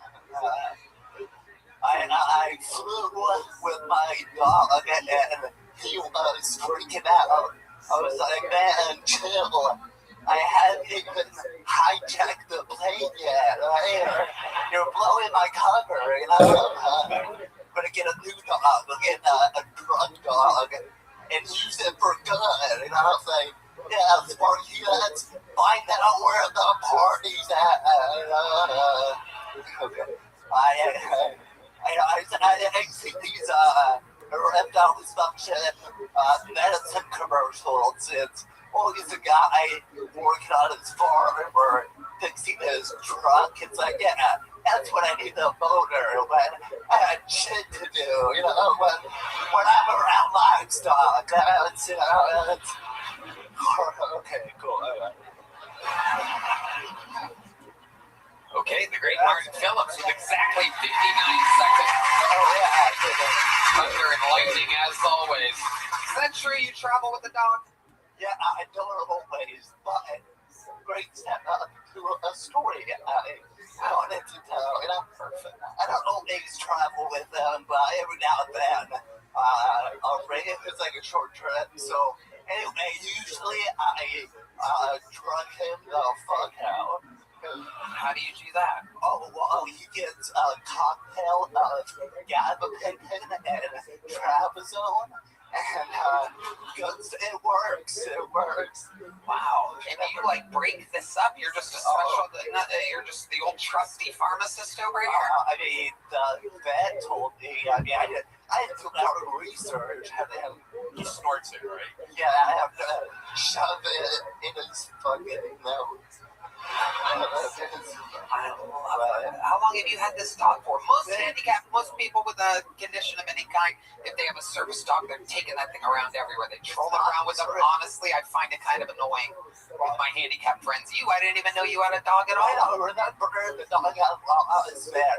You made jokes about it dying. What a piece of shit you were. I mean, that happens. During my time of grief. That happens. Luckily, the dog was just tripping out on fucking pain pills or whatever. Yeah, it was chill then. But yeah, usually, you know, he's like, just, you know, high as fuck, you know. What kind of dog is it?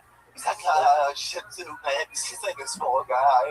He's, you know. And his legs, everything's operational, or you guys like twins? We don't have that. We don't have that in common. We're pretty, you guys don't crip walk together through the airport? He's kind of blind, so that's where he's going. A little bit there. I love it. D Madness laughing at your blind dog. You gotta love it. You gotta love it. Does it wear wacky light up glasses like D does? It looks just like him. I love it. But yeah, anyway, so usually he's, you know, sleeping and stuff.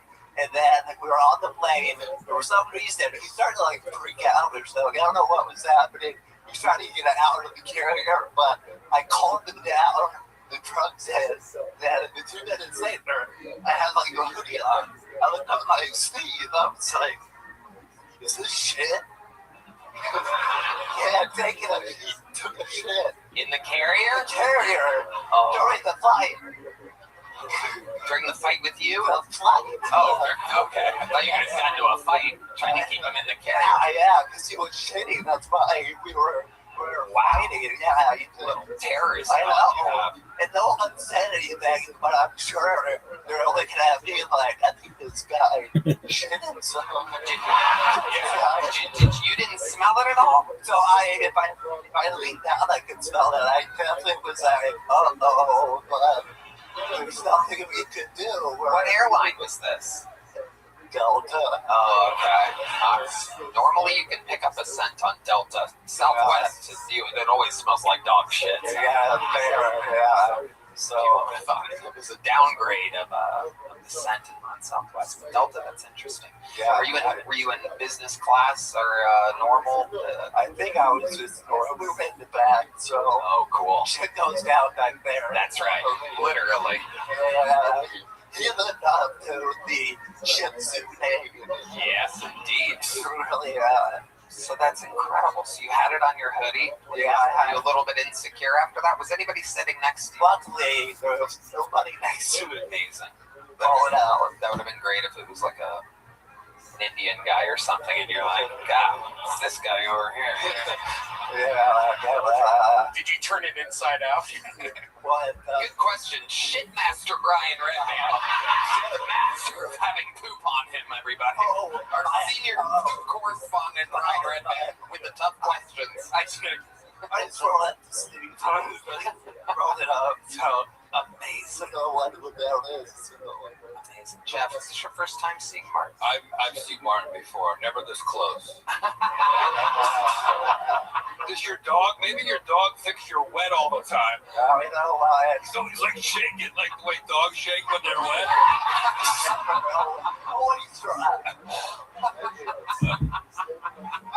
Anyway, how much money have we raised so far?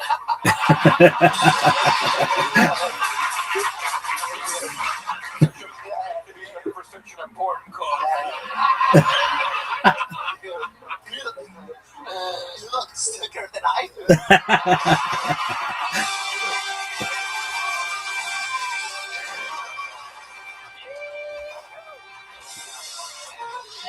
It's extra funny because I'm healthy.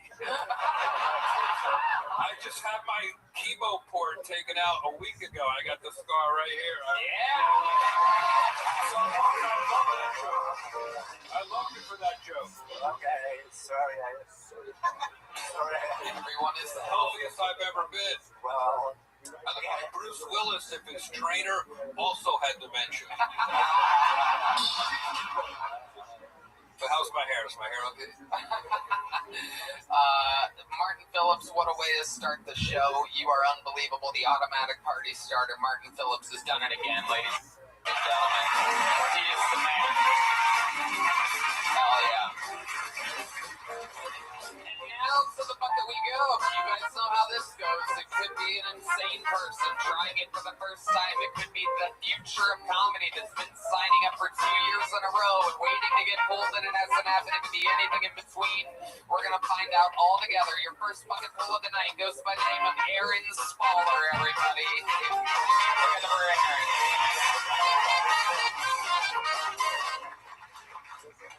How you guys doing? Hell yeah. So, I've never lived in a city before. I've always been like a small town kind of guy. Just real simple, easy going, like normal shit. When I saw something living on the side of the road, it'd just be a little animal, some cute, fuzzy. And out here, I just got all these homeless people. When I first moved here, like, I felt bad for them. Give them $1, do what you can.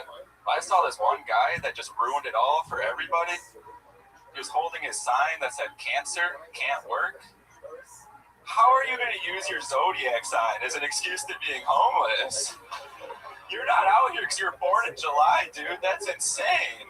I'm working 3 jobs, struggling to feed myself, and you're just saying, "Oh, I was born in July. Can you help me?" Like, no, fuck you, dude. I try to look for the bright side in everything. I really do. With having the homeless people here, I think I finally found it.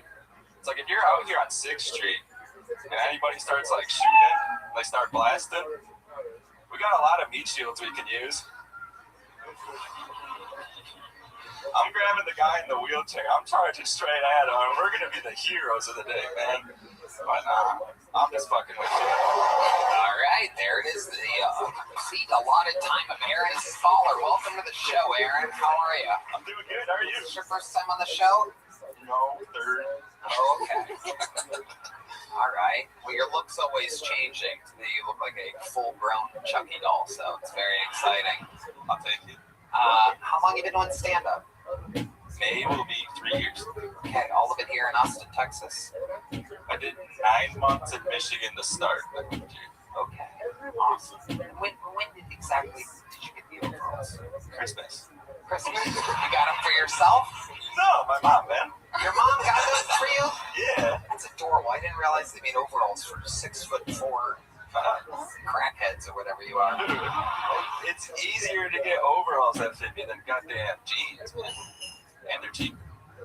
Overalls are cheaper than jeans? Yeah, isn't that an incredible fun fact? All that extra fabric. But I guess when nobody wants them, it kind of makes sense. It's kind of supply and demand or something like that. But cigarettes hundreds when it costs the same. Yeah, dude, look at It's a really great point. Our senior cigarette correspondent, Brian Redman, full of cigarette analogies. Aaron, what do you do for work? I do valet during the day. You do valet? Yeah, mostly tractors.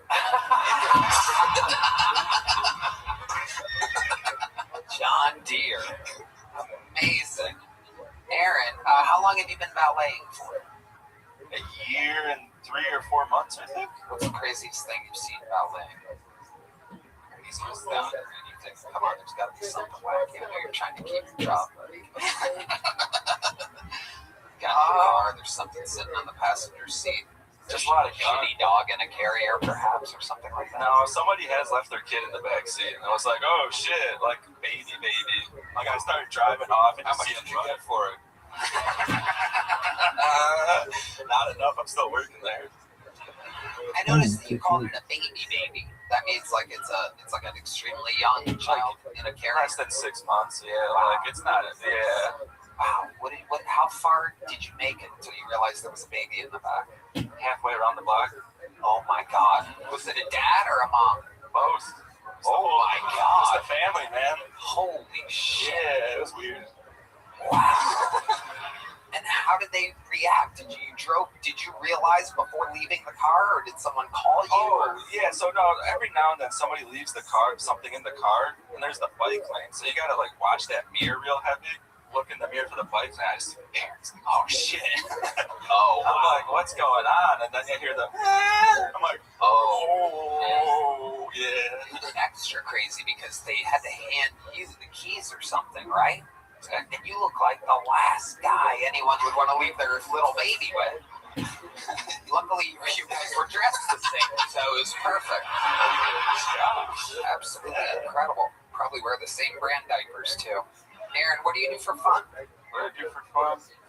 Mainly like hunting, golfing, working on cars, going fast. What do you hunt for? I've done deer pretty much my whole life. I was born and raised in Michigan. That's pretty much all that's there.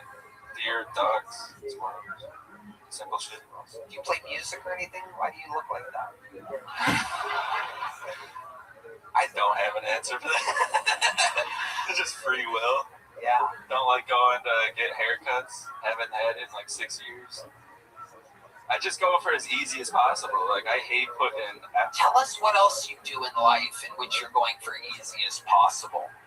Easy as possible. One-ply toilet paper. Jeff, what were you gonna ask? Joke writing. Sure. It was so quiet during your set, I could hear the guy painting.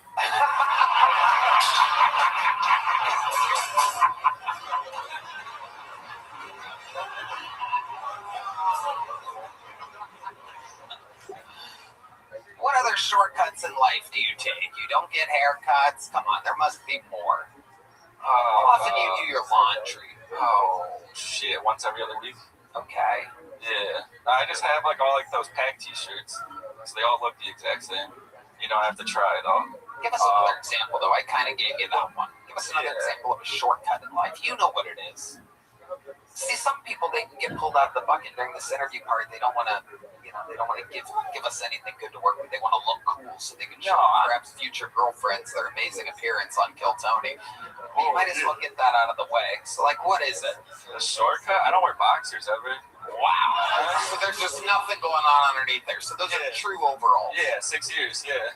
Oh my God. What'd you say? 6 years? Yeah, I haven't had boxers in 6 years. Wow. Or 7. Haircut in how long? 6 years. What happened 6 years ago? What happened? You're cracking the case. Turns out this guy got raped by his barber 6 years ago. What happened 6 years ago? Fuck, it was the pandemic. I just gave up. Oh, okay. I mean, nothing like serious. I didn't get diddled or. I was living with my mom. Life was easy. I don't know. Living with your mom, just free balling. Yeah. Wow. She's like, here's some overalls, dude. Oh my God. Cover that shit up. Wow. That's incredible. What's your living situation like? 3 roommates. 3 roommates. How many bedrooms? 4. How many bathrooms? 4. Wow, look at you. It's absolutely shocking.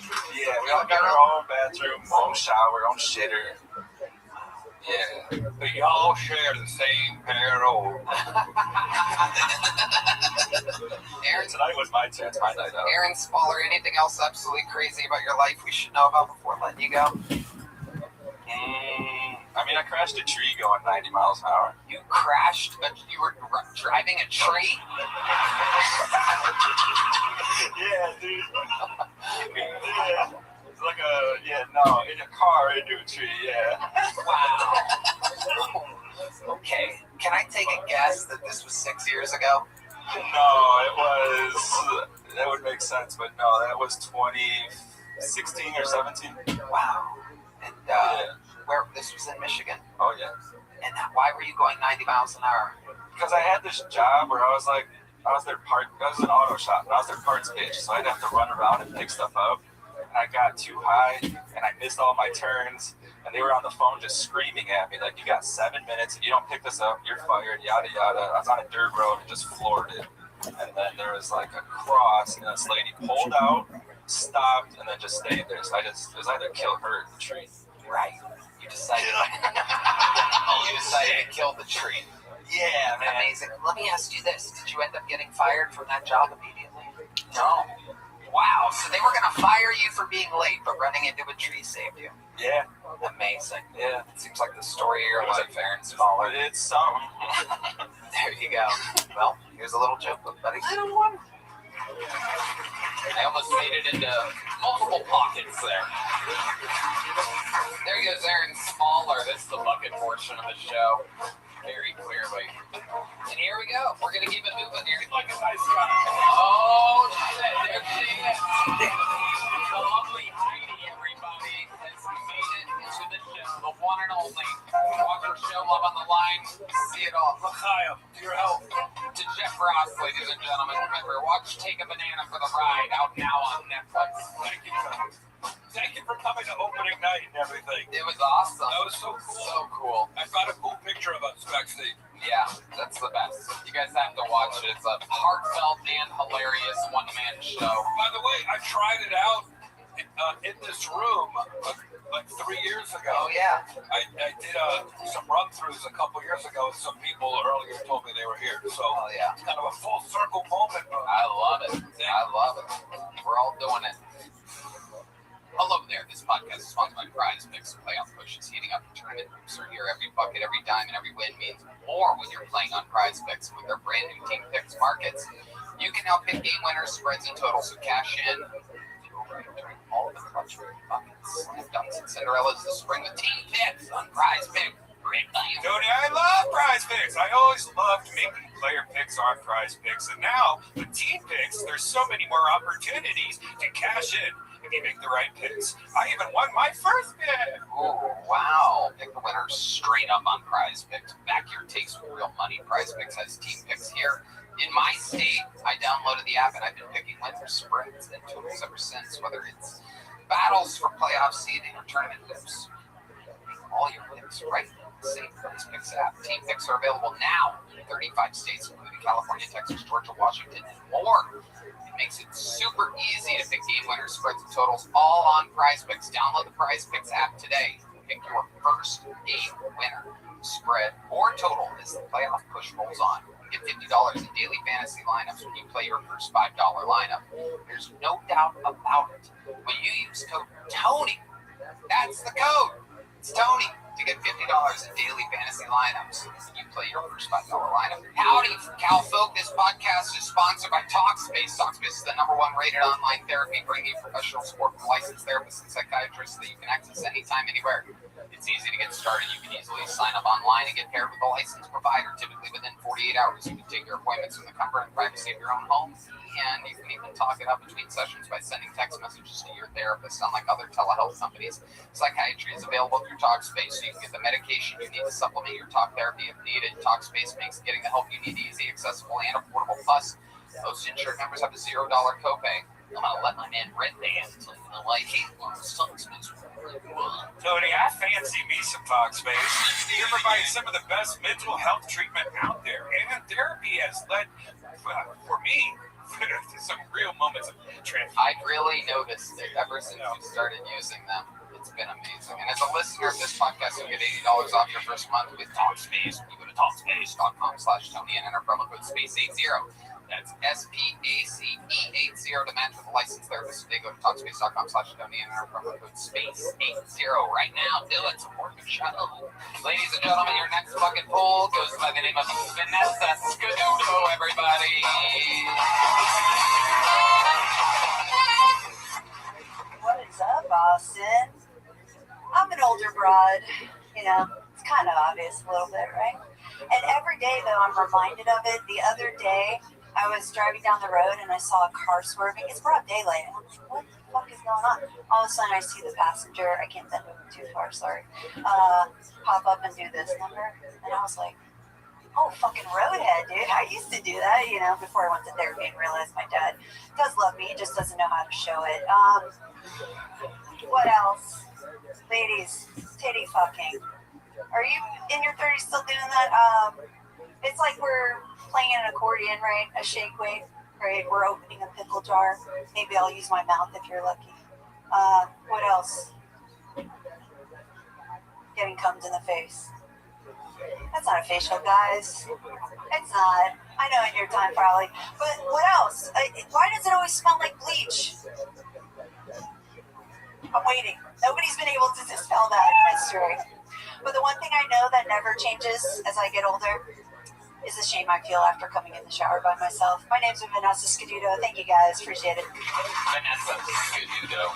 Welcome, Vanessa. What's up? How long have you been doing stand-up, Vanessa? I honestly didn't think I'd be doing it this long, so like 7+ years. I don't have an anniversary. Okay. Yeah, I know, right? That's the story of my life, dude. Where have you been doing stand-up at? What hospice have you been doing? Jacksonville, Florida, believe it or not. Wow, okay. That's right. Give it up for Florida comics. Fuck you guys, dude. We are fucking... We're the shit, dude. I don't know what you guys are talking Winning about. over the crowd with a classic fuck you guys. Yeah, I know. Really turning around the momentum. Sorry about that. After that set. Forget So you've been doing it 7+ years. Do you get on stage a lot? I haven't in the last 4 weeks, actually. I just moved to Austin. So. Oh, congrats. What made you move to Austin, Texas? Actually, I came here for my spiritual group. I didn't come here for comedy, believe it or not. Cult. Let's talk about it. Amazing. Tell us about this spiritual group. Yes, you were right. I knew you were going to, just like your parents and your siblings have told you. But well, it's really just a community. It's not like we have a... It sounds like they are weeks away from a mass suicide, ladies and gentlemen. It's a community, everybody. It's just spiritual. We just all wear the same outfits. At least there's a record of this, right? If something happens. No, I mean, it's literally, you guys may have even heard my mentor. Her name's Sarah Reed. She's been on the Night Owl podcast. Okay, name drops. Can you explain to us what it is? It's basically just a community of different practitioners of different things. We just support each other and we develop our intuition. What type of practitioning do you do? What's your specialty? I can do a lot of things. I can do medium work. I can do. This sounds exciting. What type of? I can do healing. Also do medium comedy. Way wrong, sir. Way wrong.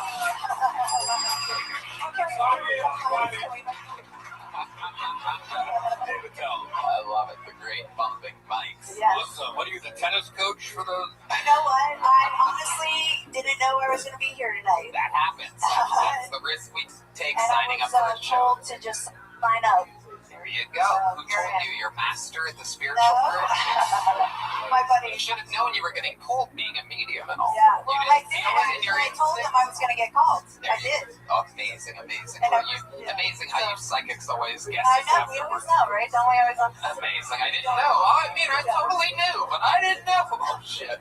Oh, cigarette. That's a first. That's a first. You gave me honest. You see that? A cigarette just slipped out of my hand into a bucket of paper. It's going to get called. I did. Oh, amazing, amazing. And How I- you, amazing how you psychics always guess I us know. We always afterwards. know, right? Don't we always know? Amazing. I didn't know. Oh, I mean, I totally knew, but I didn't know. Oh, shit. Oh, cigarette. That's a first. That's a first. You see that? A cigarette just slipped out of my hand into a bucket of paper. I'm done making fun of you. You are an angel. I'm joining the spiritual group. Appreciate that. I appreciate that. Holy shit. This show's on fire. I just want to tell you guys, every one of you guys have abilities. That's it. And I'm going to put that out there. All of you guys do. Okay, so what kind of let's flex this medium work right now. Because we never get to do anything It's like not that. how it's done, but okay, I'll try. Well, it's true. Real master improviser you No, are. I'm not. Actually, I can't stand improv, so that's my fault. Okay. I know. I'm sorry, Wow. but it's. You're crushing it right Great. I appreciate you. Everything is okay. So why don't you do some medium work for us? Oh. What can you tell us about anything in this room? Do you feel any energies? Kino, give me a spotlight. John Dees, give me a little medium music. Medium music, John. Here we go. I will tell you, there is something in the alley, and I think some of your doormen have seen something movement in the back.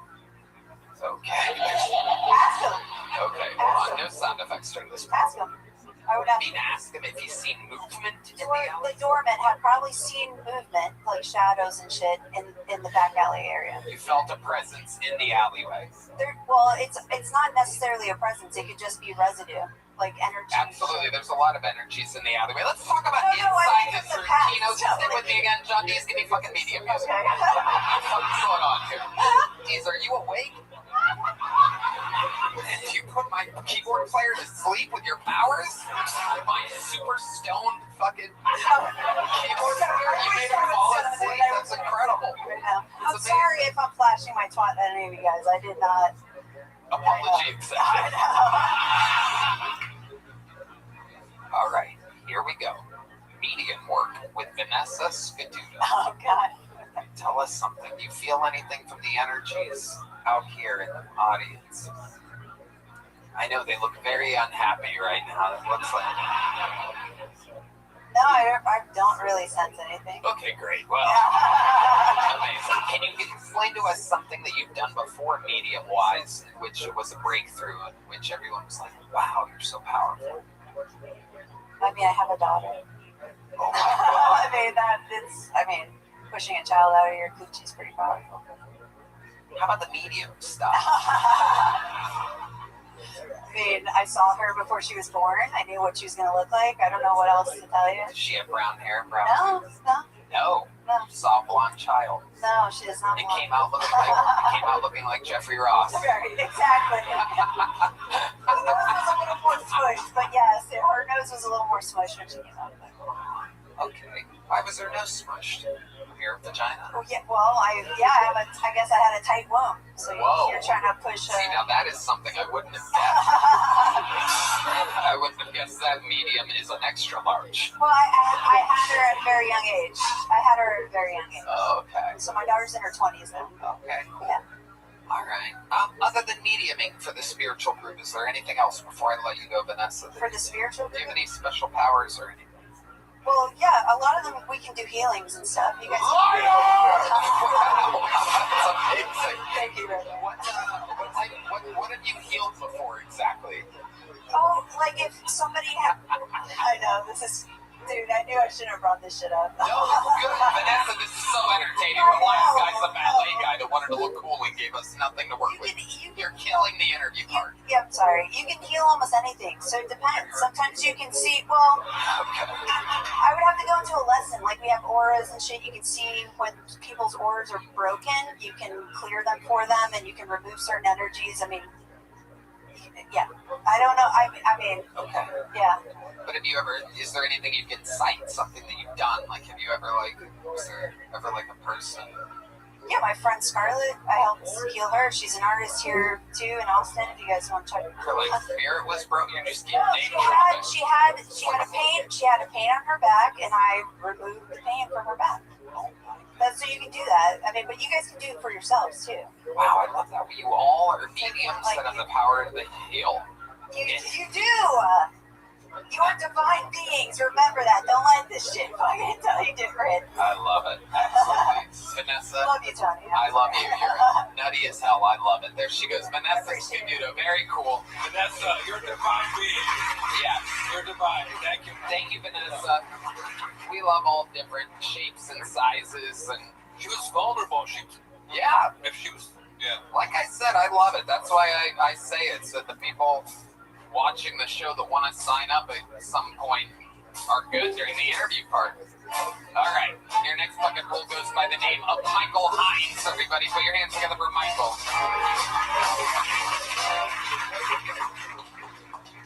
I got cheated on by a Native American girl. She was a Navajo. I've been getting a lot of Andrew Tate alpha male content in my feed lately, so the algorithm hasn't figured me out. Just because I hit...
liberal doesn't mean I like conservative ones.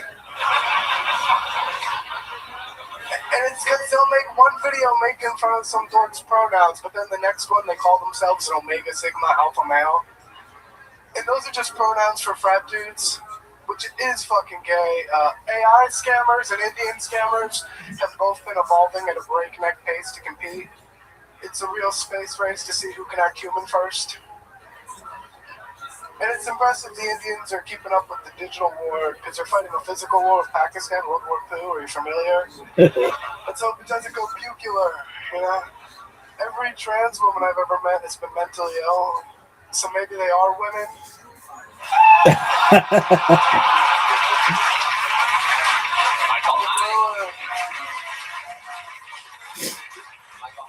Strong dismount. Yes, sir. I love it. You've been on this show before. I remember you, Michael. Always funny. Yes, sir. What have we talked about in your other interviews? Last time we talked about me sleeping with a torta at the Narvar. Ooh, that's right. Yeah, torta. You don't know about this. Sandwich. In one way it is. It's also a very thick Latina. Torta. Very thick. Got it. Heck yeah. Has that happened again since the last time? No, things have been bad. I need to find a new apartment. They won't let me sign my lease again.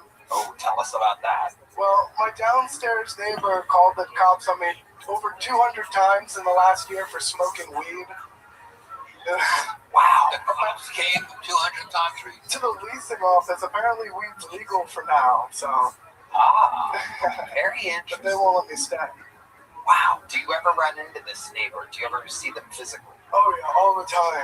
Yeah, what are they mean to you? She used to yell at me a lot, but now I think the apartment told us we're not allowed to talk to each other. Oh, great. You love it. Oh yeah, it's nice and quiet now. You smoke indoors. You don't have a patio or anything like that. No, I blow it outside. So you smoke indoors and you blow it outside. Yeah, they're not letting me sign my lease anyway, so might as well. Yeah. You blow it out of a window. Mostly. So when is your lease up? 69 days from today. I'm counting. Wow. Okay.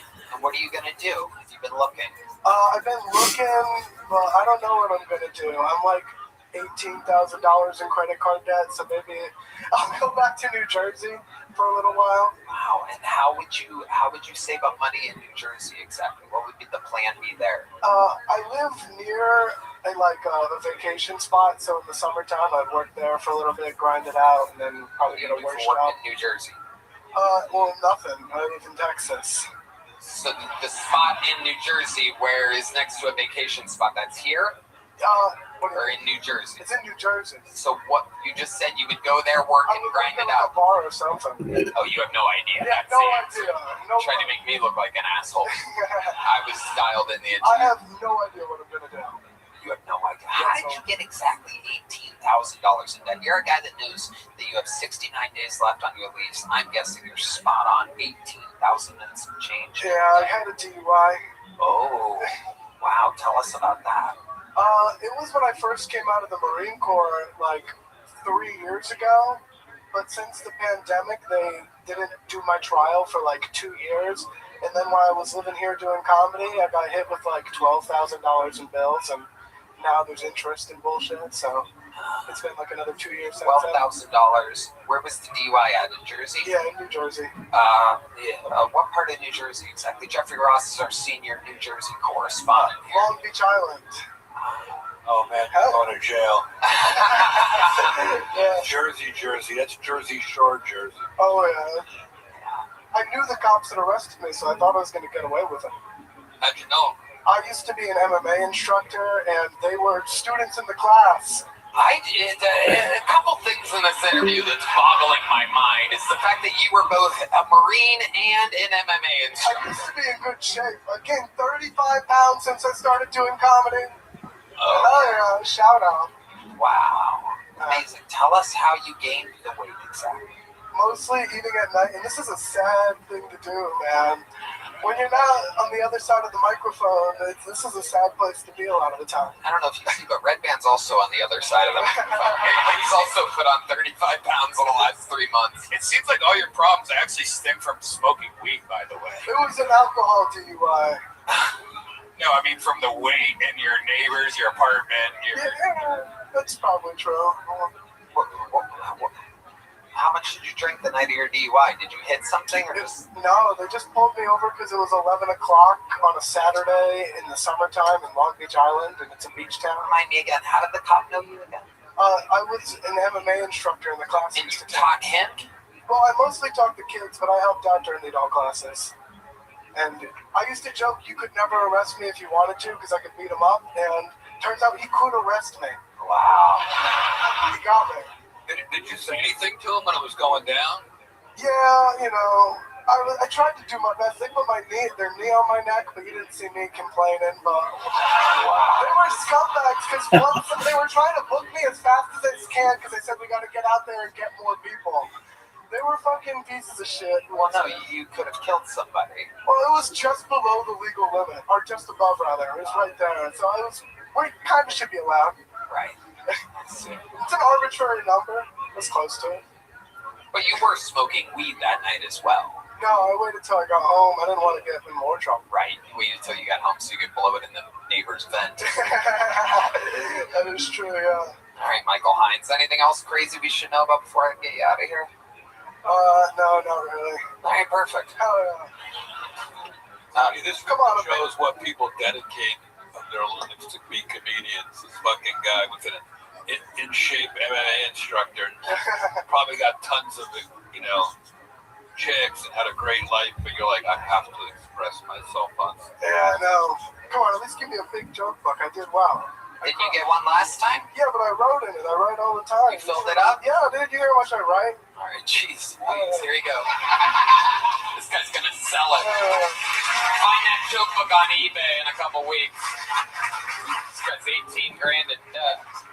Handmade joke books by the great Bonsai, available at killmerch.com. Hello! Oh! This podcast is sponsored by IndaCloud. You know when some comedians bomb so hard the whole room goes silent? Getting a little buzz might be the only thing that makes that experience funny, and I'm not talking about beer or wine. If you're settling in to watch the best live podcast on the planet, IndaCloud makes it even better. IndaCloud is a fully legal online cannabis dispensary for gummies, exotic flower, premium pre-rolls, and zero sugar THC sodas. Tony, I love IndaCloud. It's the best online dispensary I've used.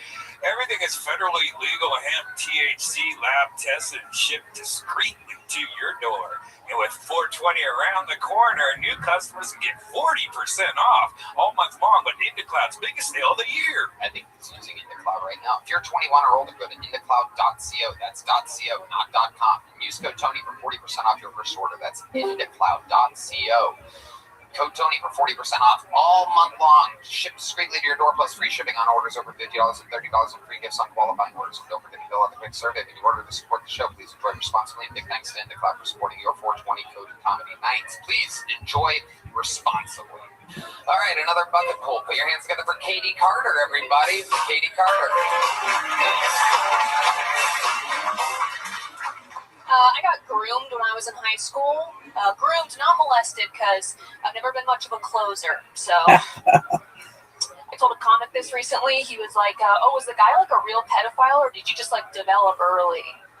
Yeah, I was like saying, was the guy a real pedophile, or were you like a really sexy kid? And I was, so you guys get it.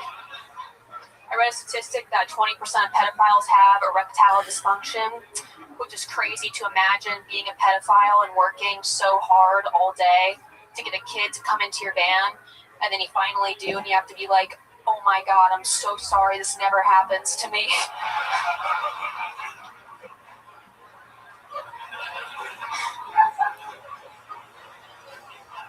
Please don't tell your parents about this part specifically. This shit is humiliating. And the kid has to console you. He's like, no, this is probably just because you had like too much of the Eucharist or whatever. So, fuck yeah, right on the money. Exactly a minute What up? before. Welcome to the show. Yo, Jake the Snake, why are you acting like a little bitch when I name you Jake the Snake, like Jake the Snake Roberts, and you were fine with that, but then you didn't want that name. What's going on? I'm not a snake. Okay, well then the proper thing that you should have done was say, I don't want that nickname, Rabbi. And I'd be like, oh, I don't want to give you a nickname that you don't want. So, no, absolutely not. Okay. No. Yeah, but I want people to feel welcome. Let's change the name right now.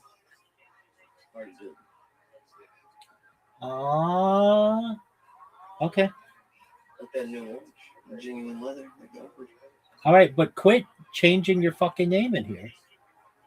I have to.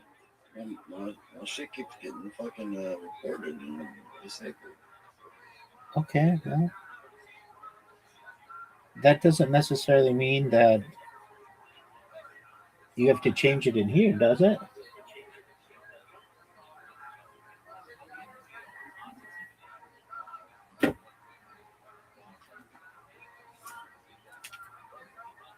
Yo, big dog.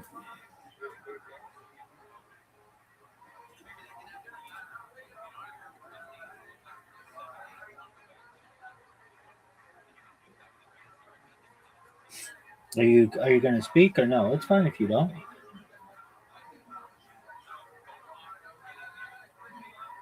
Live there? Nope, just moved here. Sweet. How long ago? Like 3 months. Awesome. Absolutely incredible. Do you have like a day job or something? Just like dumb chick shit. Just Nice. my OnlyFans. I have like a marketing job, but it's boring. Comedy is the real goal. Okay. Yeah. Very cool. And you get on stage a lot around Austin? There's a lot. Yeah, I'm trying to get like 6 or 7 nights a week. Cool. Yeah. Amazing. What do you do like for hobbies and stuff? You know, more dumb chick shit, I guess. I just, yeah, like running and fucking jerking off all that stuff. Yeah. Love that. Incredible. Redman, I thought you'd like that. Yeah. Give you some material for later. You're definitely doing the secret show on Thursday, so congratulations. Let me be the first to tell you. I'll still let him do it at the end and everything. It'll be great. You'll be real surprised. That's why I did the show. I mean, it's just incredible. Jeff Ross, what were you gonna? I like that all your jokes were like connected, like you weren't doing random shit. You came up here with an act. Thanks. Hey. Yeah. Bars low. No doubt. Appreciate it. Stayed on topic, stayed in the pocket. Incredible. Katie, what else is going on in life? Just moved here. It's cool. You guys have a pretty crazy homeless situation here. It's a lot different than Denver. It's cool. Yeah, it is a little, again, it's very concentrated here. Yeah. Well, it's different. Like in Denver, if someone like asks you like to get them something from a gas station, you're like legally required by Joe Biden to do it, you know? But here you can just say no and fucking shoot them, so it's awesome. It is very awesome. We take full advantage of that. Tony's like, there's only homeless people right here in this neighborhood, not at my 18th floor residence. Yeah, there's no, it's like, it's only in certain places. I do. Not in my hot tub. Although there probably has been homeless people in your house. Hey, we have some wild nights here in Austin, no doubt about it. Maggie has to wash off every once in a while. The lovely Maggie, available at 5th and the alleyway between Oasis and Rio Grande. No, it kind of is though. I mean that. Like there's like a 4 or 5 block street. Yeah, and they know, it's like the tourists. It's kind of like Hollywood and Highland in LA or all of New York City. You know what I mean? This is the worst plug for the mothership. Well, it is true. There was a psychotic liberal mayor, I guess, like 6 years ago that built a homeless shelter right here on 6th Street, 7th Street, and wherever the creek and the cave is. So, like, kind of in the middle of all the comedy clubs, there's just homeless people. And then there's homeless comedians. And there's comedians that have 4 bedrooms and whatever. What's your living situation? You live by yourself? You just live under an underpass on Adrenal Cake. No, yeah, I live alone. It's super cool. I think I'm about doing H here soon, so we'll see. Doing what? Heroin. Oh, nice. Very good. You have like a normal girl setup. You have like that fluffy white plain comforter and like. Yeah. Yep. Redman's gonna think about it later. Oh yeah, he's thinking about it right now. Oh, he's got something to say. Look at this. What kind of posters or do you have on your wall? Posters. Yeah, they have posters. You can tell this guy fantasizes about a lot of 12-year-olds over here. Art. Yeah, My Little Pony. Yeah. Do you have any art? Do I have any art? Yeah. Do you have art hanging on your walls? Honestly, right now, no. It's kind of sociopathic, but so sorry. I can put up some Hello Kitty posters if you want. If that would help finish or whatever. You just have like one of those like stand-up mirrors that you got off Amazon. Yeah. It's one from Target that makes you a body. Tony has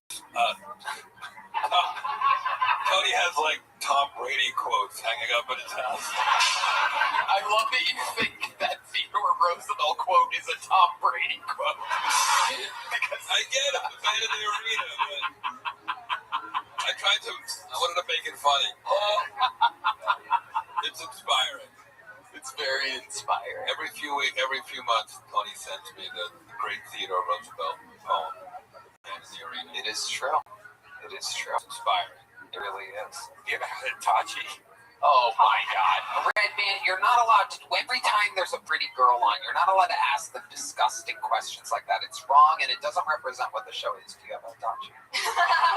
Wait, what is that? No, it's not that. It's a television brand. Anyway, Katie Carter. Wait, tell me on the secret show later. What kind of car do you have? What kind of car do I drive? What kind of car do you think I drive? Kia. Okay, think I'm a pussy? That's fair. No, I drive a Hyundai Elantra. That was the next guess. That's basically slightly better than a Kia. Think I'm poor, Tony? I mean, probably. Yeah. Very likely. Timmy No Brakes jacket. They actually call me Timmy No Tits is my nickname around here. Hell yeah. That's unfortunate. Katie, you are a true comedian. I see nothing but wild success in your future. Red Band? Okay, pretend like you're thinking about it. Here's what I'm on the secret show. You did it.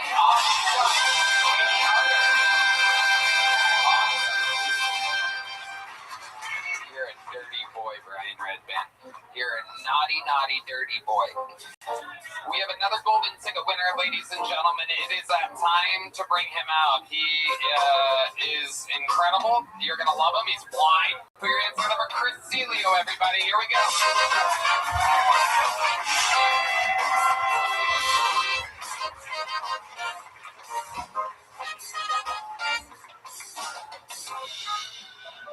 Shit, is she even hot?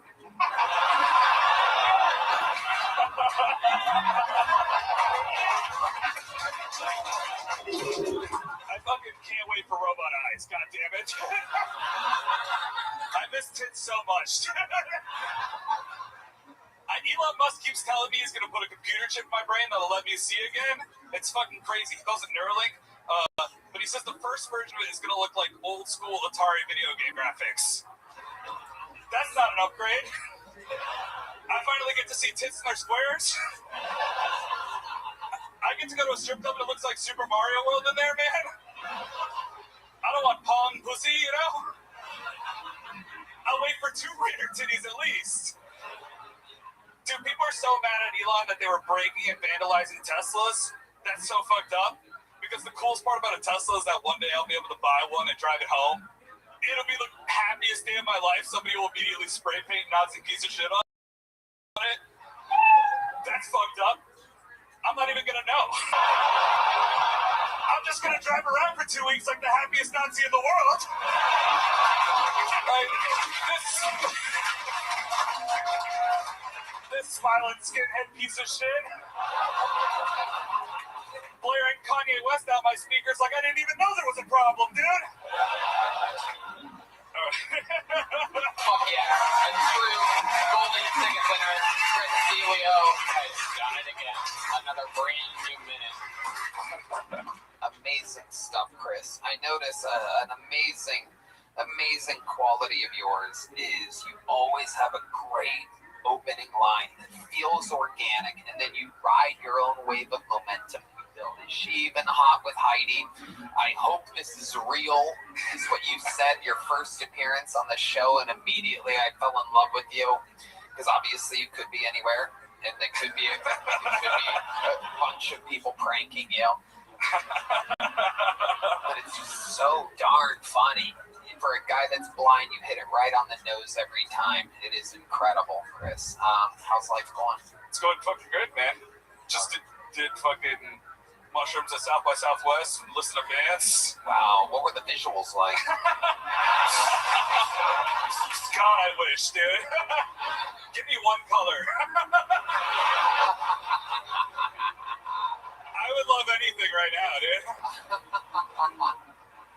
It's as black as D. Yeah. Incredible. Amazing. Amazing. So what was the band? What, you took mushrooms and you saw or heard what? I do say I saw a thing all the time. We just popped around random spots. Like, I didn't even know. I was just like, this is the best band I've ever seen, dude. Yeah. Don't know their name at all. Amazing. That was at a festival, what did you say? South by Southwest, just like random bars around town. It was cool. Very cool. Very cool. A lady just was dancing with me and just was like, here, I'll put you in a better spot, and then just put me right next to a speaker. And almost killed me. I was like, holy shit, you're gonna ruin my life. Amazing. I can't handle that. Amazing, Chris. Tell us more about what it's like being blind in this crazy world that we're living in.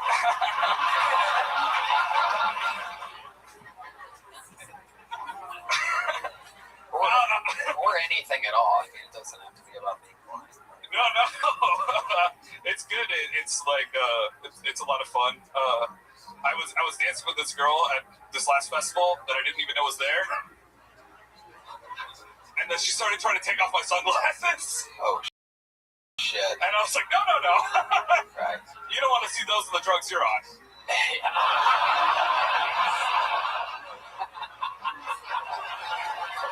These are bad eyes, you know? Amazing. Chris, how do you know when you're done wiping? God damn it, dude. God damn it, man. Our senior wiping correspondent, Brian Redban, asking the tough questions here today. Give me a bidet sponsorship, all right? It is a tough question, but... Are me and D Madness going to match at WrestleMania? That would be absolutely incredible. That would be incredible. Chris, do you ever go on dates or anything like that? No, I don't. Like, it's hard. It's hard being girls. Like, the apps are just like, picture.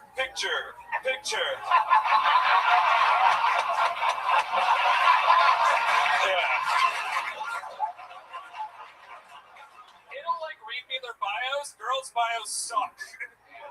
It's like Puerto Rican flag, Mexican flag. It's like they're listing their dog breed.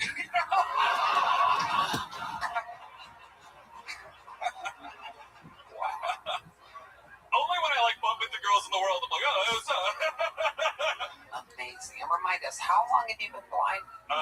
It's been like 10 years now.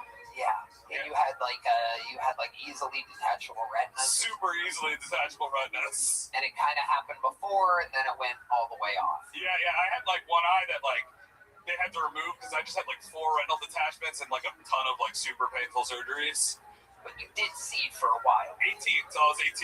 Wow. So even when you take drugs now, like you did at the festival, say, you really don't see any? Yeah, I don't get any visuals. I think my imagination is shit. What? What the fuck was that, dude? I don't know what that was. That was not ripping. That wasn't ripping. That was John D's teeth. He's over there. So there's no visuals, but you only have your memory before 18. Yeah, like I can still see in my dreams, you know? That's interesting. Yeah, but it's all shit I saw before I went blind. Right. So it's like every night my dreams are the world's shittiest 90s sitcom. Like Blind Meets World. Like Fresh Prince of Blindness. That was weird. I'm black. Can you take us through? Can you, for example, just like take us through like the most recent dream? Doesn't have to necessarily be funny, but it's a 90s sitcom. What is like the most recent dream that you remember? I'll have like stand-up dreams about like, you know, doing comedy, and every time it'll just be like me doing comedy, and then I think back when I wake up and I'm like, that was my lunchroom. Whoa, you hear that? It really is a 90s sitcom. It didn't work as good as I thought it would. Yeah, I'll just be like running away from like monsters, and it's just like a hallway that I knew from fucking 10 years ago.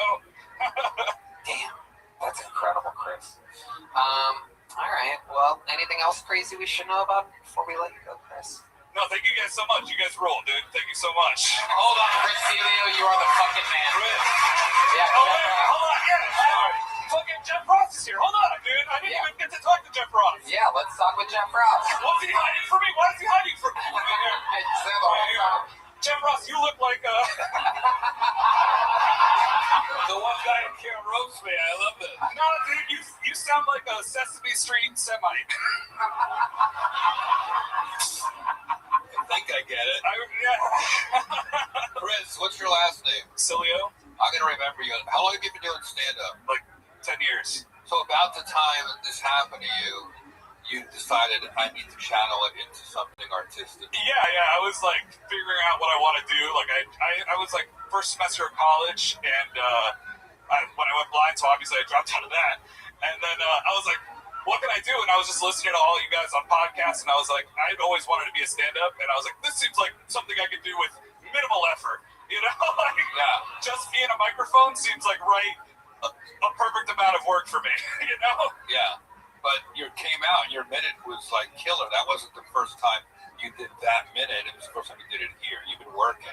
Yeah, I work. I can feel that, and I think you're a really good joke writer. Thank you so much. And I know. And I was wondering what color your shirt is. God damn it, dude! What a test I will always fail. You are awesome. Give it up for Chris. Chris Celio, ladies and gentlemen. Golden ticket winner. Has done it again. Absolutely incredible. You guys having fun out there? If anybody wants to dry paintbrush his autograph, he's going to the restroom right now. The lucky hallway has a chance. All right, your next fucking bull goes by the name of Michael Scott, everybody. We're going to keep it moving with the stylings of Michael Scott. Here he is.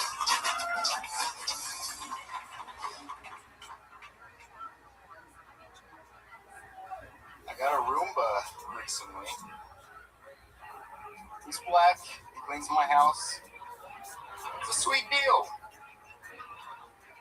What is the black base model for every object that's supposed to improve our lives? Why is it always black? I gave mine a pair of white gloves and a bow tie. I push clean on him, and he goes up and down the hose.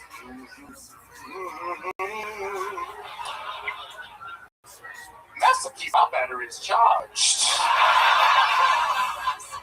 The other day, I hit clean on Toby. Oh, his name is Toby. I couldn't name him Kunta. My mom comes over. I'm like, watch your feet. Kunta's trying to get by. So the other day, I hit clean on Toby. He goes towards the end of the hall, and he's cleaning, and he starts beeping and goes back to recharge his batteries. And I nearly spilled my sweet tea. I get up and I go, the hell you will! Nobody said you could take a break. So I got up and I watched him clean my house until he died.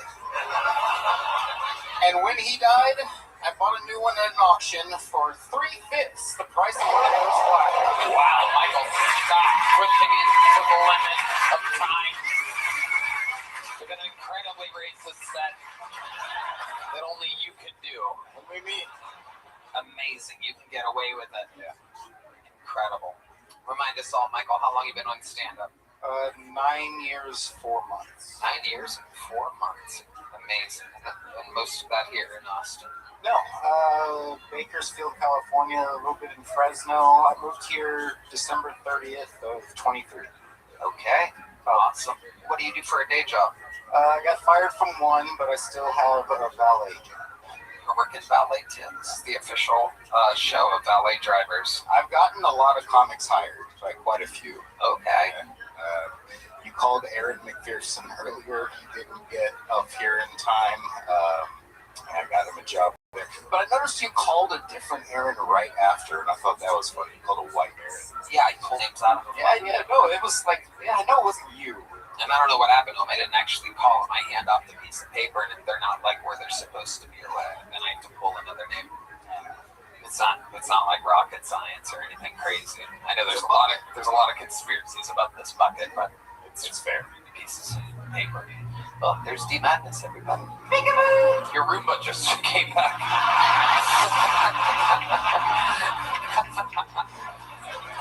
So Michael Scott, tell us more about your life. What else is going on? Your Roomba plays a hell of a bass. I got it. It's absolutely incredible. There's someone who tell him I was black backstage, and then he came. I get back for this one. Yeah. I don't know. What's going on in life? In life, You have a girlfriend? No. When's the last time you went on a date? Let's say 3 months, maybe. What happened there? Not great. Just, I mean, it was alright. You met her online or something like that on a date? Just at a show, just met her, hung out, got messed up. You had drinks? Yeah. And then what, you went back to your place? Yeah. And then what happened? Fucked her. Oh wow, what a romantic man. Straight to insertion. Yes. I was already unbuckling as we were driving down. Amazing. And then you never talked to her again after that? No. Why is that exactly? I don't know. It just wasn't. So white girl. Okay. What gave it away? And it could have been anything. I don't know. I wouldn't be surprised about anything. I think you would fuck whoever would want to fuck you. Am I correct? I think he's right. Yeah. Amazing stuff. And you met her at just a regular open mic. She came up to you afterwards and was like, "What's up?" Yeah. Yeah. I've been kind of. I don't know. I've been doing comedy, and then people come up to me and talk to me afterwards. So just lately, I usually talk to nobody and just do my thing and leave. And I'm trying to hang out. And you got drunk with this girl at Shakespeare's? I was drunk before. Okay. At Shakespeare's and other places I walked around. Okay. All right, Michael. What kind of car do you drive? 2019 Chevy Equinox. What's the weirdest thing you have in your refrigerator? A salmon. Really fucked 3 months.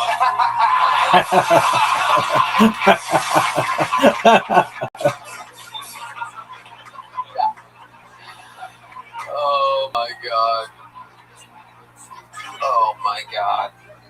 Wow. Yeah, she's thawing out right now. Michael, let me ask you a question that I asked another valet driver earlier. What's the weirdest thing that you've seen inside of a car that you were valeting at the time? Guns, condoms. Not in the same car, that's for sure. It's different. Nobody with guns is using condoms. No way, Jose. That would be absolutely contradictory to life itself. One person parked their car overnight, and they had a German Shepherd that they left in the car, in a crate, in the bed, strapped down. He'd come out maybe every 4 hours and check on it, but it stayed. Yeah, and it was the winter too. I was very upset about it. Was it like a Tesla that had dog mode on or anything like that? No, it was like a Dodge Ram truck. It was a German Shepherd. Perhaps it was a Jew trying to get revenge for the Holocaust. Because it was a German Shepherd being kept in a crate inside of a car in a torturous situation. Perhaps it was revenge for the Holocaust. Still not getting the laugh I think it deserves. It can't really plan to do a joke like that. It has to just be served up in the air. You only have one chance at it. I guess that was my chance, and it's yet still not really connecting the way that I was hoping was because the Jews were held captive by the Germans in very tight quarters, very tough situation. You said it was during the winter time? Yeah. It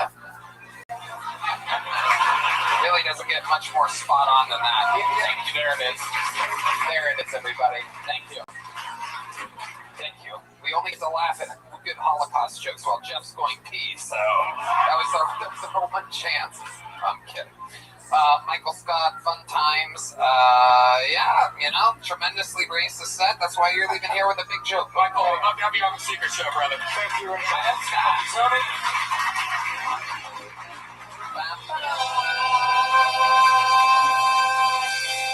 There he goes, Michael Scott. We're having a good old time here tonight. There he is. I knew it. We're right on time. I didn't want you to miss this, guy. Ladies and gentlemen, your next set, your next bucket pull goes by the name of Eric Biggs, everybody. We're going to watch them all together. What's going on, Austin? I think too many people in this town, especially men, go to counseling. I don't like it. I'm Midwestern. I'm very Midwestern. I'm so Midwestern, I don't believe in counseling. I believe in binge drinking. Alright? You shouldn't be talking to strangers. You should be having a problem in a garage with your friends. So, because I love scamming white people, I'm always down for that. I do think I'm going to start the Midwestern Counseling Service. That's how I'm going to go and reinvent counseling. What it's going to be is you're going to come over to my garage, hang out with me, drink my beer, work on my car. It's a Pontiac. You can't be sad working on a Pontiac. That's illegal, all right, guys? That's what freedom is all about. And then we're just going to talk, get drunk all night long, have a good time. And maybe as the night goes, you'll start to open up, tell me about the woes of your life. Then you'll look me in the eyes and be like, yeah, it got hard when Dad died. I'll look you dead in the eyes, I'll turn up the radio and say, shut up, pussy. We'll move on. All right, I've been Eric Biggs. Okay. Is it okay if I go to the bathroom again? That's fair. That's fair. Eric Biggs. I see why Jay didn't let you talk in all those movies. Yeah. What's the problem? I kept trying. He said no. Wow, Eric, how long have you been attempting stand-up comedy? 6 years of attempting, Tony. God damn, 6 years. What happened here? That's just a new minute, a tough minute? Yeah, I don't know. It's been kind of working. I've been trying it around, but it did not work. It did not work. 6 years where at? Mostly Missouri. I started off in Columbia, Missouri. And then where else have you been? Been here ever since then. Been down here about 3 years. 3 years. Okay, here's what I'm going to do. Is Eric, I'm telling you, I see it. Dude, look at you. You're built like a snowman. I am. You have a beautiful round head. You have a round body. You're built like a snow globe. Except for I've never ever carried my mouth, all right? I think they don't have it in there. That's their nose. That's their nose there. I love your super confidence with no talent at all. It's like that's what the Midwest is all about. I love it. Yeah. What do you do for a living, Eric? I'm an insurance salesman. It's the only thing that can be worse than sucking at comedy, you know? Yeah. You do this, you do that all day, and you go, you know what? I can eat shit on stage in front of people. That can't be anywhere. I just think that Pontiac thing, for some reason, did you write that in Missouri? No, I wrote that down here. All right. Sorry, he gave me an out. He said, take it. I still, and I might be wrong, but fuck, Eric, there's something behind those eyes. I think you can do better than that. I'm going to give you one more minute, do a totally different minute. You got it, right? You've been doing this 6 years. You must have a second minute. Whatever you think your best minute is, because I'm positive this is the only time that you've been in front of millions of viewers right now. No, it's better than where this was going. Yeah, that's fair. That's fair. Yeah. What are your bits? And we'll tell you. What are your? I got some stuff about marriage. I don't know. Have you been married? Yes, sir. I'm married right now. You know what? Just get right into it, ladies and gentlemen. One more time. Start the clock.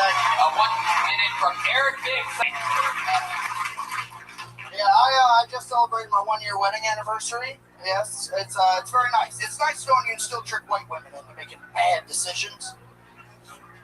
Like, my wife looked me dead in the eyes and said, our lower credit score sounds great. Who doesn't want to live in a house that has wheels on it? That sounds fun, you know? The worst part about it is I got married young, so you get a lot of bad advice whenever you get married young.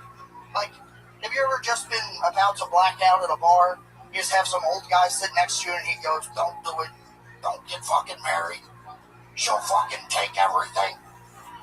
You just gotta look at him and go, I live in a trailer. I have nothing. Nothing can be taken. You can't split shit in half. Okay. Perfect.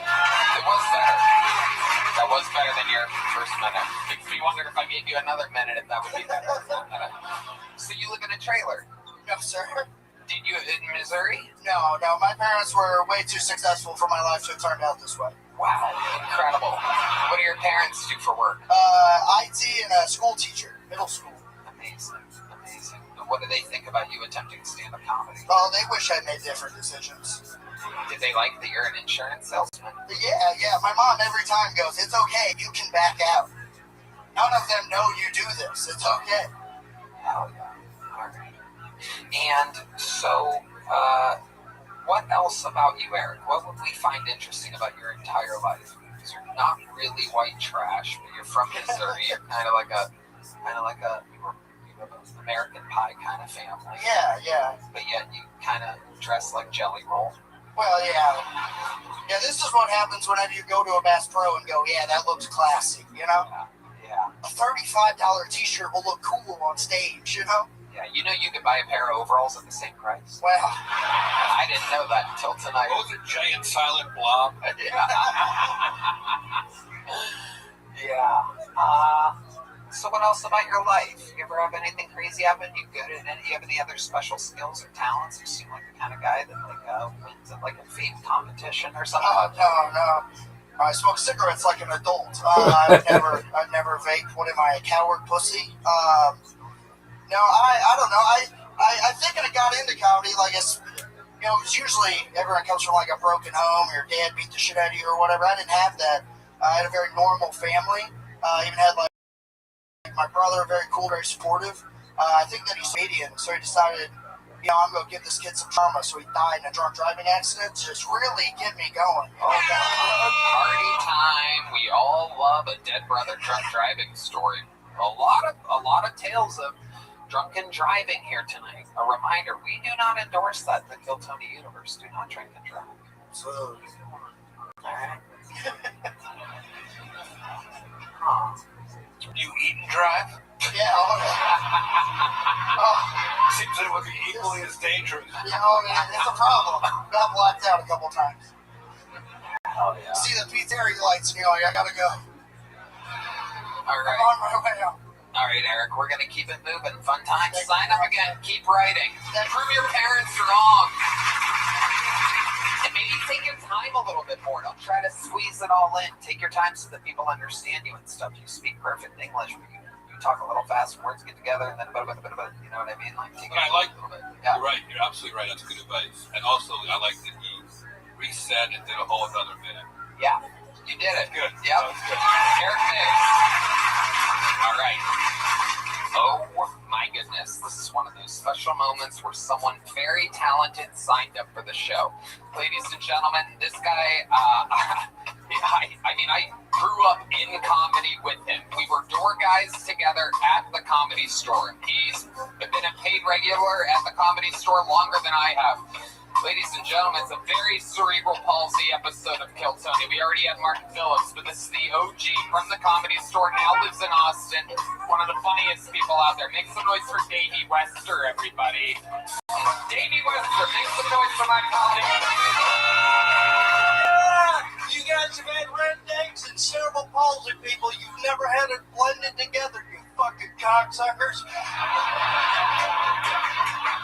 Some of you assholes are gonna ask me how to spell it, but I don't know shit about cerebral palsy, so I'll just make up shit. They'll be like, what is cerebral palsy? I'll tell you, superpowers a large tallywhacker, cocksucker. That's people, like, when people ask me how to spell it, because everybody's inquisitive as fuck, does it look like I ever want a fucking spelling bee ever in my lifetime? I went to alternative high school. We had lawn mowing as a course, fucking dickhead, because they knew I was gonna fucking go to court sometime in my life. I don't know, man. Like, some of you have jobs that you dream about hitting a telephone pole. As you go to work, you're like, man, I got 6 days of PTO, and I could just take this fucking light pole right now. If I have to talk to Al one more time about his mental health, fuck him. Keep going, Davey. Just keep going for a bit. Keep going. Yeah, I'm gonna keep going. Just keep going. You know how you know it's a shitty job? When they tell you it's like your family. I avoid my family. My uncle is King Tweaker that steals kid bikes on Tuesday. All right? If you ever talk with a Batman RV and you be like, hey, Dave, why don't you get your life together? He'll tell you he's fighting capitalism. And I think Batman lost that because he's fucking homeless. That's... You want me to do some more time? Or, yeah.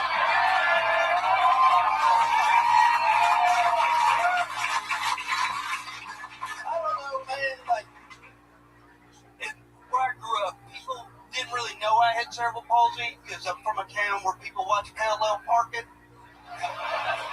And, yeah. That's... I mean, one of my best friends didn't know I had cerebral palsy until she came to a comedy show. She goes, baby, I didn't know you had cerebral palsy. I was like, Jim, what do you think I had? She goes, I thought you just didn't tie your shoes tight enough. That's...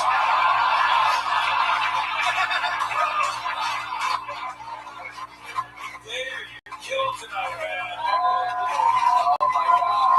What's up, boy? I love it. See you, my man. Good to see you.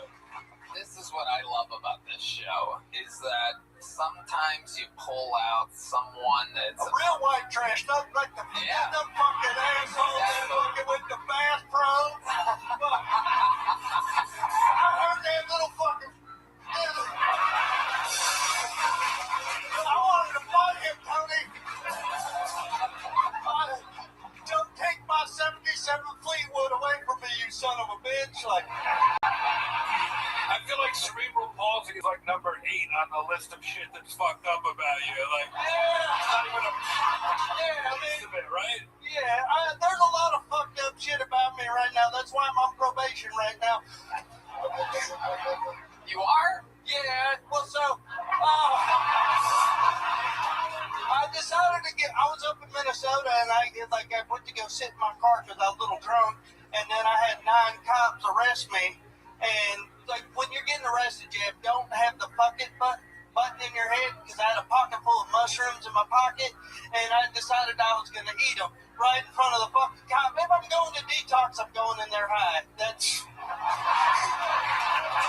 Might as well enjoy it. Yeah. It's a master class of Davey West. I love Davey. You have your buttons mismatched.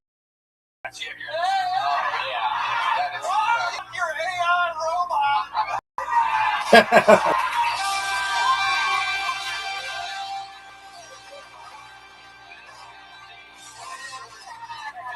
She's Korean, you racist. Can you give me 2 golden tickets? Because Ari Matty, if I get that, he'll take me to the wellness clinic and fucking help me out. Like, I won't have cerebral palsy anymore. I'd just be a downsy son of a bitch. I don't think there's enough stem cells in the world to balance you out, baby. No, I get you. I like seeing blind people. I don't trust you, but... Davey, you are on fire. What I love Davey Wester. I mean, this guy was one of the door guys at the Comedy Store when I got there. It was. They had crippled people doing it. Yeah, exactly. It's a testament to the times. The Comedy Store in 2007 was a dark, dark place with a lot of very pessimistic, negative people. And you were roommates with a lot of them, and you fucking... Oh, please don't. Yeah. Oh, you want to talk about cocaine? Okay. I mean, the crew was absolutely insane that you lived with, and meanwhile, you were always funny. Somehow, you were almost always positive and optimistic in a very, very dark time, and it meant the world to me and the guys that I started with that were in our extremely early 20s, starting out there. We always looked up to, believe it or not, we looked up to Davey as a... That's a sad state of affairs. When I'm a fucking hero. But here in Austin, you're absolutely thriving. You got out of LA, and you've kind of become a rock star here in Austin. People are able to find you and see you, and you're selling tickets and stuff. Tell us more about your life here in Texas. Well, me and Holtzman went to a rodeo. Oh my God! Can you imagine? Even were doing together. Well, it started What did go wrong? It's like OJ and Cosby sharing a cell together.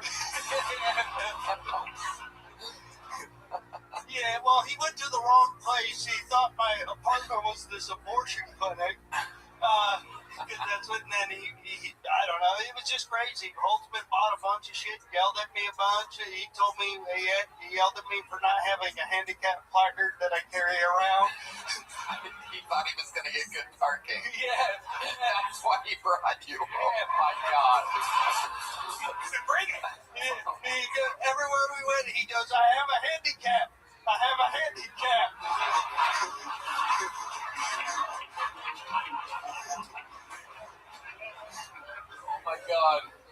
Oh my God, I almost fainted just then.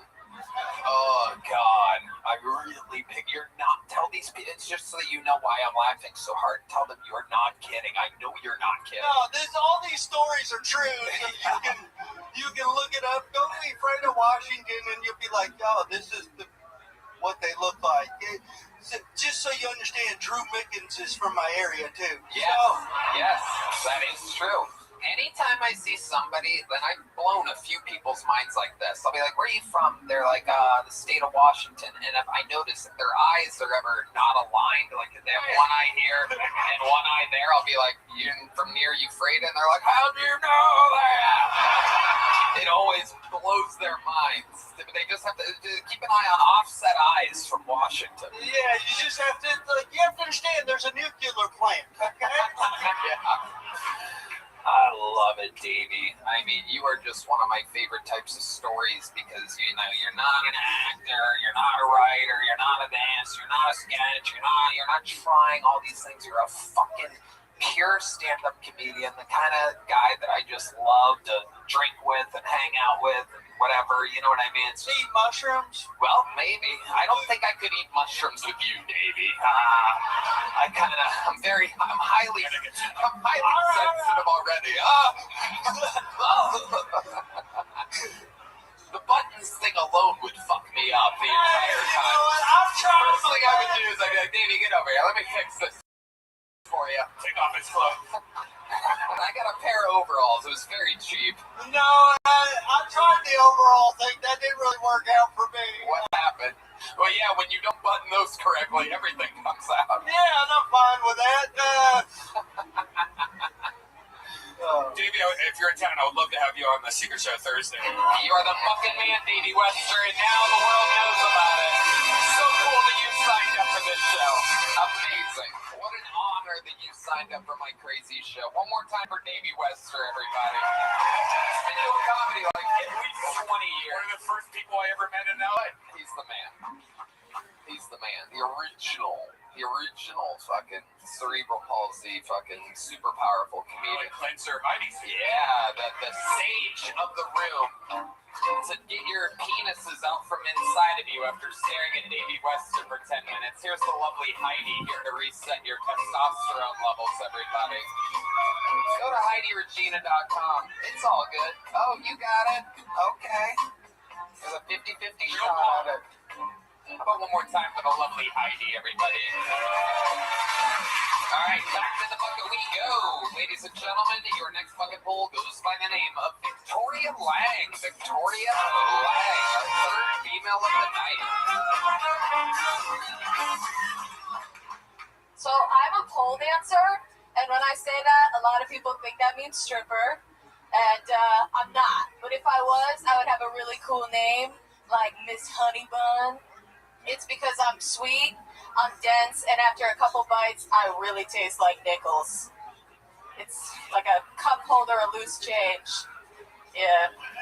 I have a boyfriend, and he's a little bit of a freak, so he likes it. He's into this thing, it's called sounding.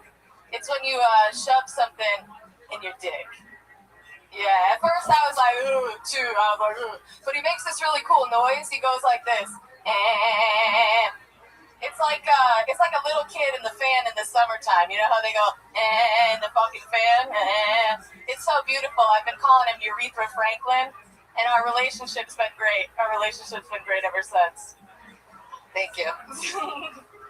All right, 55 seconds from Victoria Lang. Welcome to the show, Victoria. Victoria? Thank you. It's your first time on, correct? It is. How long have you been on stand-up? 3 years. 3 years. All of it here in Austin, Texas. No, I'm from Connecticut/New York. I do a lot of comedy. What part of Connecticut exactly? Like Hartford County. Okay. Yeah. There's a fun fact about Connecticut. Well, it is literally a freeway. The state is a freeway. There's a very, very, very extremely fancy part, Greenwich, and around there, where, of course, like, you know, the McMahons live and the WWE started. And then there's where you're from. Right, yeah, not over there. Tell us what it's like growing up in the hood of Connecticut. It's the shit. It's got a lot of stuff going on over there. I mean, I would say we have the best comedy, I think, in that part of Connecticut. You know, there are a lot more. In Connecticut, you have the best part. You have the best comedy in Connecticut. In that part, you know, because they're all kind of pieces of shit like me. Yeah, so they get me more. Right. When you call yourself a piece of shit, what do you mean? What are some shitty things about Victoria Way? Give us the dirt. Some shitty things about me? Other than your nickel pussy. Yeah, I would say that one's pretty standout. I'm kind of like I'm a little bit of a hater, self-admittedly, and I say a lot of things and I regret it immediately. I regret that. When you, are you talking about like online or just like? No, in person. I'll be like, that person's a fucking asshole. And then I go, why did I say that? Type of thing. Wow. Yeah. Has that ever backfired on you? Is it? Yeah, everybody hates me. I'm like Connecticut's most hated, so that's what happens. Wow, incredible. Yeah. But your boyfriend likes you. He loves me. How long have you been with him? I've been with him for 2 years, and he's a comedian as well, so he gets it. You guys live here now? No, we're just visiting. Okay. Did he sign up as well? Yes. Okay, we'll talk about that in a second. You're a pole dancer. How long have you been pole dancing? I've been pole dancing. You know, I'm about as good as pole dancing as I am at comedy, to put it that way. Okay. Yeah. All right. So you fall a lot. Yeah, falling. Yeah. But you make it to the top of the pole and the bottom of the pole. Yeah. Because you're bipolar. You ever straddle the microphone stand? I have. Usually I'm a lot more active. I've been like that, but I think Tony made me nervous. No, it's okay. It's all right. Don't be nervous around me. What could I possibly say about you that you haven't already thought about yourself? That's right. Victoria, you have any special skills or talents or anything like that? Yes, I make comedy music. That's, I would say, my forte. Okay, that's your specialty. Yeah. Do you have like a song in your head that you've written that's original to you? Yeah, I do. What's it about? So I have a couple. I have one about storming the Capitol. Just do one. Okay. Right. Okay. Can you take it slow? You have one about storming the Capitol? Yeah, and I have another one that I really love about dating while living at your parents' house. Which one do you think's the funniest? The one about dating and living at your parents' house. Do you know what chord progression that is? Is that a DGAC? It goes like this.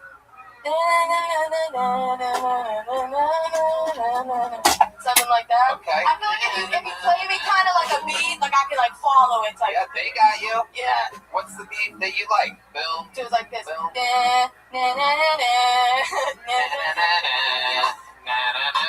she is, ladies and gentlemen, Victoria Lang, everybody. Here we go. First spotlight here. Perfect, thank you. All right, here we go. I woke up today in the pink room that I grew up in. My mom takes out the trash like she always does. I checked my phone, I got a text, the text is from my mom, even though she just left, it says at least one of us is getting some.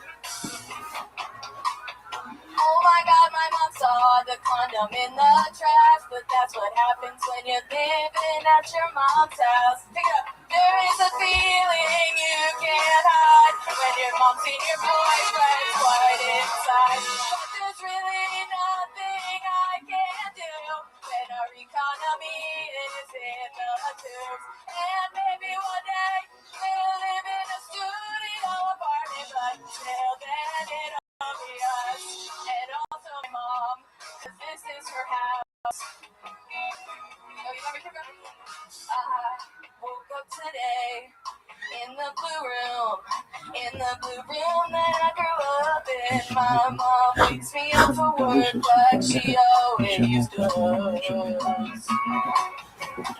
I usually text when I have a girl over, but last night was different, I guess. My mom walks in to see my dick getting sucked. Like me and my mom, we're close but not that much, and now she's caught me with my balls out. Chorus! There is a feeling you can't hide when you're watching the TV. There's really nothing I can do unless I shoot a CEO or something. This is terrible. Maybe one day we'll live in a trailer park or something great, but until that day, it'll be us and also our moms. And let's not forget about my stepdad. Sometimes when we're getting him some man, not in my stepdad, I can hear him falling through the walls, cause I share it with my bedroom. Same wall.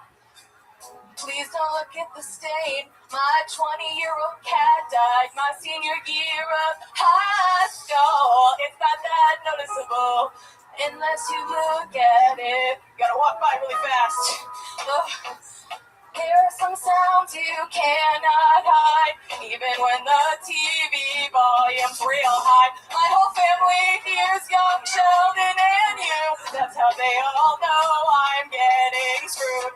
And yes, I said, young Sheldon, I know that might be inappropriate, but it gets me hard. So fight me outside, but sing a bitch. That's the end of the song!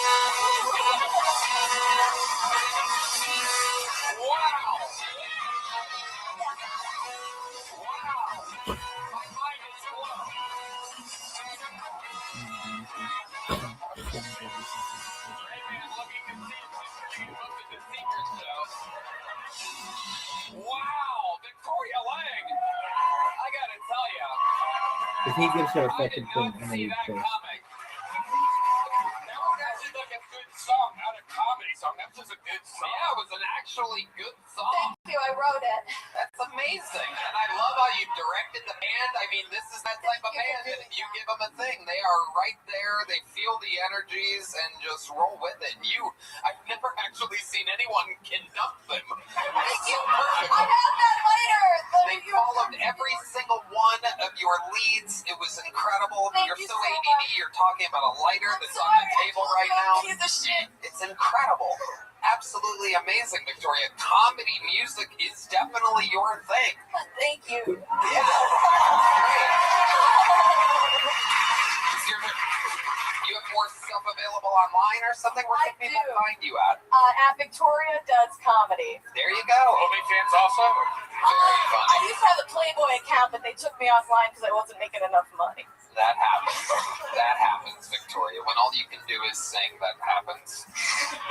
But you are very talented. You really got lost in it when you were sitting down. I was so impressed when you're commanding the band. It's like a real treat to see somebody come in and start kind of shy and exactly Jeff just said showmanship. I mean, you really came out.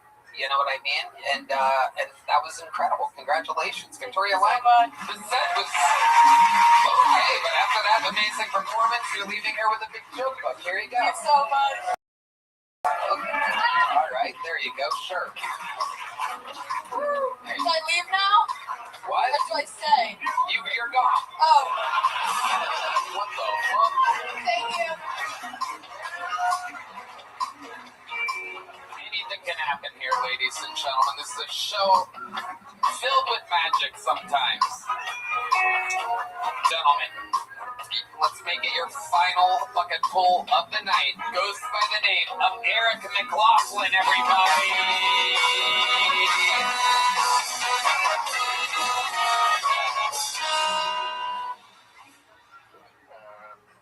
I was at the airport yesterday. I was thinking, you could just point at anybody in here and yell, that guy has a bomb in his ass. And they kind of have to check that guy's ass, right? Wait. They got to put a finger in that guy. But then they're probably going to put a finger in you after because you said that. Oh, everybody stop what you're doing. Whatever you're doing, you need to stop it. My man is here interrupting Kill Tony. How you living, big man? Yo. Are you ready?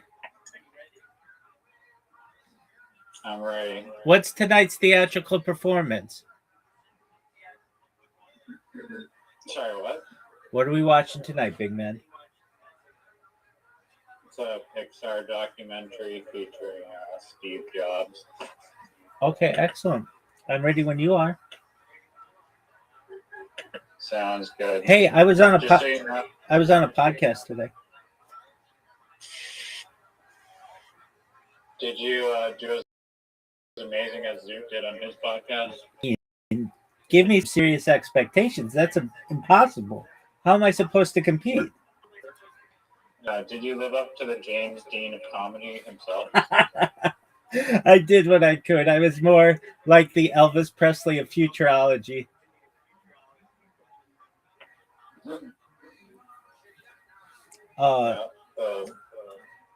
Can I tell you how it went first, really quickly? Go for it. All right, so this is okay. The way that I met this person was on Twitter. They just went online and they were like, "Hey, if you want to be on my podcast, send me an email." And so I sent him an email. He got back to me right away. And like 2 weeks ago or so, he's like, "Okay, we'll do this thing." And so I initially met with him, and he recorded it, but then he's like, "Okay, so we'll do the podcast next week." And I was like, "Okay." So then this is last week. I'm ready to do the podcast. I send him like a breakdown, and he's like, "I enjoyed speaking with you, and I want to have you on my show for like not just one episode, but like 5 episodes." And I was like, "Okay, that sounds great." So then I thought we were going to record last week, and we didn't. He just wanted to get to know me a little bit better and what I do for his audience so that he can explain. So then this was the big week, and I was like, okay. I had sent him all this stuff on life extension technology. Not that I'm an expert on it, but just like some bullet points or whatever. And the first question that he asked me is something I've never heard anything about, and it's like this like so we talk about like things like I say like, hey, so there's like mitochondrial regeneration, and there's organ growth, and there's like mind uploading, all those things. And he's okay, a lot of that sounds like my med bed. And I'm like, med bed? And he's like, yeah, med bed. And I'm like, oh, okay, MEDBED. He's like, yeah. So I'm like, am I with one hand like doing the podcast and the other hand like looking up what this means? And it's some alternative theory that basically is like perhaps very wealthy individuals are already having this type of technology being done, and it's just not available to the average person. So I did everything I could to kind of stay away from like the alternative theory route and just kept it to science, which I was able to do. And then we talked for like 20 minutes or so, which is all we had planned. And then it went well. Aside from that, like getting caught off guard, but it's not like at any point I was like, I don't know what you're talking about or anything like that. I was able to recover. And we talked about life extension, how like he's 78 years old. He's from Australia, and he's in good shape, and he's certainly mentally there. And he wants to continue to live as long as possible, and I don't want to stop him. And so we talked about that. We talked about diets, and like he's on the carnivore diet. We talked about the ketogenic diet, basically high protein, low fat, or high protein, high fat, low carbohydrates. And we talked about mind uploading, which is a passion of mine. And so I thought it was a good first session. And then afterward, I emailed him thanking him, and He said it would be out tomorrow on video, and he's got like 8,000 followers on YouTube. I don't know. He's like he's like an established media personality in Australia. He goes on Australian radio still on Melbourne, which is like a big city, obviously. So we'll see how it goes, and I'm happy that we got one in the books. The next one we're going to talk about is Earth improvements, then mega projects, then we're going to talk about um, uh, space exploration, and then finally intelligent life. Dude, did you see Bob Lazar was on Joe Rogan today? Well, first off, or recently? congratulations on the podcast. Thank you. Send me the link for it. Oh yeah, no doubt. And I was gonna say, like, life extension and immortality are basically in like the same boot camp, right? Yeah, so we talked about that. Basically being able to live to be like 120, but then the potential of being able to live forever. And it's great to hear someone else say, I want to live forever. And especially being 78 years old, I'm glad that, he hasn't given up, and he's in great shape. And so he may have another few decades ahead of him. And then that type of technology really kicks in. One caveat that I stated, and that when I talk about life extension technology, moving into transism and perhaps mind uploading and digital immortality, there's the idea that you want to live forever, for those of us who do, within reason, because living forever could be a punishment if you're bored or you're being punished. So the idea is you do everything that you want to do as a robot, a cyborg. You go to every planet that you want to, but once you get bored, you should have the opportunity to stop your life as much as you want. And he agreed, and I agreed. So, yeah, those two ideas of the life extension technology and like living forever, they're most certainly related. My favorite thing in the immortality iceberg was the solar breatharian guy who was like from Texas, and basically he was charging people like $50,000 for like this crazy kook course that he was selling on. That he was claiming that all you needed was the sun to live off of, and that he could, kind of like Caspian Sea was saying, like photosynthesize basically all the energy.